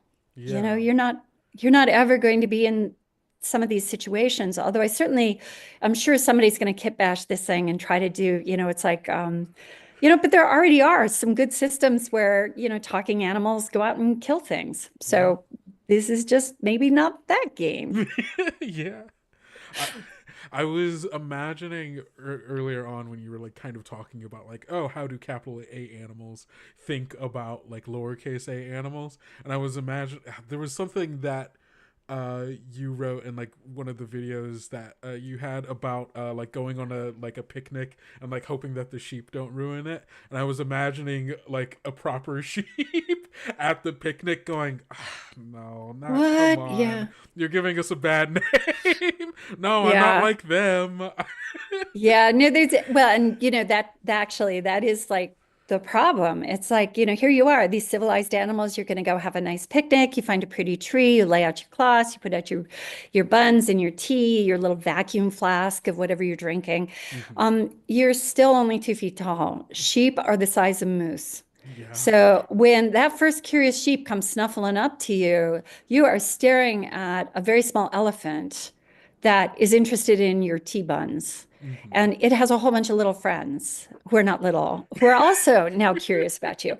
So, your experience of the world is just very different. It's like if you walk into a human space, your head comes up to the seat of the chair. If you are trying to make a cake for a human for some reason, the cakes you're going to make are going to be like this big. So they're like bigger than cupcakes maybe, but are you really, so are you going to somehow try to build a cake that is the size of a table to you? So it ends up, there's a lot of different things that go into this, and that's some of it is just like the size discrepancy, the fact you're engaged with these different kinds of non-player characters, and that each of them you relate to in different ways. Each of them brings a different set of challenges and also a different set of opportunities for mayhem. Yeah. Oh, that's so good. That's so very good. Everyone in the chat, right about now, we're going to start taking some questions from all of you. So if you have any questions about the Riverbank Ask RPG, away. Please ask away. One question that we have here is, so will there be actual roles for the stats? And ROLLS, not ROLES. So like I guess when you're using Complicated. yeah, Yeah. complicated, yeah. So the way it works is that different animal sorts, because the kind of animal you are is called a sort. Different animal sorts have different basic stats. And then those stats are modified, and you have some control over the modifications as you add things to who you are. And then you have voluntary points. So there's not a point where you're just like, okay, so am I a smart one or am I not? It's more like, okay, so if I decide I want to play a mole, moles will have this sort of basic thing, but then I just tweak it all over the place because I have these different opportunities for tweaking it. But since stats don't really work the same way in this game, having high sense is not going to make you the best person to perform this particular deed at this moment. And this is something I think about in the book I talk about, is that, in a conventional game, if you have high strength, then anytime there's a strength problem, they point you at it. And every time you're by yourself and you have a problem to solve, you go to the hammer you have. So you use strength because that's what you're good at. This is a game where which to my mind actually reflects life pretty well. I use somewhere in there, I say, sometimes you end up pounding a nail with a shoe, and sometimes you end up trying to kill a fly with a hammer. You don't always get to use the stat that you would think would make the most sense to you. And so you end up having to find sort of other solutions than just having, relying on the fact you're high dex. And so therefore, obviously, you're the person who should be doing this task. Yeah, I really like that kind of play on like the traditional way that we think of like quote unquote skills, and like the way that players engage with that, because it very much feels more like the stats are more reflective of like not what you can do, but somewhat of like who you are in any given moment, and like it's like, how do you, yes, that is exactly it. Who are you? What is your approach to life? Is it to ask for help, or to be, to get other people to help you? Or is it to get out there and just do the thing? Or is it, just sort of things work out, you just like one way or another? Or is it to think your way through? That general attitude towards life, then that's your basic stat. Right. But then those stats, as you modify it, because of course my lady mole would not be your lady mole. And so you start to adapt. But yes, absolutely. There are stats, but they're not rolled the same way. They are constructed more like. Yeah, I think that goes kind of to this next question that we have, which I think maybe not so much this first part, which says, can we talk about like what classes look like within these animals? But the other part was like, is there anything fun with like clothing in the game, and like all of like outfits and like other things that your characters will have on? Oh my goodness, yes. The point of this, I mean, actually one of the things I wanted to do is make this a game you could play without a scenario. What we call ad hoc games. So an ad hoc session is a session where the GM did not necessarily prepare anything, and yet you and your buddies want to play, and so you just sit down and you just sort of vamp it. My assumption is that people are going to be drawing the hell out of their characters. We're going to see so many little outfits and so many painstaking descriptions of what's in the parlor and stuff. The nature of cozy cottagecore is the charm of the detail. Cottagecore is, we like the worlds, but people who relate to cottagecore, usually it's like, they have very particular notions. This is what a cottagecore dress looks like. This is what this is what a gent would wear. This is what we would do for dinner. And those tiny things are definitely important. Now, most of that's not codified because honestly, I think people are this is a game that's just going to invite that. You do generate a lot of things at the beginning, like getting a pet. You can have a pet. Pets are insects, because of course it'd be kind of weird if you were a rabbit with a pet rabbit. So, and also rabbits would be really big. So they've instead bred all of these exotic insects, and the exotic insects then become your pets and other invertebrates. But to the classes question, this is your sort is as close as you got to that kind of thing. You don't play, this is not like bunnies and burrows where you're a seer rabbit or you're a, the I forget what the bigwig clone was, but a fighter rabbit or whatever. Because in real life, most of the time we just sort of muddle through with the tools we have. And sometimes we have the right tools for the job, and sometimes we don't. But we still have to do it. So we don't have warrior, stoats. Honestly, I think there's some pretty good games out there where that already exists. I mean, playing Mouse Guard solves everything for many of us. Mouse Guard, Root, Wander Home, Iron Claw, 50 yeah. I Chess. mean, they've been around for a million years, and this was meant to be something where the problems being solved are different, and the tools that you're using are different. Yeah. Got a question over here Mhm. that says, will the book include resources for GMs to create stories and adventures, and what will that look like? Yes, there's a chapter. Oh, and that's my cat's tail. So thank you, cat. Here we go. There we go. Has to move. She's so yes, I knew she was going to show up sooner or later. You have now seen the tail of my cat, which sounds like a line from a French grammar book. No, the fifth chapter of the book is basically for the GM because this is designed to be accessible to beginning GMs, especially. I'm trying to make something that a timid GM could try. So chapter 5, by that time, we've already talked about how does a session work and stuff like that, but it's absolutely gives a bunch of tools, including some tables you could roll on for how to build stories that are not simple quest stories. Some of this is based on a really great book about story structure by he's gone now. His name was Jerome Stern. It was a book called Making Shapely Fiction. And he gave a whole bunch of like other kinds of stories that can be told. And it's like, don't always write a quest. There's a million things you can do that are not quests. And he describes these shapes, as he calls it. So there are tools, specific tools that are designed to help the GM, including some tables for ways to complicate a situation, but scenarios already have complicators and simplifiers built into them. So a situation does not look the way that a scenario might in something else, where you have a bunch of, here's a place and some people you'll find and some things you'll find, because these are the same houses that you walk by. Some of them will, absolutely. It's like you've never been inside Toad Hall, so here is Toad Hall's interior, but Toad Hall is part of the landscape. Yeah. So you walk by Toad Hall all the time. It's just that now you get to see what Toad Hall looks like on the inside. So yes, there's a bunch of tools for that. And what I'm hoping, I had a lot of ideas, I just didn't have time or space to put in.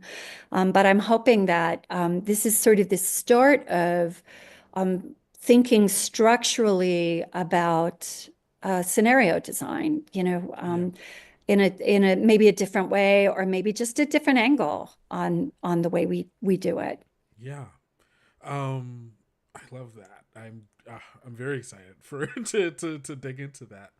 I have another question here that says, how specifically rooted is the system to the time frame that it takes place in? Do you think that this is a game that you could apply it to a different setting of like similar kind of type? Yeah.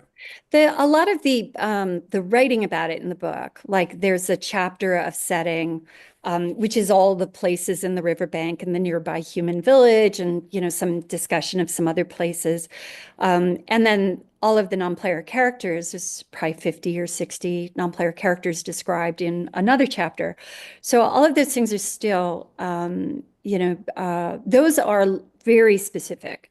And things like motor cars is a good example. In this time frame, motor cars are starting to be a thing. In the city, there are a fair number of them. Out here in the middle of nowhere, turns out, in a piece of nerd history, if you want this, the first tractor in England was actually, and here's the cattail coming again. The first tractor in England was 1908. The company that made it, they sold one total. So there were no tractors in England until World War One. There was that one, which probably, somebody bought and then was deeply embarrassed and hid it in their barn or something.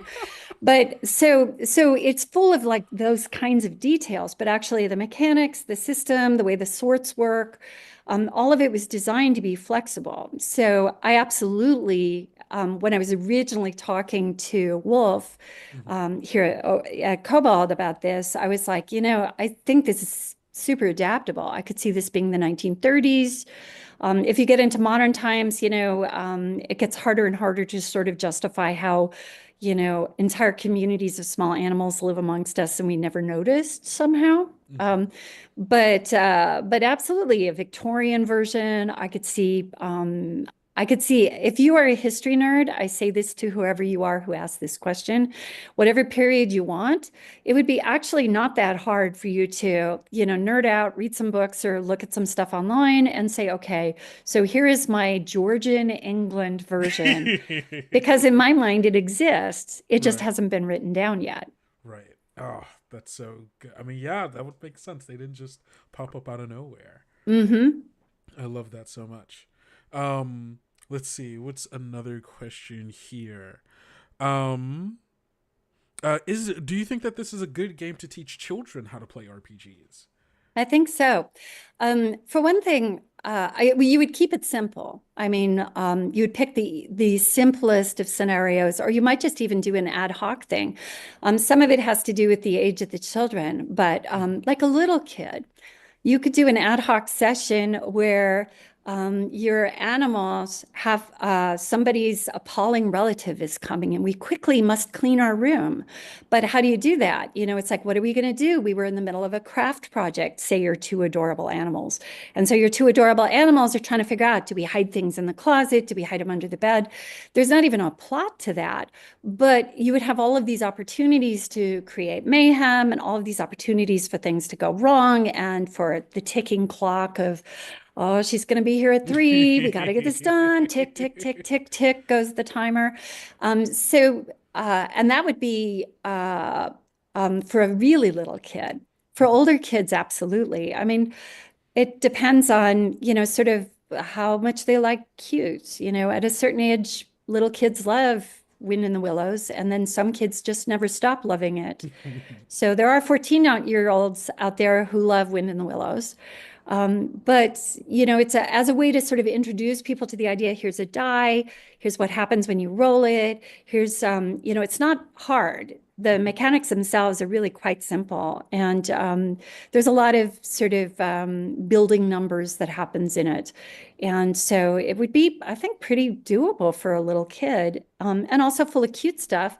And since one of our sacred texts, Anointed of Old, is the Arnold Lobel stories, the Frog and Toad stories, those things, there's very little plot. And yet those are very, very satisfying for children and for adults, as you and I just said. Yeah, I've got we were just talking about that. Right over there. Yep, mine's right there. Yeah. Awesome. I think we have time for just about one more question. All right. I'll be quick. Let's see. There was a question here that I saw that I really liked. I just have to find it again. If you could be a tree, what kind of tree would you be? A willow. Yeah, right? I think so too. Right? I think it's really nice. I like the flowiness of it. Mm-hmm. How about you? Honestly, I think I would be an alder. Ooh. A big, or maybe a chestnut. Oh, both good. Both. Ooh. Mm-hmm. Okay, I found it. Yes. Can we talk about how the cards fall into the game during downtime? How do the cards help? You mean the between times? Yeah, sorry. Okay, yes. Times, yeah. So, and I'm going to sort of spoil out how between times work because we might as well. Between times, essentially, the GM determines how much time has passed. This may have been decided before the last game ended, and the GM may have said to everybody, okay, next time we get together on Tuesday, it will be 10 days. Some of that, they might make those decisions based on what's called the Riverbank year, which is the calendar of the Riverbank. There's a big festival coming, so we're going to start the next one 2 days after that festival, or the day of that festival. So the GM has some tables that they roll on, which will tell them what's been going on during that period to the environment. Like, was it weird weather? You know, did a hayrick fall down?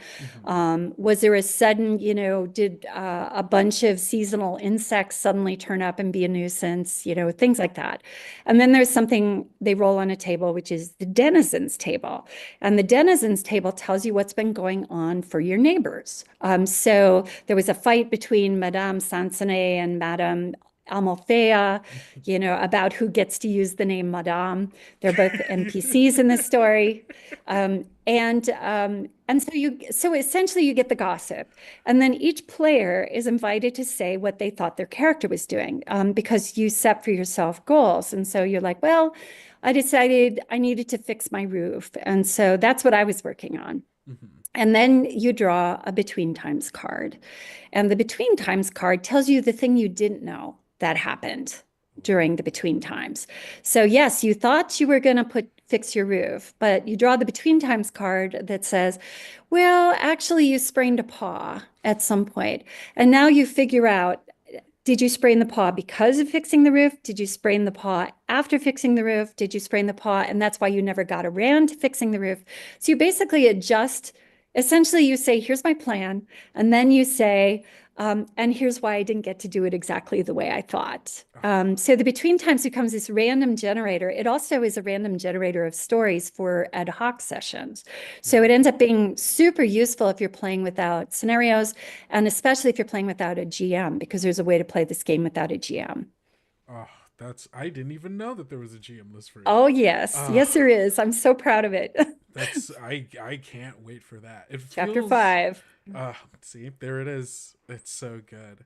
Well, thank you so much, Kij, for spending tea time with me. Thank you. And sitting along the riverbank. I can't wait to have this book in my hands. And I'm beyond excited too. This has been the adventure of my entire writing career to be doing this. So it's just been a hoot, and I'm so happy you guys are doing it. So yes, thank you everybody for coming, and go look at some of this stuff, and I hope I'll see you on the riverbank. Yes. Don't forget, everybody, you can go to sign up to get notified for the Riverbank Backer Kit, which goes live the day after Kobold Con. Yes, Monday is coming so close. And you'll be able to get it. I believe we'll also have the preview PDF up on there as well. So if you're like, hey, I want to make sure I'm actually going to like this before I go in, you'll be able to get the preview PDF. And hopefully that'll be, if this wasn't enough to sell you, the preview PDF definitely will be. So go check that out. We are going to take another quick break. We will be back at the top of the hour talking with Celeste and Wolfgang about the Labyrinth World book and the Labyrinth Adventure book. So we will see you all then. Bye, y'all. Bye.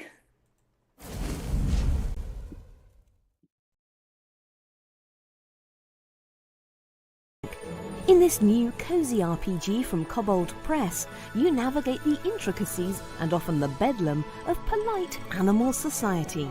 Designed by award-winning writer Kij Johnson and featuring art by Kathleen Jennings, each page brims with charm and whimsy. At the table, your decisions matter. So, while animal life might seem as effortless as a stroll in the garden, your social calendar demands much more than a stiff upper lip. Riverbank introduces a new role-playing system, and players must balance their characters' animalistic and poetic sides. Veer too far to either side, and total disaster may follow. So grab your friends and put on your finest plumage. Then come dance a waltz of whimsy with a hint of hilarity and a dollop of drama. The cozy Riverbank RPG awaits. Download the free preview PDF and pledge today on BackerKit. Whether it's your first adventure, or you're busy planning for the next, or you are proud to be valiant, Drive-Thru RPG is your best support class with Kobold Press's entire PDF library available. Browse through over 300 titles for Tales of the Valiant, Midgard, 5e, and more. Stay brave and bold with Black Flag compatible titles. Explore Kobold Press's famous guides on drive-thru fiction too. Start your adventure today.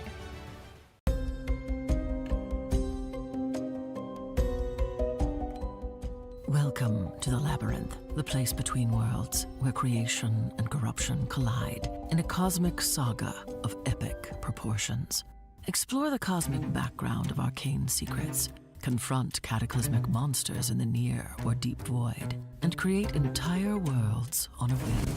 With 14 new lineages, 6 new heritages, 30 new monsters, almost 100 new spells, and 14 mind-bending subclasses, players have an abundance of choices for multiversal characters and storytelling, all completely compatible with the Tales of the Valiant RPG and Dungeons & Dragons 5th edition.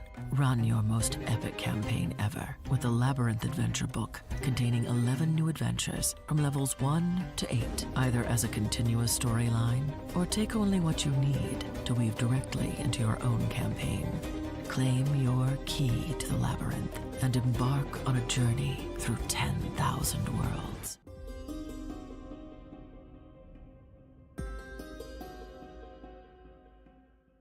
As we walk up to the hotel, whose name that I just forgot in character. The Avarice Hotel. Avarice Hotel. You're all part of a paranormal investigation group that has a TV show. The show is on the line. Do you guys want me to show you where I saw the woman talking to the ghost? No. Hello, we've actually got something here, Val. I think we are all having some sort of a collective hallucination. She starts to float towards you. You see her eating bone fragment. The skin is falling off.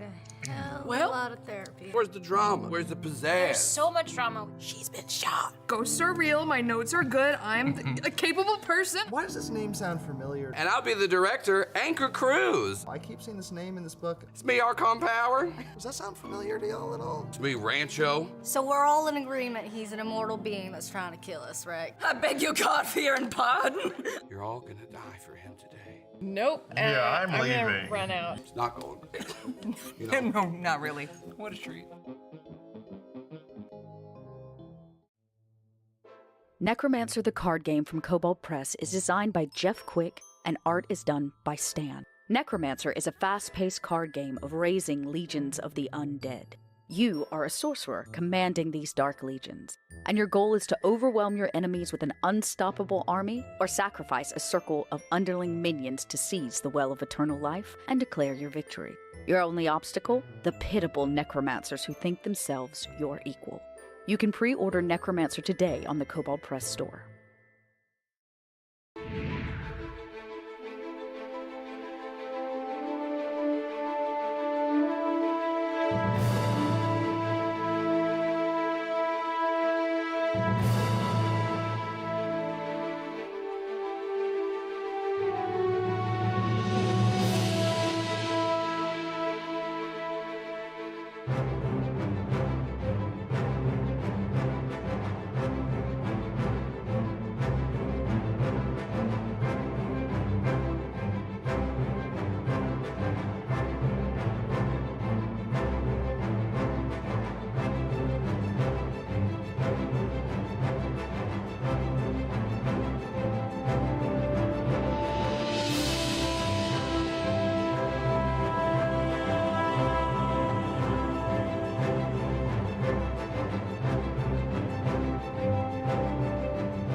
Expand combat options for your game with Book of Blades and join the feel of battle over land and sea.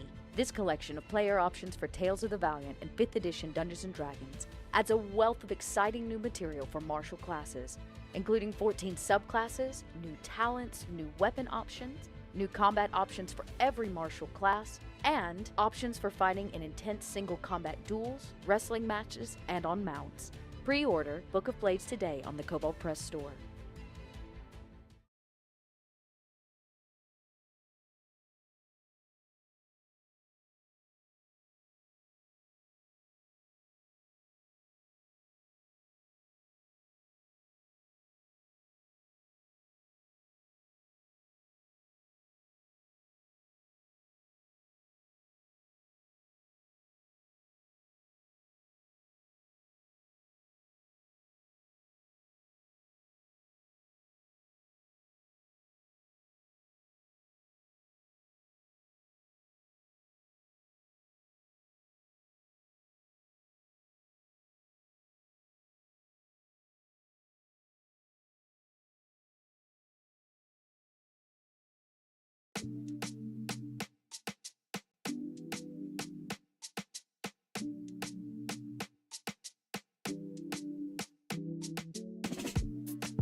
Hello, everybody, and welcome back.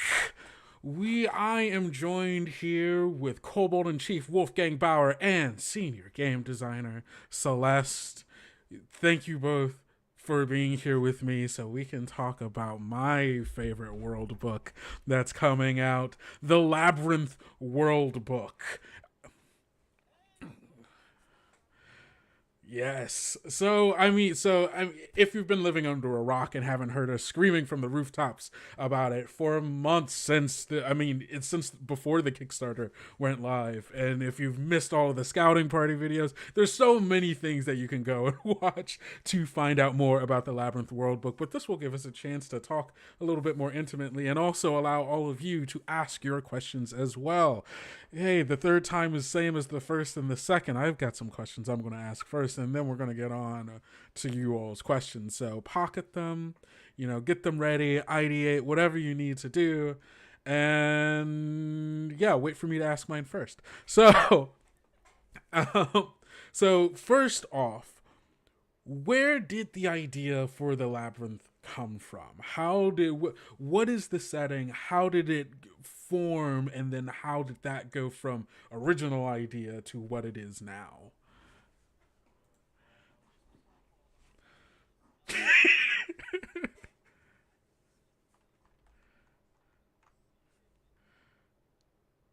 The Minotaurs talk about the Great Maze. And I think that was the first seed and the first hint of it was in the Midgard setting. There's talk about the Great Labyrinth and the Minotaurs who go into the labyrinth in one place in Midgard, and then they come out of a different labyrinth in a different city, in a different town across the continent. So all labyrinths are connected was like the beginning of this.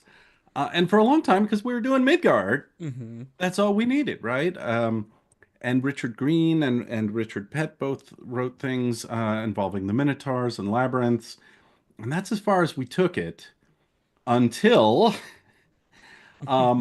somebody said, and I don't remember, it might have been me, said, well, does the labyrinth connect beyond that? Where else does it go? And I said, well, it could go anywhere.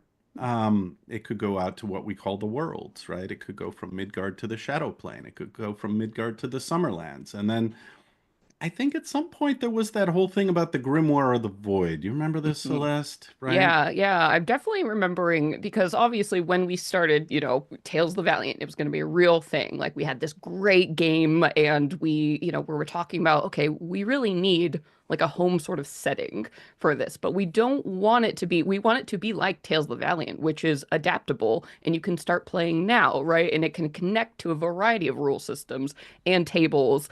And I think it was through these kind of conversations, like we were talking about some old products that like, we're still on the shelf and we're like, do we bring these forward? Things like we had this book that once upon a time called Grimoire of the Void, right? That was going to be the big idea. But then when Tales of the Valiant sort of like came into being, we're like, okay, maybe not that, but maybe some of that. And then we were talking about like the labyrinth, and we had all this cool lore like from Midgard that Wolfgang suggested. And like the labyrinth had also been something that had come up a bunch in Deep Magic, which was actually my first like couple releases, the revamp of Deep Magic 1 and Deep Magic 2 as a full-time Kobold staff employee.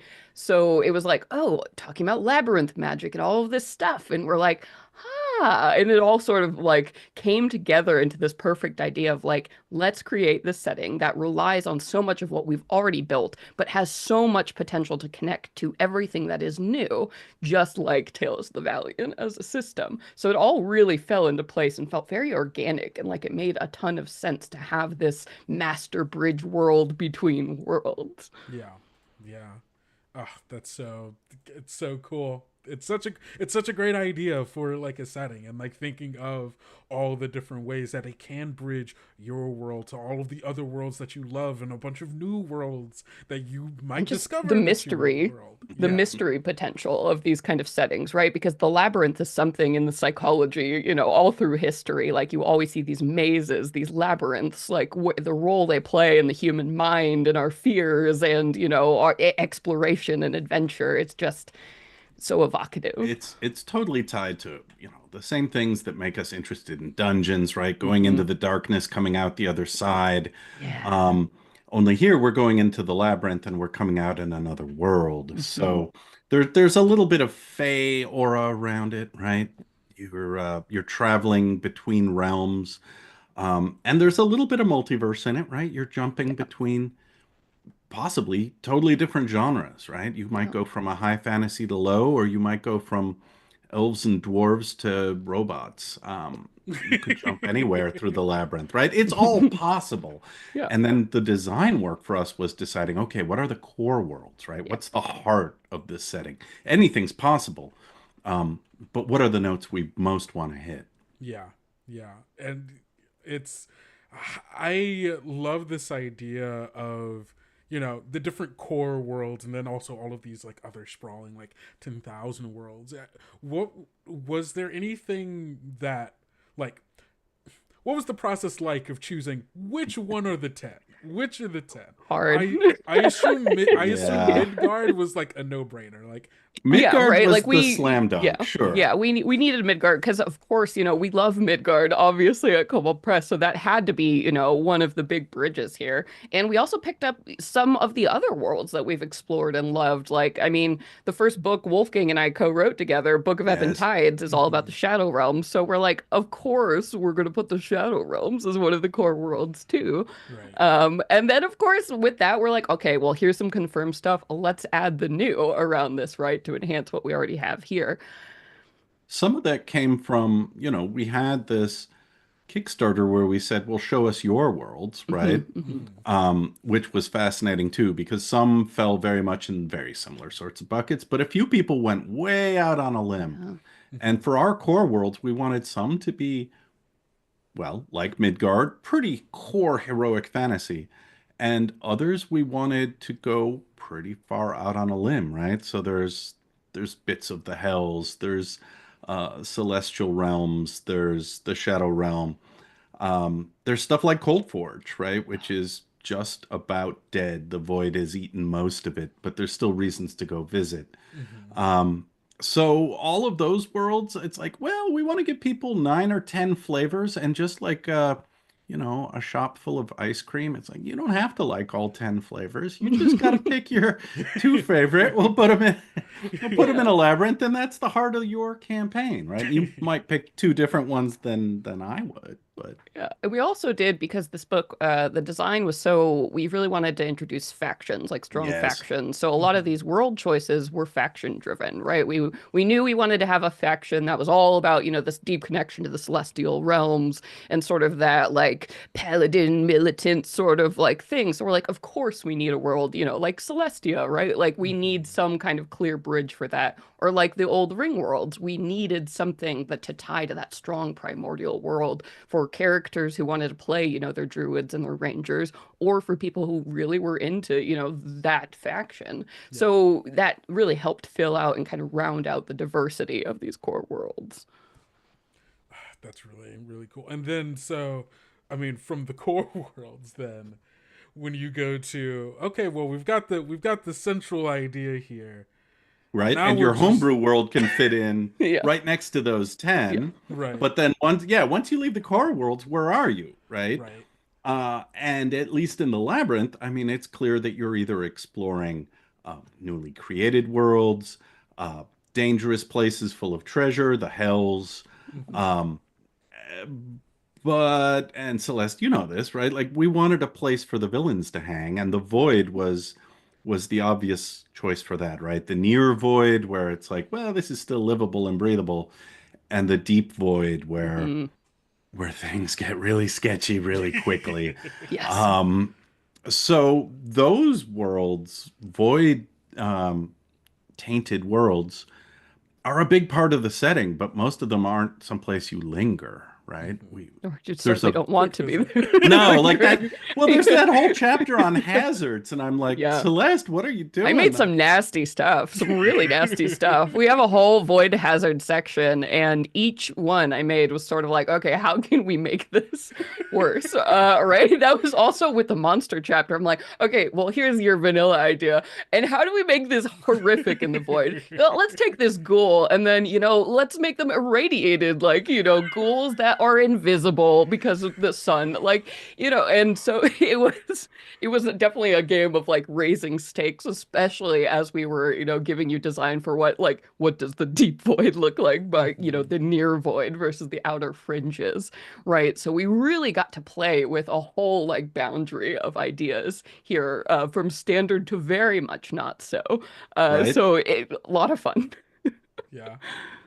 I mean, we made sure that there are places for people to hide, right? Like Yeah. the Smithy is one of those hub towns where anyone can survive, where there are friendly resources, there are friendly people, the faction there, the keepers of the keys, they're not a hostile bunch. And if you can help them out, they'll help you out.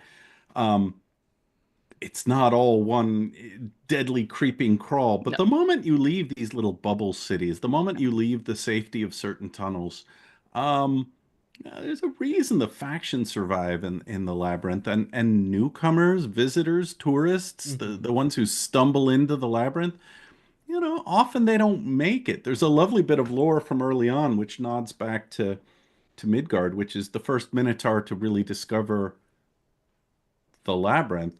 Well, he survived because he's a Minotaur and he's good at that.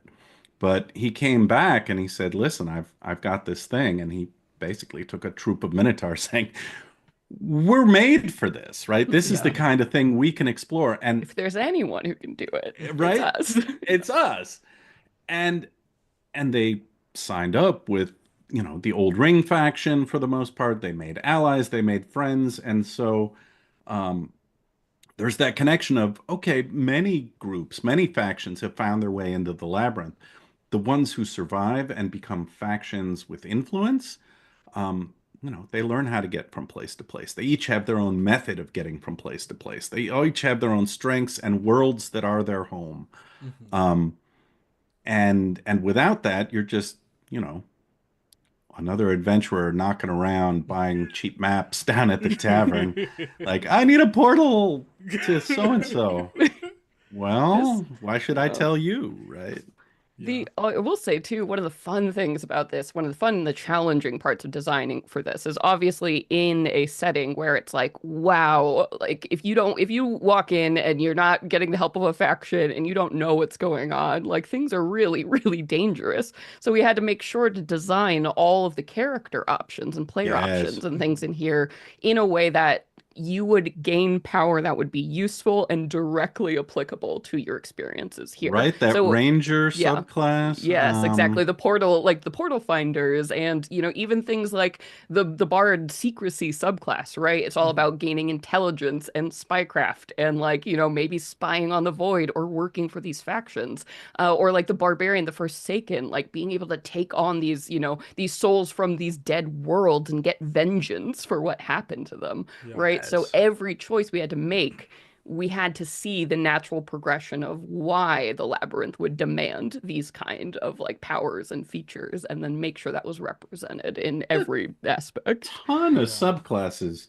We did. We went 1, 2, 3, 4, 5, 6, People have 7, been asking 8, for 9, more 10, player options, so I don't think anyone's mad.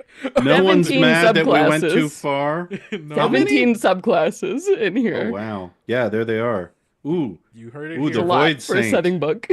Oh, sorry. Yeah. All right. I'm just gonna wave it around. I got some. Oh, see, he got that print proof. I was so jealous. Oh, it's so pretty. Yeah. Oh, it's very pretty. Oh, no, it's Oh my blurred out. gosh. We're hold up that censoring cover our again. broadcast. Hit the cover one more time. You're not ready for this. Oh no, that was man, the it's so Smithy pretty. map. Yeah. It is a very pretty book, but it's also loaded with those player options, like you were saying, and lineages, and a wide selection of spells and items. New heritages, backgrounds, yeah. talents, tons of spells, tons of magic items. Yes. We were busy. It's so busy, and it's not only that, right? Because the Labyrinth World book is like one half of this. Because Yes. we also have the Labyrinth Adventures books, so GMs out there can, if they're like, okay, I need to find a way to, like, how do I get my players Like, into how the do I even labyrinth? How wrap do I my head use around this? There's a Yeah. whole nother I know. I plug for own stuff. If you want to come watch me on Sunday, I'm actually running a preview version of one of those Labyrinth adventures. I'll just say, if you guys are Snowpiercer fans, you should definitely be there for that Yes. charity game on Sunday. So Yes. make sure to keep your eye on the schedule. Yes, Right? this Sunday Kobold Con. You can see it happen live. Yes. The adventures are all great. What I loved about the way we designed those things, and I think we'll see a little of this in the charity game on Sunday, is they were meant to be linked, right? Mm-hmm. They can be played separately. The structure of the labyrinth is you can just drop it in, right? Put a portal in your world, go play this adventure that might be not your usual flavor, and then come back the portal to the world that you're used to, right? Like you don't have to do the full series, but good Lord, if you do, it's a kind of epic campaign. So That's and I love that ability also of, like, you know what, we've been playing in this world for a bit, it's starting to, we need to shake things up really quick. Just we gonna want to drop a portal and go Open a somewhere portal. else and come back. I mean, that's why we call it a campaign overlay, right? Like you can fit it into your existing campaign, take the parts you want, but it's not gonna nuke your storylines from Mm-mm. orbit. It's not gonna like change everything you love about the setting you've already got. I mean, if you're in Midgard, it's Yeah. like, well, you can put, people wander off on the world tree into the labyrinth, but it's easy to come back. Yeah. Let's talk about that a little. What is a campaign overlay, and, like, how does it function with one's regular game? So this is a concept that Kobold Press has been doing for a while without quite calling it that. Um, I think Waste of Chaos is another example of it, where it's tools and resources that slot into your existing game or the campaign builder. Um, in the case of Labyrinth, it's, well, you bring in portals, you bring in these factions, and you bring in the void, right? Those are the notes, the sort of foundation stones of a Labyrinth campaign. Um, but you skim it on top of an existing world and existing campaign. You don't have to start over with a Labyrinth character if you don't want to, right? I think that's the key point, is it's a layer added to what you already love in your existing game. And if you go to the hells of the Labyrinth, okay, those might be different from the way you've defined the hells so far. Right. But because it's just another world and another portal, you can say, well, apparently there are two sets of hells now, right? And do they even know about each other? Then your players are really in trouble. Oh. Yeah, they're really in trouble. You're always adding options, Right, and it's yeah. not in any way constraining your campaign. So But it's at the same time, it could be a full, could. robust Oh my- setting if you just wanted to start from ground zero in the labyrinth. Absolutely. Pick up the Labyrinth Adventures book, start at level 1, go to town. I mean, that's the way I'd run it. But we're biased. We like it a lot. Yes. That's so good. And so, and we're getting close to the point where you all in chat can ask your questions. I've been logging a few of them, so keep them coming. But like right before that, I want to ask, what is each of yours favorite part of the labyrinth? It's so hard when you ask me I this. hate this Pick your question, but favorite. Pick your favorite child. Do it right now. I will choose. It's hard. It is hard. I'm gonna go, and I didn't even write it. This is Richard's contribution. I like the way he did the smithy for the Keepers of the Keys. It's a little bubble city. The keepers are, of course, the mystics, the wizards, the ones who know stuff. And they've got the invisible archive and this index of worlds, and they've got all these resources that are mystical and magical and scrolls up to here. But what I love about it is they've got a little farmland. It's got a little pastoral section where, like, there's food. And it just seems like such a cozy place. And then he's like, well, there's 5 gates, and they each lead to a completely different and disastrous kind of place. I'm like, wait, so it's home and it's cozy, but all the ways leading out of home go like, well, yeah, one goes pretty much straight to the hells. And I'm okay. And one goes to the near void. Or, yeah, he was like, okay, but they're mystics and wizards. Why did they pick this location? Well, that was the place they could grow the bubble city they had, right? Inside the labyrinth, they were constrained. Um, and the way I'm a sucker for libraries and wizard colleges, so I love that stuff to begin with. There's something called the Invisible Archive, um, where, at the base level, it's like a Patreon for adventurers. The base level's free. You can visit the library and see stuff. Yeah. If you want to learn anything useful, there's a small fee tacked on a monthly basis, all right? Or you have to make a small donation to the library. If you really want the good stuff, oh, I'm sorry, you can only come in when you've earned a chit. The keepers of the keys say you have security clearance for the highest levels of the library. And it's hierarchical and elitist and everything, but I'm like, yeah, I don't want to hand first level adventurers the keys to everything. Yeah. Make them earn it. Gotta prove it. The librarians need, be a good patron, and they'll help you out. So I think that's my favorite, just because I always loved wizards, and that's the most wizardly part of the labyrinth. That's so fair.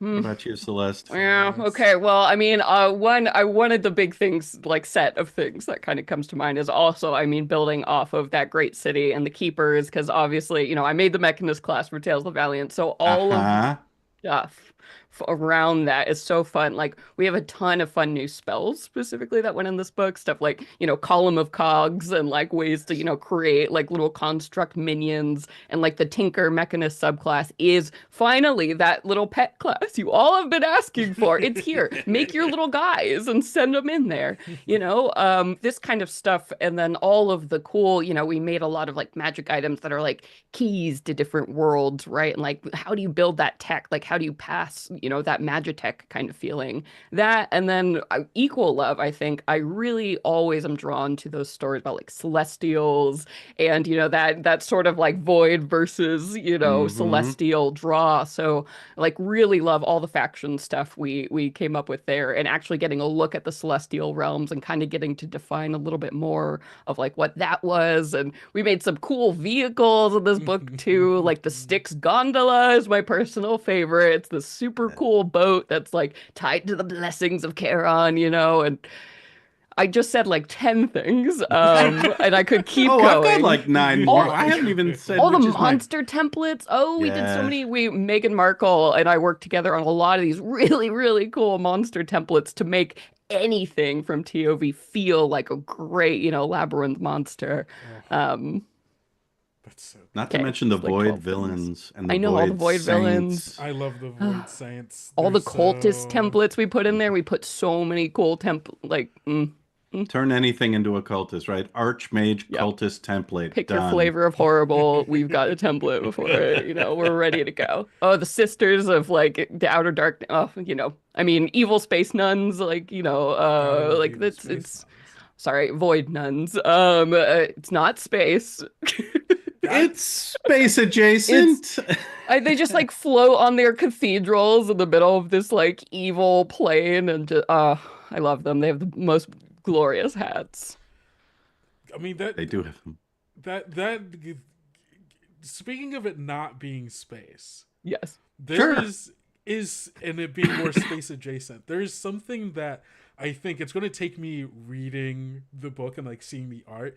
I always forget that technically it's all underground and like in tunnels and such, which is such an interesting concept for like a world in which people just live and like a lot of people are, and how those tunnels then like break off, like, oh, I open up a door and like I'm in a field somewhere.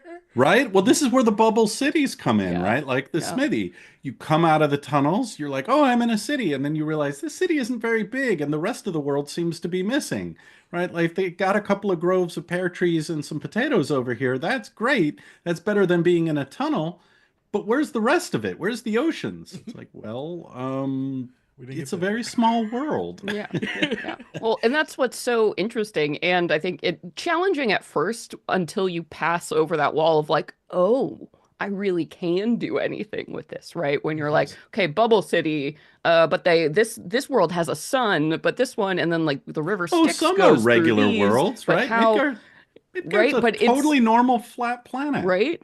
But there are so many opportunities and we give you so many tools to introduce how these worlds connect to each other. Like there are Yes. 1,000 different ways to travel the labyrinth, just as there are 1,000 different destinations to reach through the labyrinth. But they And fit into certain finding, buckets. We've helped yeah, define it and put yeah. mechanics You around know, it. your doors, your portals, your rivers, your ways, your planes, like, and it really is something that can adapt to whatever kind of group you have and what you're really interested in and the characters you're interested in. There's many, many ways. Yeah. I love it. I mean, so I think this is a great lead into a question that I've seen both on Twitch and YouTube in various ways. How do you find your way about the labyrinth? Like, are there specific tools, vehicles? What do the travel Yes. mechanics look like? Yes. Yes. Yes to all of those. I mean, there are specific vehicles. Celeste, you did a bunch with vehicles. I love vehicles. There's stuff like portal detectors and void detectors that will tell you what's around you. There's the whole keys section. And I think of it as each one of the factions has a preferred method of travel, right? They all have mastered some way of getting around. Like the Keepers of the Keys, they're big into portals, right? Gateways, portals, information, Magic knowledge. technology that can get you from place to place and all the Right. security concerns and ways they have to deal with that. Yeah.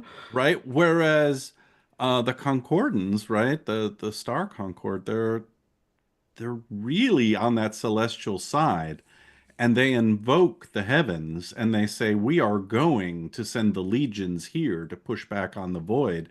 And that's it, right? Like the high priesthood or the powers, thrones, dominions, and angels swoop down, say, okay, we're making a path through the labyrinth. Basically to make send a the rainbow bridge and then go there. So like they for you can't do Super it Mario often. fans. Yeah, but exactly. So they build their bridges and they're temporary. Whereas the keepers build them slowly and the portals stick around till somebody breaks one.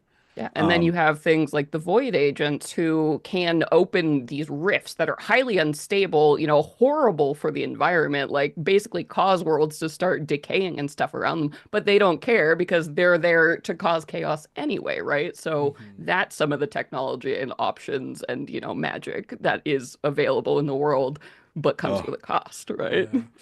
The old ring, of course, have been around the longest, right? The giants, the minotaurs, the druids, and they grow their path from place to place, right? Like the world tree. Trees, yeah. And so they're very Midgard connected. But yeah, if you know your way around the world tree, the old ring knows, you know, we can get you to that world or most And they worlds. also, yeah, they also tend the trees, and so they can build those branches and point them, right? Like slowly, so slowly over time, they're like, you know, growing things where they need and sprouting new places. And, you know, it's slow but consistent. So they all kind of, each faction, each way has its own like drawbacks and, you know, benefits. Yeah. I love all of these very physical ways in which like the factions try to connect, like the idea of a temporary rainbow bridge. Just like I want a scenario where you have to hold off these people for this long so that the bridge dissolves before they're able to make it from one place to another, or like, oh, something's eating at the roots of one of the paths for it's like there's so many cool ways to interact. Honestly, the labyrinth is all about, right, like paths and choke points, opening and closing portals. Like there's a big chunk of adventure design, possibility, hooks, conflicts around, hey, we want to open this, or oh my God, close that rift. Yeah, or keep it closed. And because different factions do it in different ways, it doesn't feel samey, right? It's not, oh, we're invoking the same kind of portal with the same gate spell that we always use. No, it's flavored differently, but sometimes you need different tools or people to bring it into being.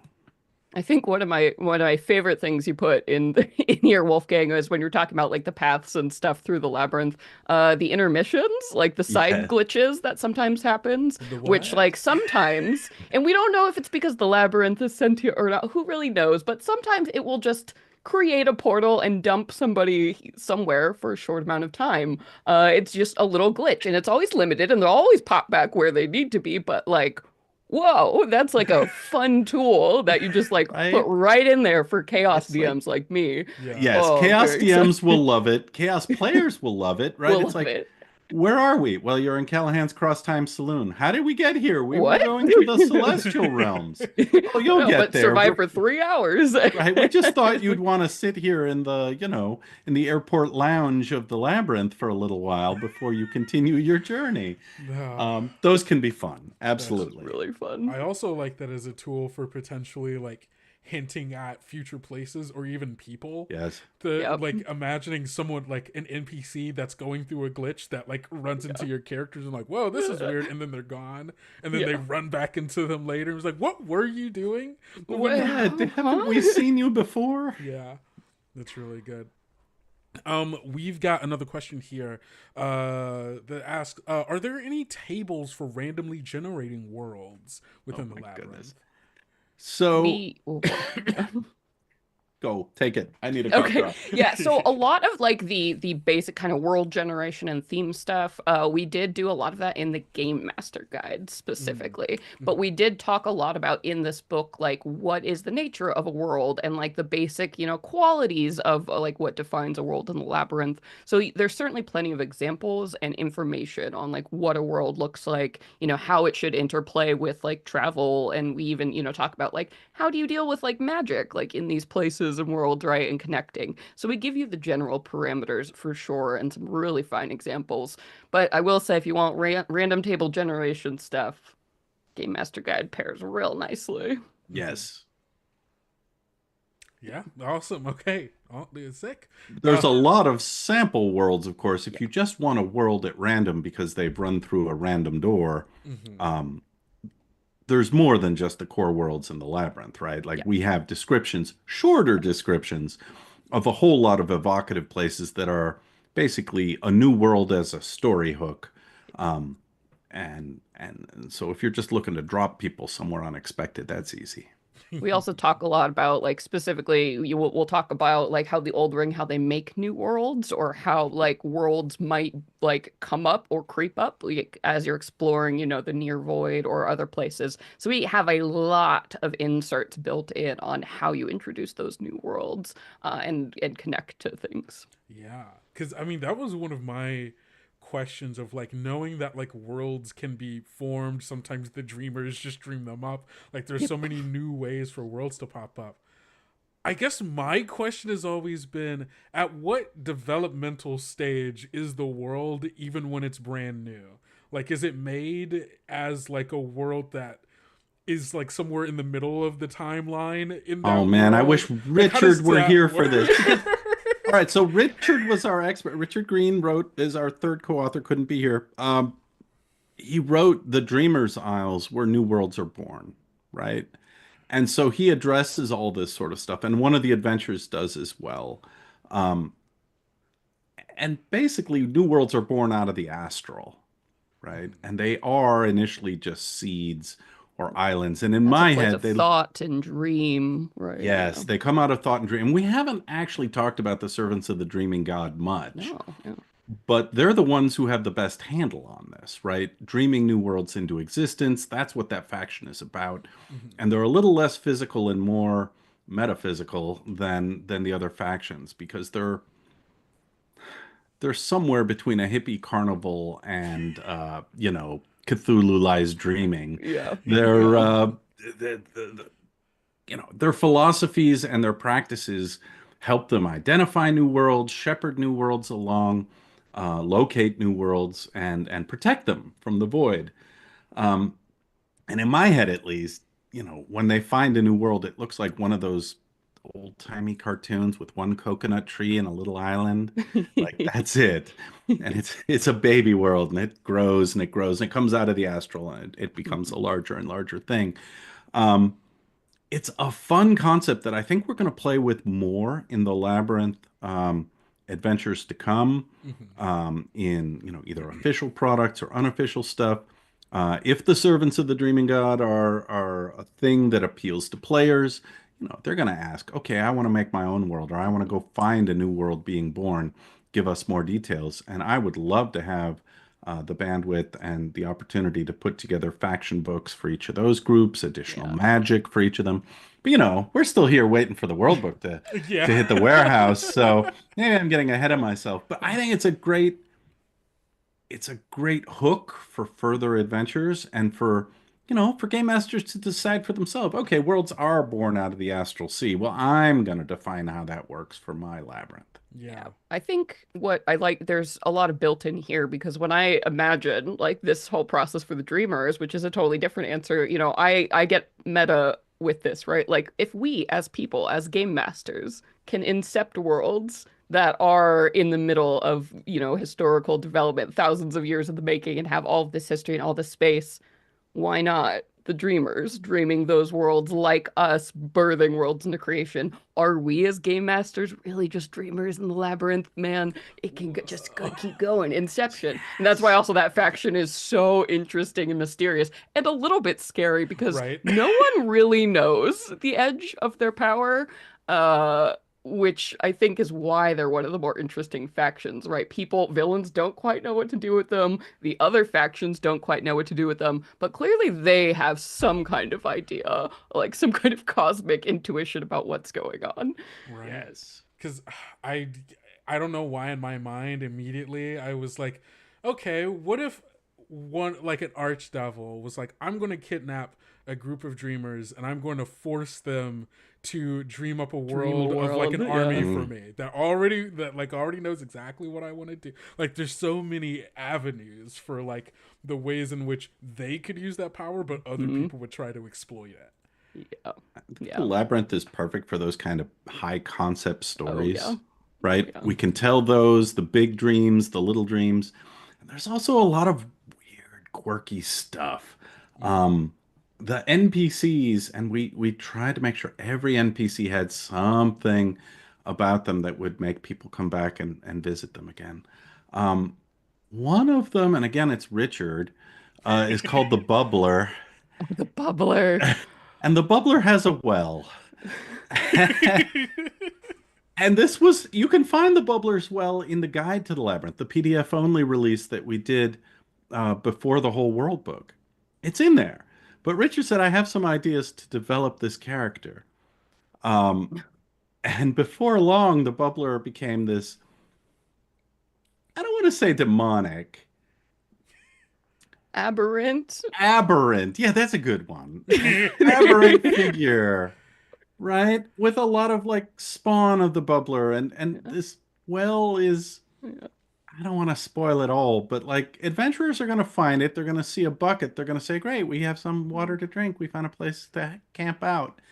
And then they're going to meet this guy. And the servants of the Dreaming God probably get along with him famously. I think they use the water from the Bubbler's well to make their dreaming potions. But well, and we have some magic items in this book that are direct from, take a little sip of this. Maybe the Bubbler made it.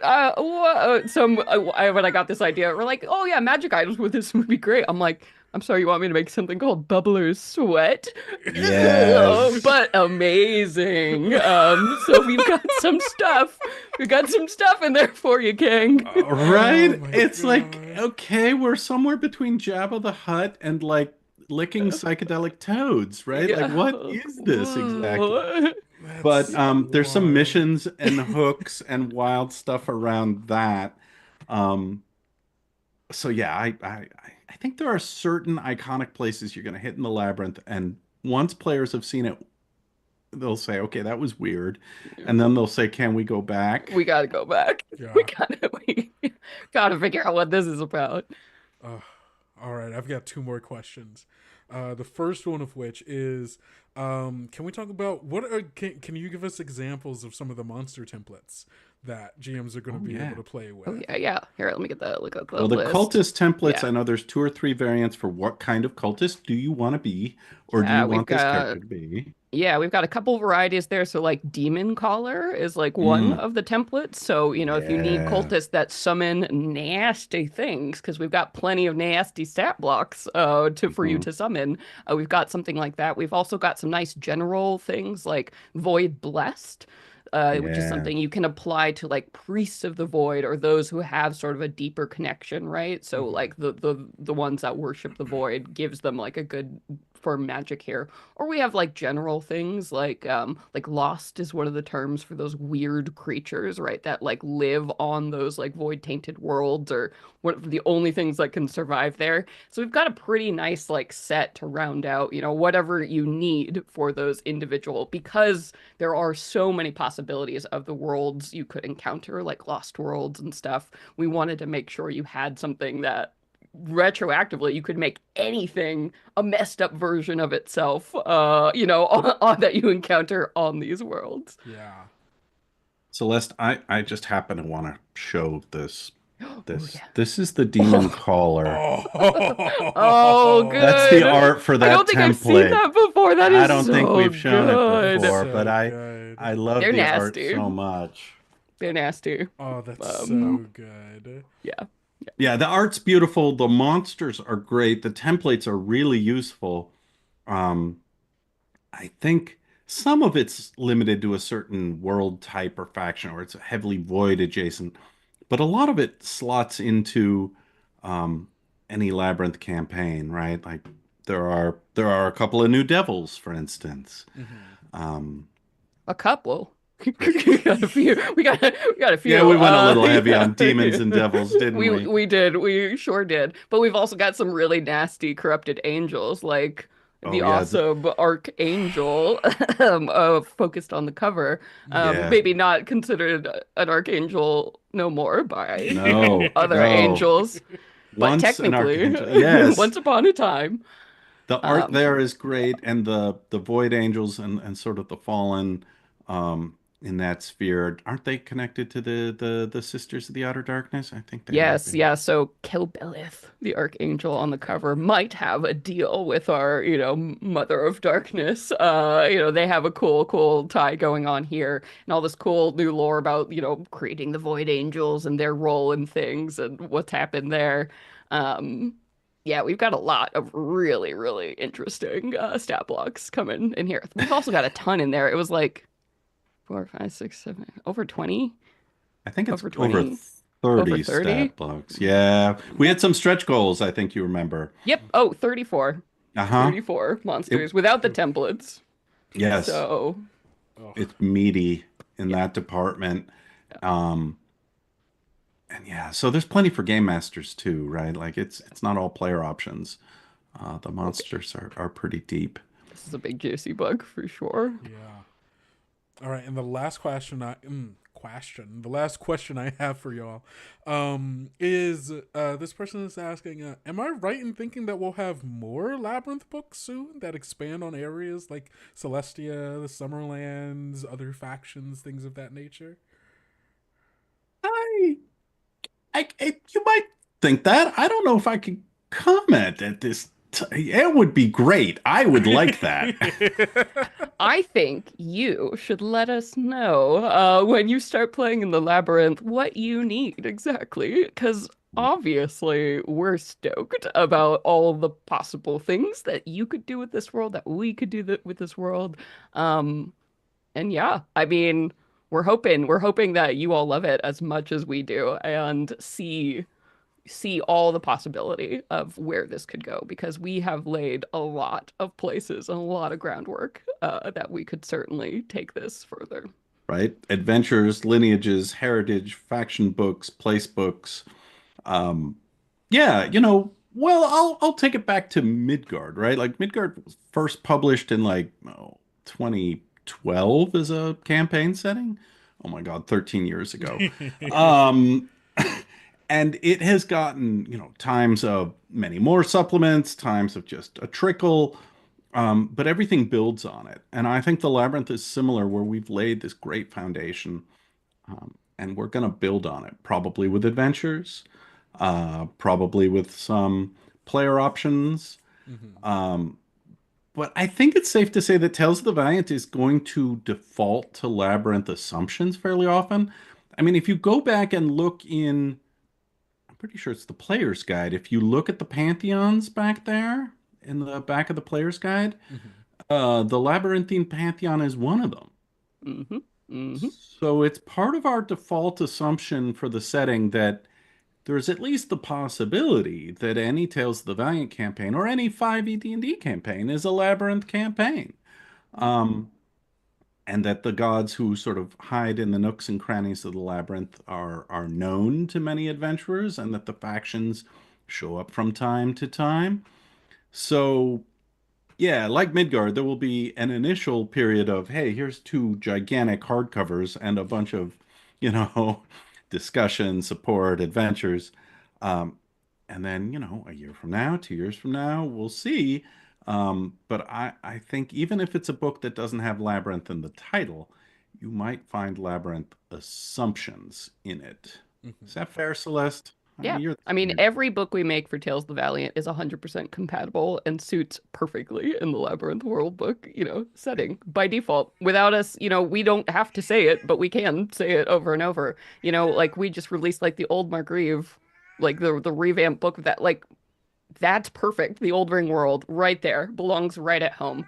Some of the projects we've been moving forward or looking back, the way we did Book of Ebb and Tides. Not only was that the Shadow Realms 100% compatible with Midgard lore and world, it's also 100% compatible and a perfect expansion of the Labyrinth world book. So we really are taking a holistic approach to the way we design Tales of the Valiant and the Labyrinth world book setting. So it is all things at once. Right. It's supposed to be all things. I think we're pretty close. We're omnipresent.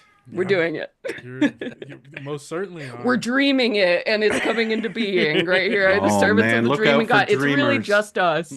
We are the servants of the dreaming god. The question is, which one of you is one of the void saints, and which one of you? We all battle at the end of the universe, and not a moment before. For Celestia, down with the void. Apocalypse now. Well, thank you both so much for sitting here and talking just a little bit more about the Labyrinth World book and the Labyrinth Adventure book. Don't forget, everybody, you can go to the Kobold Press store now and pre-order. If you haven't already backed it and you're just looking to get a pre-order, you can head on over to the store and get your pre-order in now. Do it now before we sell out of physical books and you have to wait to reprint them. Do it now. I don't know how long the print run's going to last, but we'll see. It keeps happening with Tales of the Valiant books, so do it now. So do it now, because guarantee you it will sell out faster than you think it will. All right. Well, thank you all so much. We're going to be taking another break at around the top of the hour. We will be back for a little quiz show of What's That Monster, where we're going to see how good are you at remembering or maybe just digging through your books to figure out which monster is what. So we'll be back with that again at the top of the hour. See y'all then. Bye, folks. Dust off your finest hat and tighten your suspenders, because you're invited down to the riverbank. In this new cozy RPG from Kobold Press, you navigate the intricacies and often the bedlam of polite animal society. Designed by award-winning writer Kij Johnson and featuring art by Kathleen Jennings, each page brims with charm and whimsy. At the table, your decisions matter. So, while animal life might seem as effortless as a stroll in the garden, your social calendar demands much more than a stiff upper lip.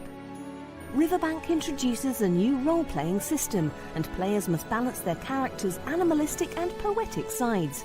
Veer too far to either side, and total disaster may follow. So grab your friends and put on your finest plumage. Then come dance a waltz of whimsy with a hint of hilarity and a dollop of drama. The cozy Riverbank RPG awaits. Download the free preview PDF and pledge today on BackerKit. Whether it's your first adventure, or you're busy planning for the next, or you are proud to be valiant, Drive-Thru RPG is your best support class with Kobold Press's entire PDF library available. Browse through over 300 titles for Tales of the Valiant, Midgard, 5e, and more. Stay brave and bold with Black Flag compatible titles. Explore Kobold Press's famous guides on drive-thru fiction too. Start your adventure today.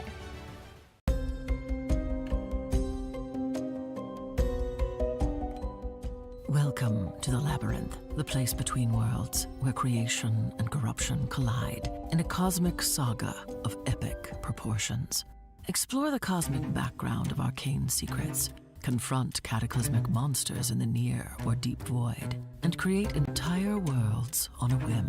With 14 new lineages, 6 new heritages, 30 new monsters, almost 100 new spells, and 14 mind-bending subclasses, players have an abundance of choices for multiversal characters and storytelling, all completely compatible with the Tales of the Valiant RPG and Dungeons & Dragons 5th edition. Run your most epic campaign ever with the Labyrinth Adventure book, containing 11 new adventures from levels 1 to 8, either as a continuous storyline or take only what you need to weave directly into your own campaign. Claim your key to the Labyrinth and embark on a journey through 10,000 worlds.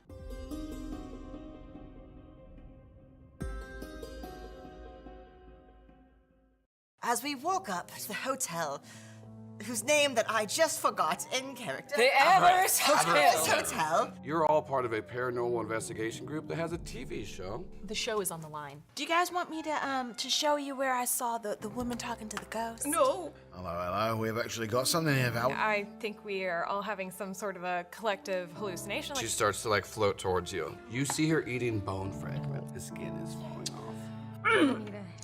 A lot of therapy. Where's the drama? Where's the pizzazz? There's so much drama. She's been shot. Ghosts are real. My notes are good. I'm a capable person. Why does this name sound familiar? And I'll be the director, Anchor Cruz. I keep seeing this name in this book. It's me, Archon Power. Does that sound familiar to y'all at all? It's me, Rancho. So we're all in agreement he's an immortal being that's trying to kill us, right? I beg you, God, fear and pardon. You're all gonna die for him today. Nope. Yeah, I'm gonna leaving. run out. It's not going. No, not really. What a treat.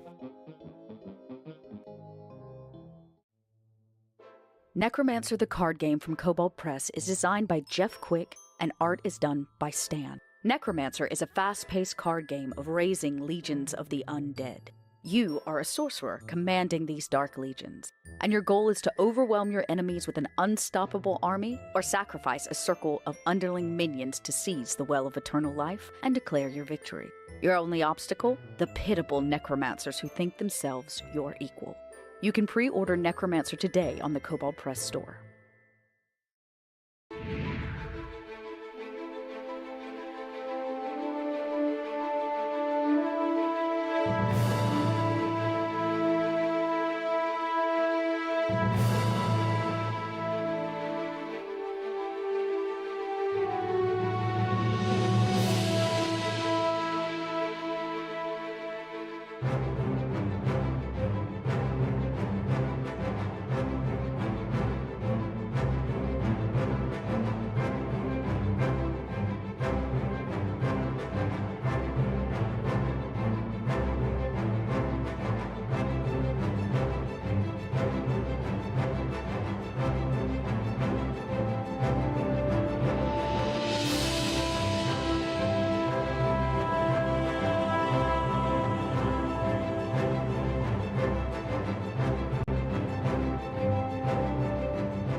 Expand combat options for your game with Book of Blades and join the feel of battle over land and sea. This collection of player options for Tales of the Valiant and 5th edition Dungeons & Dragons adds a wealth of exciting new material for martial classes, including 14 subclasses, new talents, new weapon options, new combat options for every martial class, and options for fighting in intense single combat duels, wrestling matches, and on mounts. Pre-order Book of Blades today on the Kobold Press store.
Hello, everybody, and welcome back to Kobold Con. My name is Kendrick Kendo. If you remember from not that long ago, I was on this screen not that long ago, maybe like 10 minutes or so, somewhere around there. Thank you all for sticking so much with us. For sticking around so we could do something that I think is pretty fun. We've been going on about panels. We've been taking in a lot of information. We've been learning about all these new books and all. There's so much. So many new things. So let's talk about old things. And by that, I mean we're going to be doing a little quiz show called What's That Monster?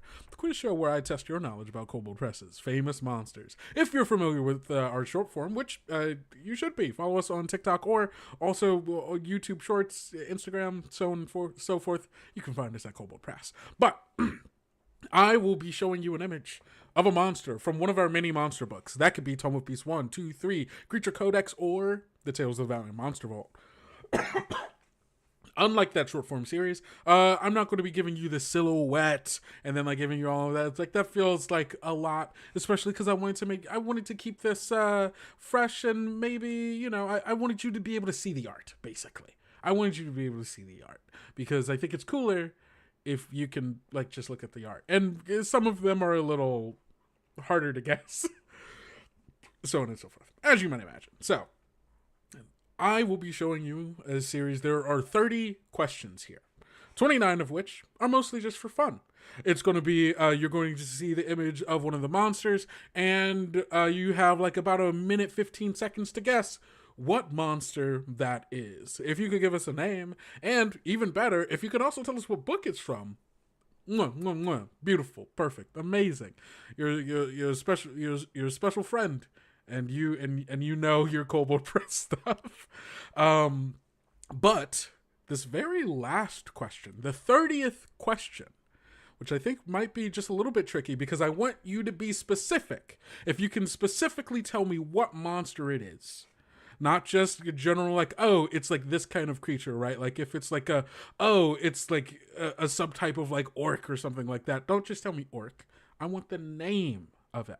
And even better, assuming that multiple people get it, if you can get me the book that it comes from. So I'll need the name of the monster and the book that it comes from. If you're the first person to tell me this in either the Twitch chat or the YouTube chat, because I will be keeping track, you will be the winner of a very special prize. What prize is that? Well, I'll tell you when we get there. You're just going to have to find out. So, if you all are ready.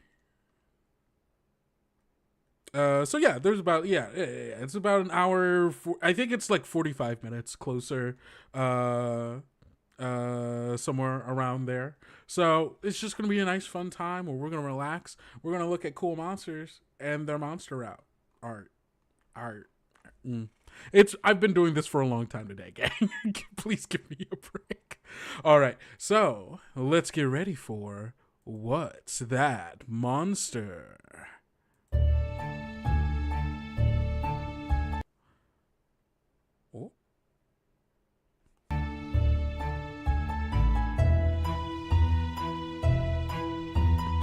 Hope you're ready, because we're going to be starting now.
All right, everyone, it's time. We're going to go to the final monster. I'm going to wait for both Twitch and YouTube to sync up before we move on to this final monster. I will be picking a winner, both one from YouTube and one from Twitch, just because I understand that the syncing, changes a few things. I'll announce what you win after this. So don't forget, for this one, I'm going to need both the monster and the book it comes from in order for you to be the winner. Are you ready? Here we go.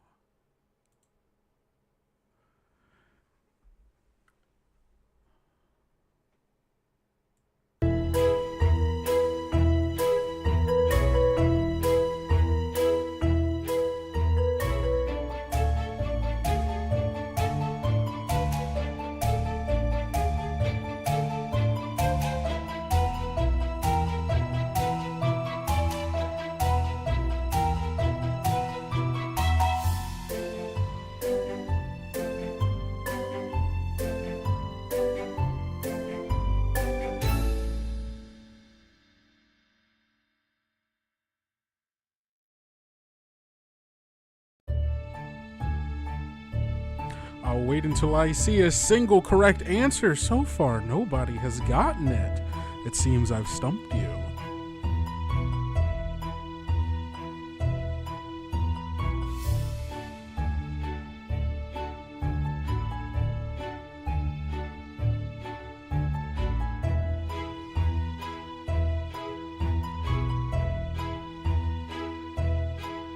Someone on Twitch has gotten it. Will anyone on YouTube do the same?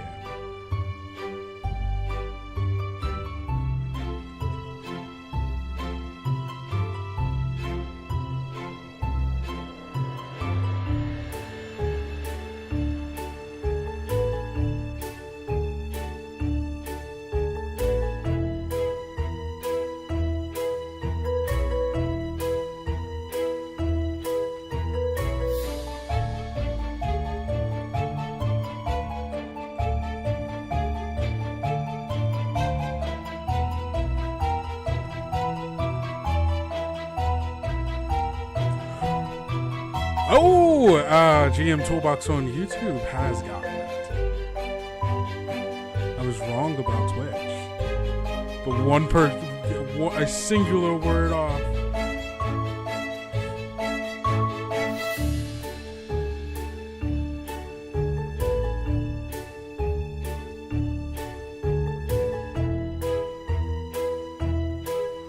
Ooh, still no Twitch. Come on, you are on. It is a kobold something hunter. I can tell you that. You just need to figure out what that middle word is.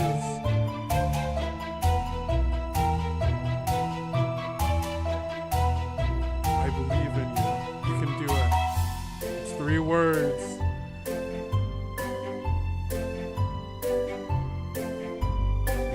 It's not a kobold demon hunter. I know everybody on YouTube is like, we've already gotten it. We know what it is. It's Kobold something hunter. Yeah, Mad Lib time. You know what? Sorry, my brain fizzled there for a moment.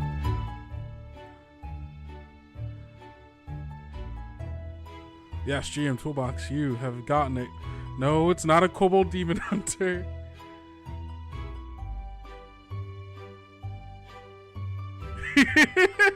Obviously, duh. It's obviously a kobold hunter. I believe in you all. What kind of things can you hunt? What kind of monsters could this kobold be hunting? Obviously, it's a kobold French maid. A kobold hunter. That's an interesting thought, but not quite right. Goblin hunter? No, further away from when you said demon. A hunter, my favorite. A kobold hunter, my favorite anime. Kobold dragon hunter? Not quite. You know what? I really appreciate that none of you have actually just gone to YouTube to see the answer. You all are so dedicated, and I appreciate it.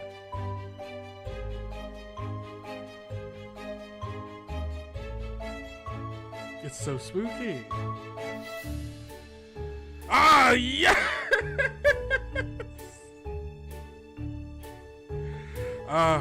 And we got there. It is, in fact, a Kobold Ghost Hunter from Tome of Beast 3. And our two winners for today. I'm just gonna, hey, hi, I'm back. How's it going?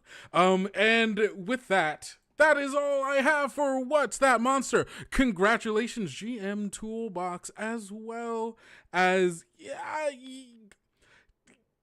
only exception, you got it. However, I think I should give a little bit of effort, a little bit to Art by Hobo, who feels like they mostly got there. Who to say who wins in this? Because one of them said the right answer, one of them did the vast majority of the work. This is a hard question. This is a hard thing.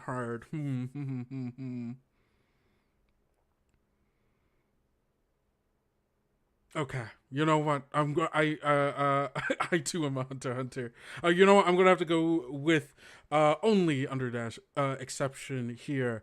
Both you and GM Toolbox over on YouTube are the winners of this What's That Monster? And what is it that you win exactly? What is it? What could the prize be that you have won? Well, I can tell you right now that the prize is a set of the Tales of the Valiant Monster cards from Forged Gaming. Hold on, I'm going to put the link in here so you can see exactly what you've won. If you head on over to the Kobold Press website and get in touch with our customer service, we can get you exactly what it is that you've won. The cards are really nice. Actually, hold on. Let me see if I can pull them up really quickly in a way that isn't going to be so annoying. Let's go over to this one. And then I've got oh gosh, there's stuff I have to do. Give me a second, everyone, while I figure out my stuff here. Please forgive my brain for being just like a wee bit slow. I've been streaming for 6 hours. So give me but a moment while I make it so that you can see exactly what it is you've won. Boom, baby. Here it is over from Forge Gaming. You get a set of the Tales of the Valiant Monster cards. Each, hold on, can I, is it going to let me, I want it to expand these images. Oh no, will it not expand? Tragic. Well, you can see that the Tales of the Valiant Monster cards by Forge Gaming. Each card features stunning full-color original artwork of more than 300 iconic epic fantasy monsters from the Tales of the Valiant Monster Vault. On the reverse side, you'll find the critical information that you need so you can run that monster in the game with ease. It's designed to work as a companion to the Tales of the Valiant Monster Vault book, and the Monster Vault cards are fully compatible with Dungeons & Dragons 5th edition and are an excellent reference for adventurers and game masters. And they're also, I believe, yes, they vary in size depending on how big or small the monster is. So you can get like a real sense of like, oh, this one's bigger, this one's smaller, so on and so forth. But congratulations. Yes, as I said, head on over to our customer service and they can get you all squared away. I know it says my name is Wolfgang Bauer. That's because I wasn't prepared to come onto this slide. I wasn't prepared to come onto this page for this. That was just kind of a last second thing. So it shouldn't say that, but you know who I am. So congrats to both of you. Yeah, awesome. I hope you all enjoy. I don't know. I'm going to get to the screen where it actually says the correct name. That is my name and not this fake name. That isn't mine. Oh, it's not a fake name. It's Wolfgang's name, but I'm not Wolfgang. So let's get to the other one. All right, everybody. Thank you so much for joining me in that. I hope you all enjoyed it. The names that you all were coming up for so many of these monsters were way better than the actual names. And honestly, I might put in a petition so we could rename them because it's just fun. We're going to take a quick break here. Let's say 10 minutes. So 10 minutes after the hour, we will be back for a little unboxing that I've got, because thank you to Kim, our dear Kim over in the Kobold Warren. She has saw fit to send me too many boxes of things, and so I will be unboxing them and seeing, because I've completely forgotten what's in those boxes. So you'll be seeing my reaction pretty live. So we'll be back, and go get a drink, use the bathroom, stretch, whatever it is you need to do, and we'll be back. Dust off your finest hat and tighten your suspenders, because you're invited down to the riverbank. Dust off your finest hat and tighten your suspenders, because you're invited down to the riverbank. In this new cozy RPG from Kobold Press, you navigate the intricacies and often the bedlam of polite animal society. Designed by award-winning writer Kij Johnson and featuring art by Kathleen Jennings, each page brims with charm and whimsy. At the table, your decisions matter. So, while animal life might seem as effortless as a stroll in the garden, your social calendar demands much more than a stiff upper lip. Riverbank introduces a new role-playing system, and players must balance their characters' animalistic and poetic sides. Veer too far to either side, and total disaster may follow. So grab your friends and put on your finest plumage. Then come dance a waltz of whimsy with a hint of hilarity and a dollop of drama. The cozy Riverbank RPG awaits. Download the free preview PDF and pledge today on BackerKit. Whether it's your first adventure, or you're busy planning for the next, or you are proud to be valiant, Drive-Thru RPG is your best support class with Kobold Press's entire PDF library available. Browse through over 300 titles for Tales of the Valiant, Midgard, 5e, and more. Stay brave and bold with Black Flag compatible titles. Explore Kobold Press's famous guides on drive-thru fiction too. Start your adventure today.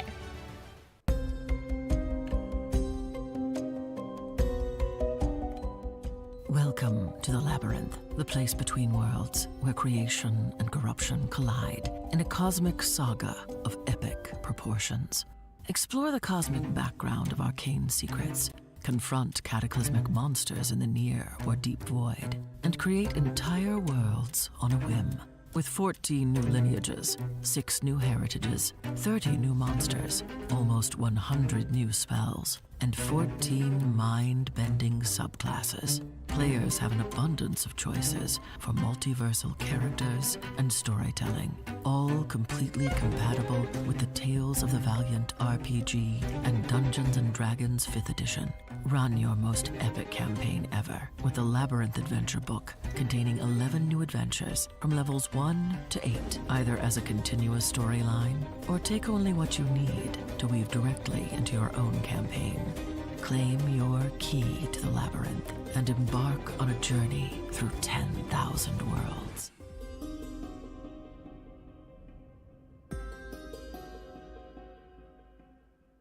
As we walk up to the hotel, whose name that I just forgot in character. The Everest Hotel. Everest Hotel. You're all part of a paranormal investigation group that has a TV show. The show is on the line. Do you guys want me to show you where I saw the woman talking to the ghost? No. Hello, we've actually got something here, Val. I think we are all having some sort of a collective hallucination. She starts to float towards you. You see her eating bone fragment. The skin is falling off.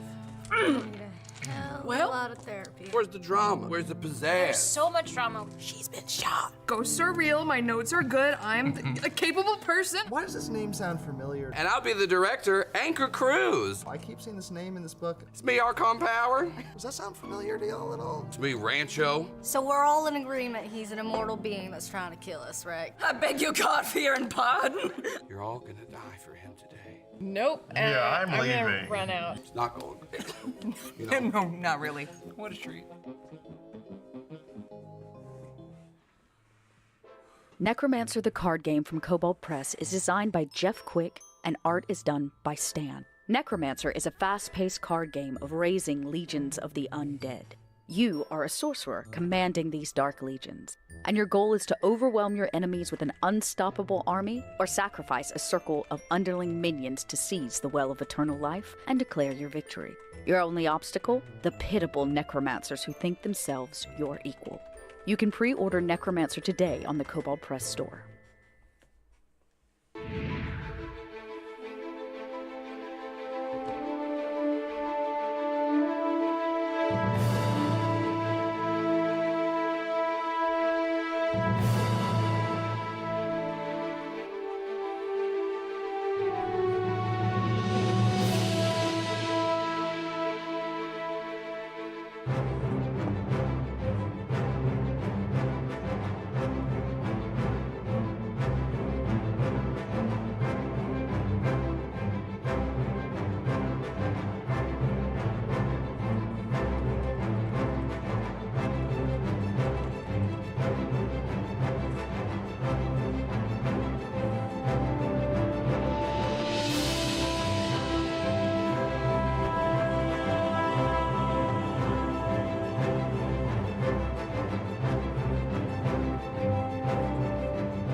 Expand combat options for your game with Book of Blades and join the feel of battle over land and sea. This collection of player options for Tales of the Valiant and 5th edition Dungeons & Dragons adds a wealth of exciting new material for martial classes, including 14 subclasses, new talents, new weapon options, new combat options for every martial class, and options for fighting in intense single combat duels, wrestling matches, and on mounts. Pre-order Book of Blades today on the Kobold Press store.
Am I muted? There we go. Hey, everybody. I was muted, and that's on me. Thank you so much for calling it out. Sorry if you can't tell, my brain's a little fried. It's been a long day, but we're gonna wind down a little bit, just chilling out, and I'm gonna open some boxes. I don't remember everything that I asked for, and I also don't know what's in what box. So we're gonna have that happen right here, right now, and we're gonna see. I know it's all things that I don't have. Is the big thing there. So I'm excited about that because I love books that I don't already have. And there's so many like Kobold Press books that are like I want because they're good, at least in my opinion. So I'm going through the process of slicing through tape. My favorite part of every box, tape. No, my favorite of every box is the filler paper inside of it. Okay, so we've got I'm echoey. Maybe I was echoey because I was just like stepping away, or like I was a little farther away. Okay, there we go. Thank you for checking on that. All right, so sick. Wait, okay, so now I don't have cities and towns, and I also didn't have castles and crowns. Let's go. The hesitancy that I had briefly was that I opened it up and I only saw the books from the side, and I saw campaign builder, and my brain like quickly went over the C's at the first, and I was like, did Kim send me two of the same book? But no, it's the campaign builder, castles and crowns, and cities and towns, which means I now have all of them. Well, no. I believed in you, Kim. Was the thing. I believed in you, and you didn't mess up anything. It was me. The campaign builder series is great. Partially because I love random tables and there's so many of them.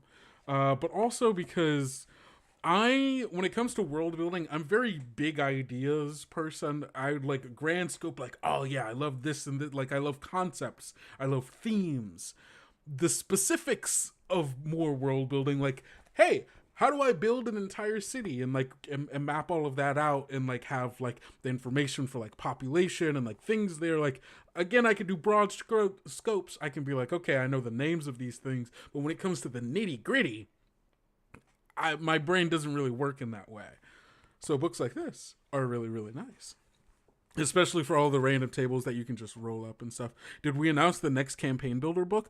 I don't believe we have announced the next campaign builder book, because I don't know. No, we haven't announced it, because if we had announced it, everybody would be kind of going a little buck wild for it, because I know I did once I know about it. Oh baby, it's my cup of tea. It's my cup of tea. That's all I can say for right now. But yeah, the campaign builder series is great for if you need help with more of those fine details of like how many people live here, what's the population density, what are the different kinds of towns and how do they defend themselves, or what are the different kinds of ways in which people rule over themselves and each other. Can I flip, because I'm realizing the names here are backwards, and I guess that's a Zoom thing. Hey Zoom, don't do that. I want to flip me back. Flip me back. How do I flip myself? Can I flip myself? I just want to. What are my video settings? Can I flip it back? I don't like this. Oh, mirror video. There we go. Hey gang. Bam. There you go. Now you can read it. Yeah, much better. Sick. So yes, books like this you can in Zoom. I figured it out. Thank you, Hawkeye. But yeah, campaign builder series is great for people like me who I can do big ideas, big concepts, big themes. When it comes to, I have to sit down and write out like all of the information for a town, or for a castle, or like write out it's a lot. It becomes a lot for my brain, because it's like, where do I start first? That's what the campaign builder series is good for. So I'm glad I have the whole thing. And I can't wait for the next one. It's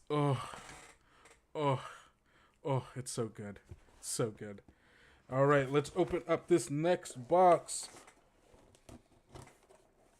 If I can figure out how to use scissors properly. But the thing that I was saying, tape isn't my favorite part of a box. My favorite part is the filling paper inside of it, or bubble wrap, especially if it's bubble wrap. If it's bubble wrap, I can have a good time with some bubble wrap. By that, I just mean my ADHD loves it. Oh, okay, yeah. So next up, we have, and somebody was talking about this earlier, and this is a pair of books that I really, really like, both because of the art, but also because I just love shadow face shenanigans. It's Tales from the Shadows and Book of Ebb and Tides. And the art of this is so good. It's so good. The colors, it's so saturated in a way that I don't normally think of, like, shadow books, right? But the colors just like pop right off the page. It's so evocative. And it's so good. It's so good. And same with Book of Ebb and Tides. There's so much in here. And as Wolfgang was talking about earlier, it's a core world of the labyrinth, which means if you want any more information, you want some adventures to run in that world, you want player options, you want spells, magic items, gods of the Shadowlands. Like, that's all in here, baby. That's all in here. It's so good. It's so good. I actually, I was telling everyone in the Warrens, I was visiting my local game store not that long ago, like a week or two ago, and I saw Tales from the Shadows, but I think it was both of them. I think it was Tales from the Shadows, and it might have been Tales from the Waste. I can't remember. There was a bunch of. I went to my local game store. I found a bunch of Kobold Press books, including like one of the hardcover like Warlock books. There was a Scarlet Citadel there. I came very close to getting them. But my wallet was empty, so I couldn't. But yes, please, if the Shadowlands are any interest to you, learning more about the Bear Folk, and like their cultures and stuff, that's all Book of Ebb and Tides right there. And also, like, I wanna know more about the shadow gods, or the monsters in here are also cool. I wish I had a camera, like a top down camera, for you all to be able to look at this as I'm looking at it. But like I opened it up to this page. I saw just some cool monsters in there. Just some cool guys. Just some chill guys hanging out. A lesser lunar devil? Is that what that's called? That's sick. That's so cool. So yeah. Book of Ebb and Tides, go check it out. Oh, there's so many. Okay. I'm just going to flip to a random page in the spell list, and I'm going to just read one of these spells. Ooh. Okay. So we have the one that I saw was Emerald Goblet. It's a first level abjuration spell, Fey ritual? What does Fey mean in this? Oh. Okay. I think this is telling me that, if you wanted to do like a certain kind of magic, or you wanted to be, or maybe Fey magic works a little differently in this world? Potentially. So it's a casting time of 1 action. It's got a range of touch, verbal, somatic, and material components. The material components are a powdered acorn, which the spell consumes, and a drinking vessel. And it's got a duration of 24 hours. You touch a drinking vessel and sprinkle acorn dust into it, which creates a shining vessel filled with a green potion. Any creature that drinks from the goblet is protected against shadow corruption for 1 day. The protection grants several additional benefits. You gain advantage on checks used to gather food within the shadow realm, and you gain dark vision to 30 feet or extend your existing dark vision by 30 feet. So that's, hey, shadow corruption, that's sick. That's cool. I love being in shadow worlds. I love being corrupted by them, and corrupting other things using them. But having specific like spells and like player options and stuff that help you better navigate, it's like, and that's like kind of the stuff when we were talking about the labyrinth as well, is that these books not only give you like a setting to play around it and NPCs to play with, monsters to play with, all these player options to play with, there's also like all of those things are so enmeshed with the setting that it's giving you, right? The Emerald Goblet is specifically about working in the Shadowlands, and like if you want to have your players feel like, oh, they aren't just people, like they aren't just generic fantasy people that are being plopped into a world, and having their options feel like, oh, I am a part of this world, like I am like everything feels cohesive. These books are great for that. And the same for the Labyrinth World book. And then Tales from the Shadows, this has 14 adventures. So yeah, I'm just reading off the back here, which the back cover art is, I mean, it's the same as the front cover art, but you get to just see it again and see that little blood guy, that little blood-sucking guy. Thou hast cast a craving upon me. So there's 192 pages, 14 new adventures suitable from levels 1 to 8, playable separately or in sequence. Heroes must defeat cunning creatures, solve enigmas, and thwart malevolent intrigues. A background plot thread surrounding a fabled item, the Shadow Grimoire, which ties these adventures together. We got 28 full-color maps and dozens of illustrations, new monsters, NPCs, magic items, and easy prep for your next game. Tales from the Shadows. If you want a whole campaign, boom, it's right there in this book. So that's gonna have a nice little place on my shelf. Let's do box number 3. Let's go. Okay, wait, hold on. Whoop. I have to turn this upside down, or it was turned upside down, is what I was saying. All right, let's get out the scissors again. Cut open this beautiful blue and white Kobold Press tape. Gotta love packaging branding. Okay. Scissors away. Box. Open. Oh yeah! So this is a book that should have been on my shelf so long ago. But now I finally get to say that it does. The Midgard World Book. Look how chunky this bad boy is. It's so thick. It's got heft to it. If someone broke into your house, you could just hit them with the Midgard World Book. Send them the old Margrave. Oh, there's a map in here. Hold on. Ooh, I'm gonna take this out carefully. It's got the little sticky glue on it. Yeah, there we go. So we've got the Midgard World Book. This here is a Kobold Press staple. The roots from which continue to grow into a magnificent blossoming tree, an Yggdrasil, if you will, of magnificence that lives on to this day. Obviously, with the Labyrinth, Northlands, the Old Margrave, there's so much in this book. I mean, what? This bad boy is, in total, 460 pages, plus some ad pages in the back here. With so many spells, so many, this is the good stuff. Look at all these deities. Oh wait, no, you can't see what I'm doing here. Oh gosh, just look at all this stuff. Hold on, I'm trying to find a good way to do all this. Just look at these guys. The Midgard Murder Book. And this is a book that I'm really want to dig into. Just because as I was saying, it's such a huge part of Kobold Press history that I feel like it's only right that I get to know it a little better. I'm thinking of starting a long long form series over on our YouTube where maybe I just start going through this bad boy. maybe I just start going through the Midgard World Book, and we can all learn more about Midgard together and find things that we can love about it.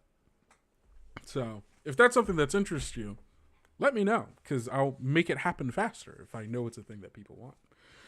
And then, of course, this was the map that was in the back, and this is the gorgeous map of Midgard. Ooh. Oh yeah, hold on, there we go. The gorgeous map of Midgard. Right there in the back. This is a pretty big map. I kind of want to get this framed. Maybe I'll hang it up. And on the back of it is the map of Zobek, the Clockwork City. Which, I could be wrong, but I think Zobek is the first city that was made in the Midgard setting. Please, someone correct me if you know better than me, because as I said, I only know what I've found in like newer books. So I'm gonna put that bad boy right back. I kind of do want to get that framed. I think that would be kind of cool. I think it'd be kind of fun. So far, this is pretty great. 5 real good book. Yeah, Kendo, please do. I've been wanting to do it myself as a channel thing. Yeah, I would love to start going through Midgard and actually learning more about its history, especially since we're doing more things like the Northlands and stuff. So I want to know the origins. And then finally, we got one last boy here. One last box. One of my friends had a giant Midgard map printed for his wall. Has a Southlands ones too. Oh, that's dope. I need more wall art in my new apartment. So honestly, maybe I'll get it framed and I'll put it right behind me. Ooh, oh yes. Okay, so this is actually some more stuff that I need because of our monster books. I have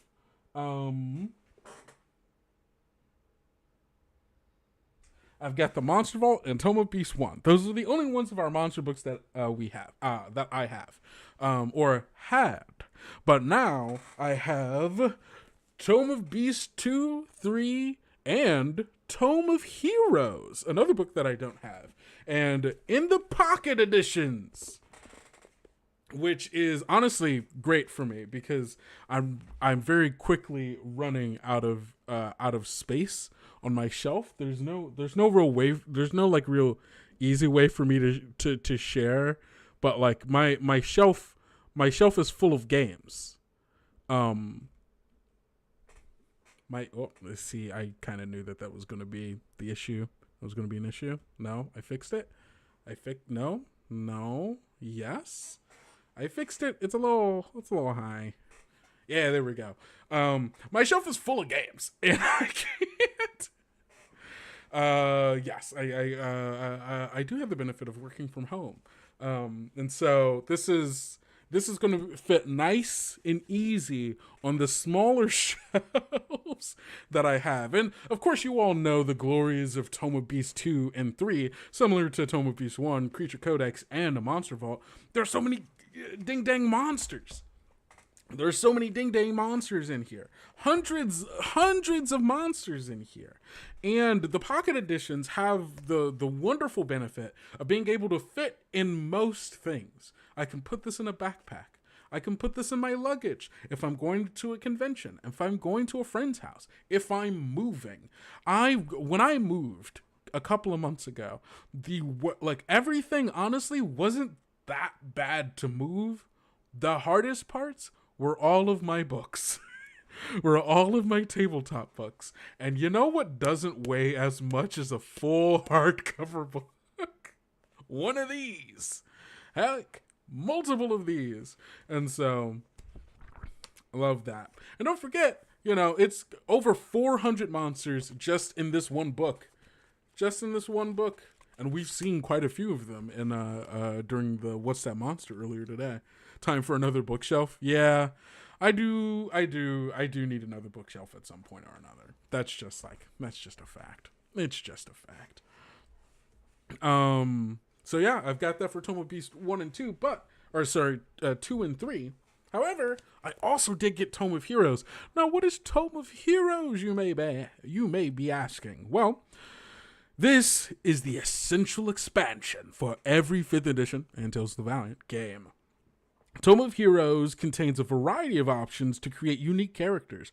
Over 70 new subclasses. 70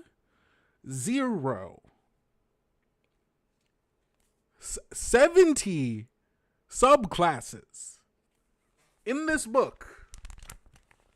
70. And that's for 5th edition and Tales of the Valiant. Get the Tome of Heroes, gang. Yeah, 70 new subclasses, including the Circle of Bees, Way of the Unerring Arrow, Path of Hellfire, School of Black Powder, the Pugilist. So many. There's also 20 new races and sub-races, from the deer-like Owlseed, the Mechanical Gearforge, the Aquatic Gnomes, and the Arctic Elves. Some of those you'll see that we've already gone through the process of converting for you, because the Allseed, those are in the new Old Margreave book. The new Old Margreave book. And I think the Circle of Bees is as well. So some of these things, if you're playing Tales of the Valiant, you could just get the Old Margreave. You can get some of our newer printings of stuff, and you can see how we've updated it. But there are, again, so many in here that we haven't touched yet, and maybe won't, because Tome of Heroes is a good book. And if you're still just playing D&D 5th edition, there's no conversion necessary. You just pick up this bad boy and put it in your game. Over a dozen new backgrounds, including the Diplomat, Freebooter, Gamekeeper, Innkeeper, a shop's worth of equipment such as firearms, chakrams, glide cokes and bombs, plus mounts and clockwork companions. There are new ways of using magic, from manipulating magical plants to drawing draconic runes. And over 50 new spells, including Fuse Armor, Conjure Fireflies, and Steam Gout. Plus optional rules for downtime activities, for creating a party with a group theme, and for using weapons to affect combat in ways other than dealing damage. You'll see a lot of what we added to Tales of the Valiant started in Tome of Heroes. So if you want to start bridging the gap, if you're still playing that 5th edition game and you're like, well, I'm not fully convinced on the whole Tales of the Valiant thing, get Tome of Heroes, start adding some of those stuff to your games, and when you see the light and you want to move over to TOV, it'll work all just the same. Oh, wait, I just turned to the coolest picture. Look at this. Look at that. Look at all those guns. What is what is this? Oh, this is Black Powder Sorcery. If you wanted to be a gun mage. Oh, is this a wizard subclass? No, this is a sorcerer subclass. Black Powder Sorcery Gun Mage. At first level, you gain proficiency with... Okay, yeah. Gun Hand. Starting at first level, when you cast Mage Hand, you can perform the following additional tasks with it. You can use your Mage Hand to draw or stow a pistol on your person, or pick up a firearm within 5 feet of you that isn't being worn or carried. You can do this once on each of your turns for free. You can use a bonus action to reload a pistol by your Mage Hand, so on and so forth. When a creature within 5 feet of you attacks you with a melee weapon, you can use your reaction to fire a pistol held by your Mage Hand at the attacker. And you can create multiple Mage Hands with this feature when you reach higher levels. You gain a second Mage Hand at 5th level and an additional Mage Hand. Oh, that's so sick. And then full aside at first level, you can use the attack action. You can make an attack with a weapon you're wielding or with a pistol held in one of your Mage Hands. This is sick. This is so sick. Get this book. Get the book. Get the book. If that didn't come on, that's so cool. That's so cool. That's just cool. Come on. The Gun Sorcerer. That's the good stuff right there. Cast Smith and Wesson. Cast Smith and Wesson's hand at 6th level. You can basically have a bunch of mage hands that shoot. Oh yeah, you were just telling me exactly what it does. The gunpowder rules were reprinted in the Game Master's Guide. Yep, that makes sense. Yeah, again, a lot of the changes that we made to 5th edition in Tales of Valiant, you can see the roots of it here. That's so cool. Thank you so much, Kim. Everybody say thank you, Kim, for sending me all these boxes so we could have the joy. Oh my gosh, it's heavy. Seeing all of this really, really cool stuff. Yeah, I genuinely can't wait to start doing that Midgard series, because I really wanna start picking it apart. I wanna get into it real good. Gosh. All right, everybody. You know what? I think that's all I've got for you. Yeah, I think that's all I got for you for today, which makes me a little sad. It's been a huge joy. Yeah, right. It's truly a haul.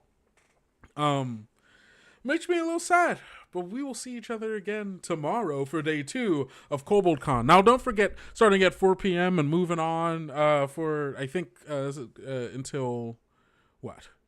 Yeah, for like 3 hours. So like at the top of the hour at 7 p.m. No. At 4 p.m.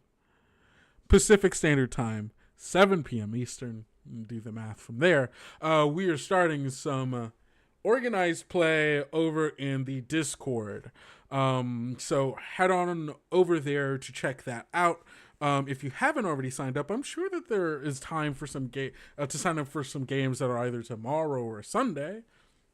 There's always time for some games. And don't forget, if you do so, you have the chance of being able to be one of the first people to get one of our epic titles for org play. If you play in one of the Wrath of the Bramble King games. So don't miss out on that. Hopefully you all got so excited for all of the things that we had today, because there is so much. Pre-orders are now open on the Kobold Press store for Necromancer, Book of Blades, other stuff. Sorry, there's so much stuff happened today. So I'm trying to wrap my brain around that, like, so many things happened today. Okay, so you can go pre-order stuff for Necromancer, which is such a cool game. The Art of Kobold Press, the Labyrinth World Book, Labyrinth Adventures, Book of Blades. We still have pre-orders open for the More Prepared series, which is the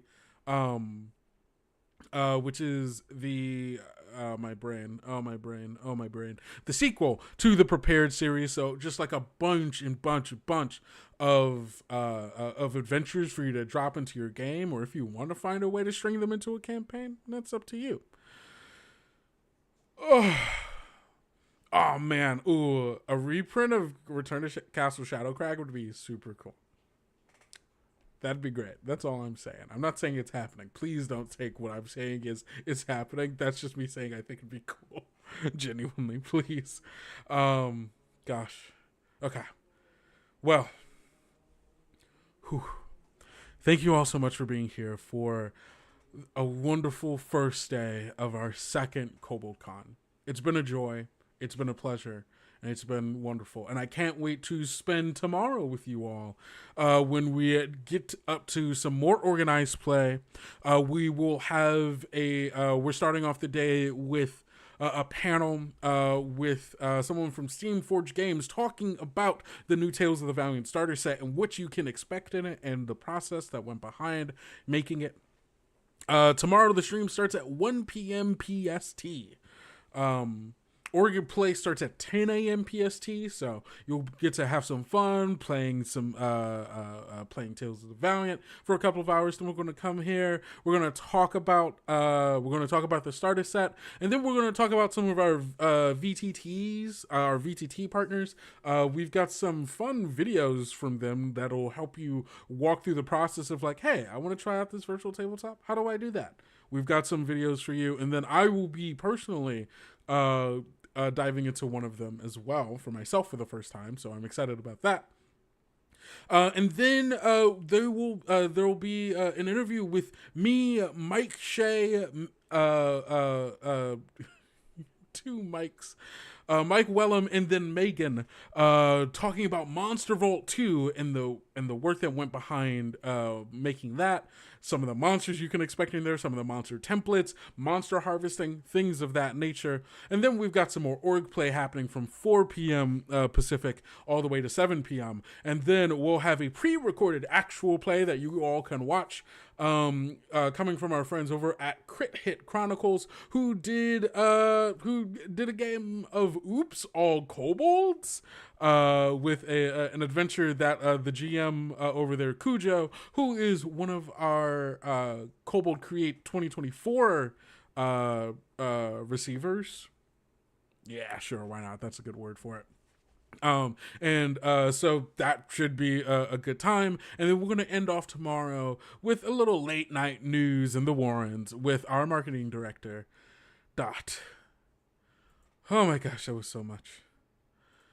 But thank you for sticking through it. It's going to be good. And don't forget, you can always find the full, what's the word that I'm looking for? The full schedule for Kobold Con over on the Kobold Con webpage, which you can find. I'm going to read this.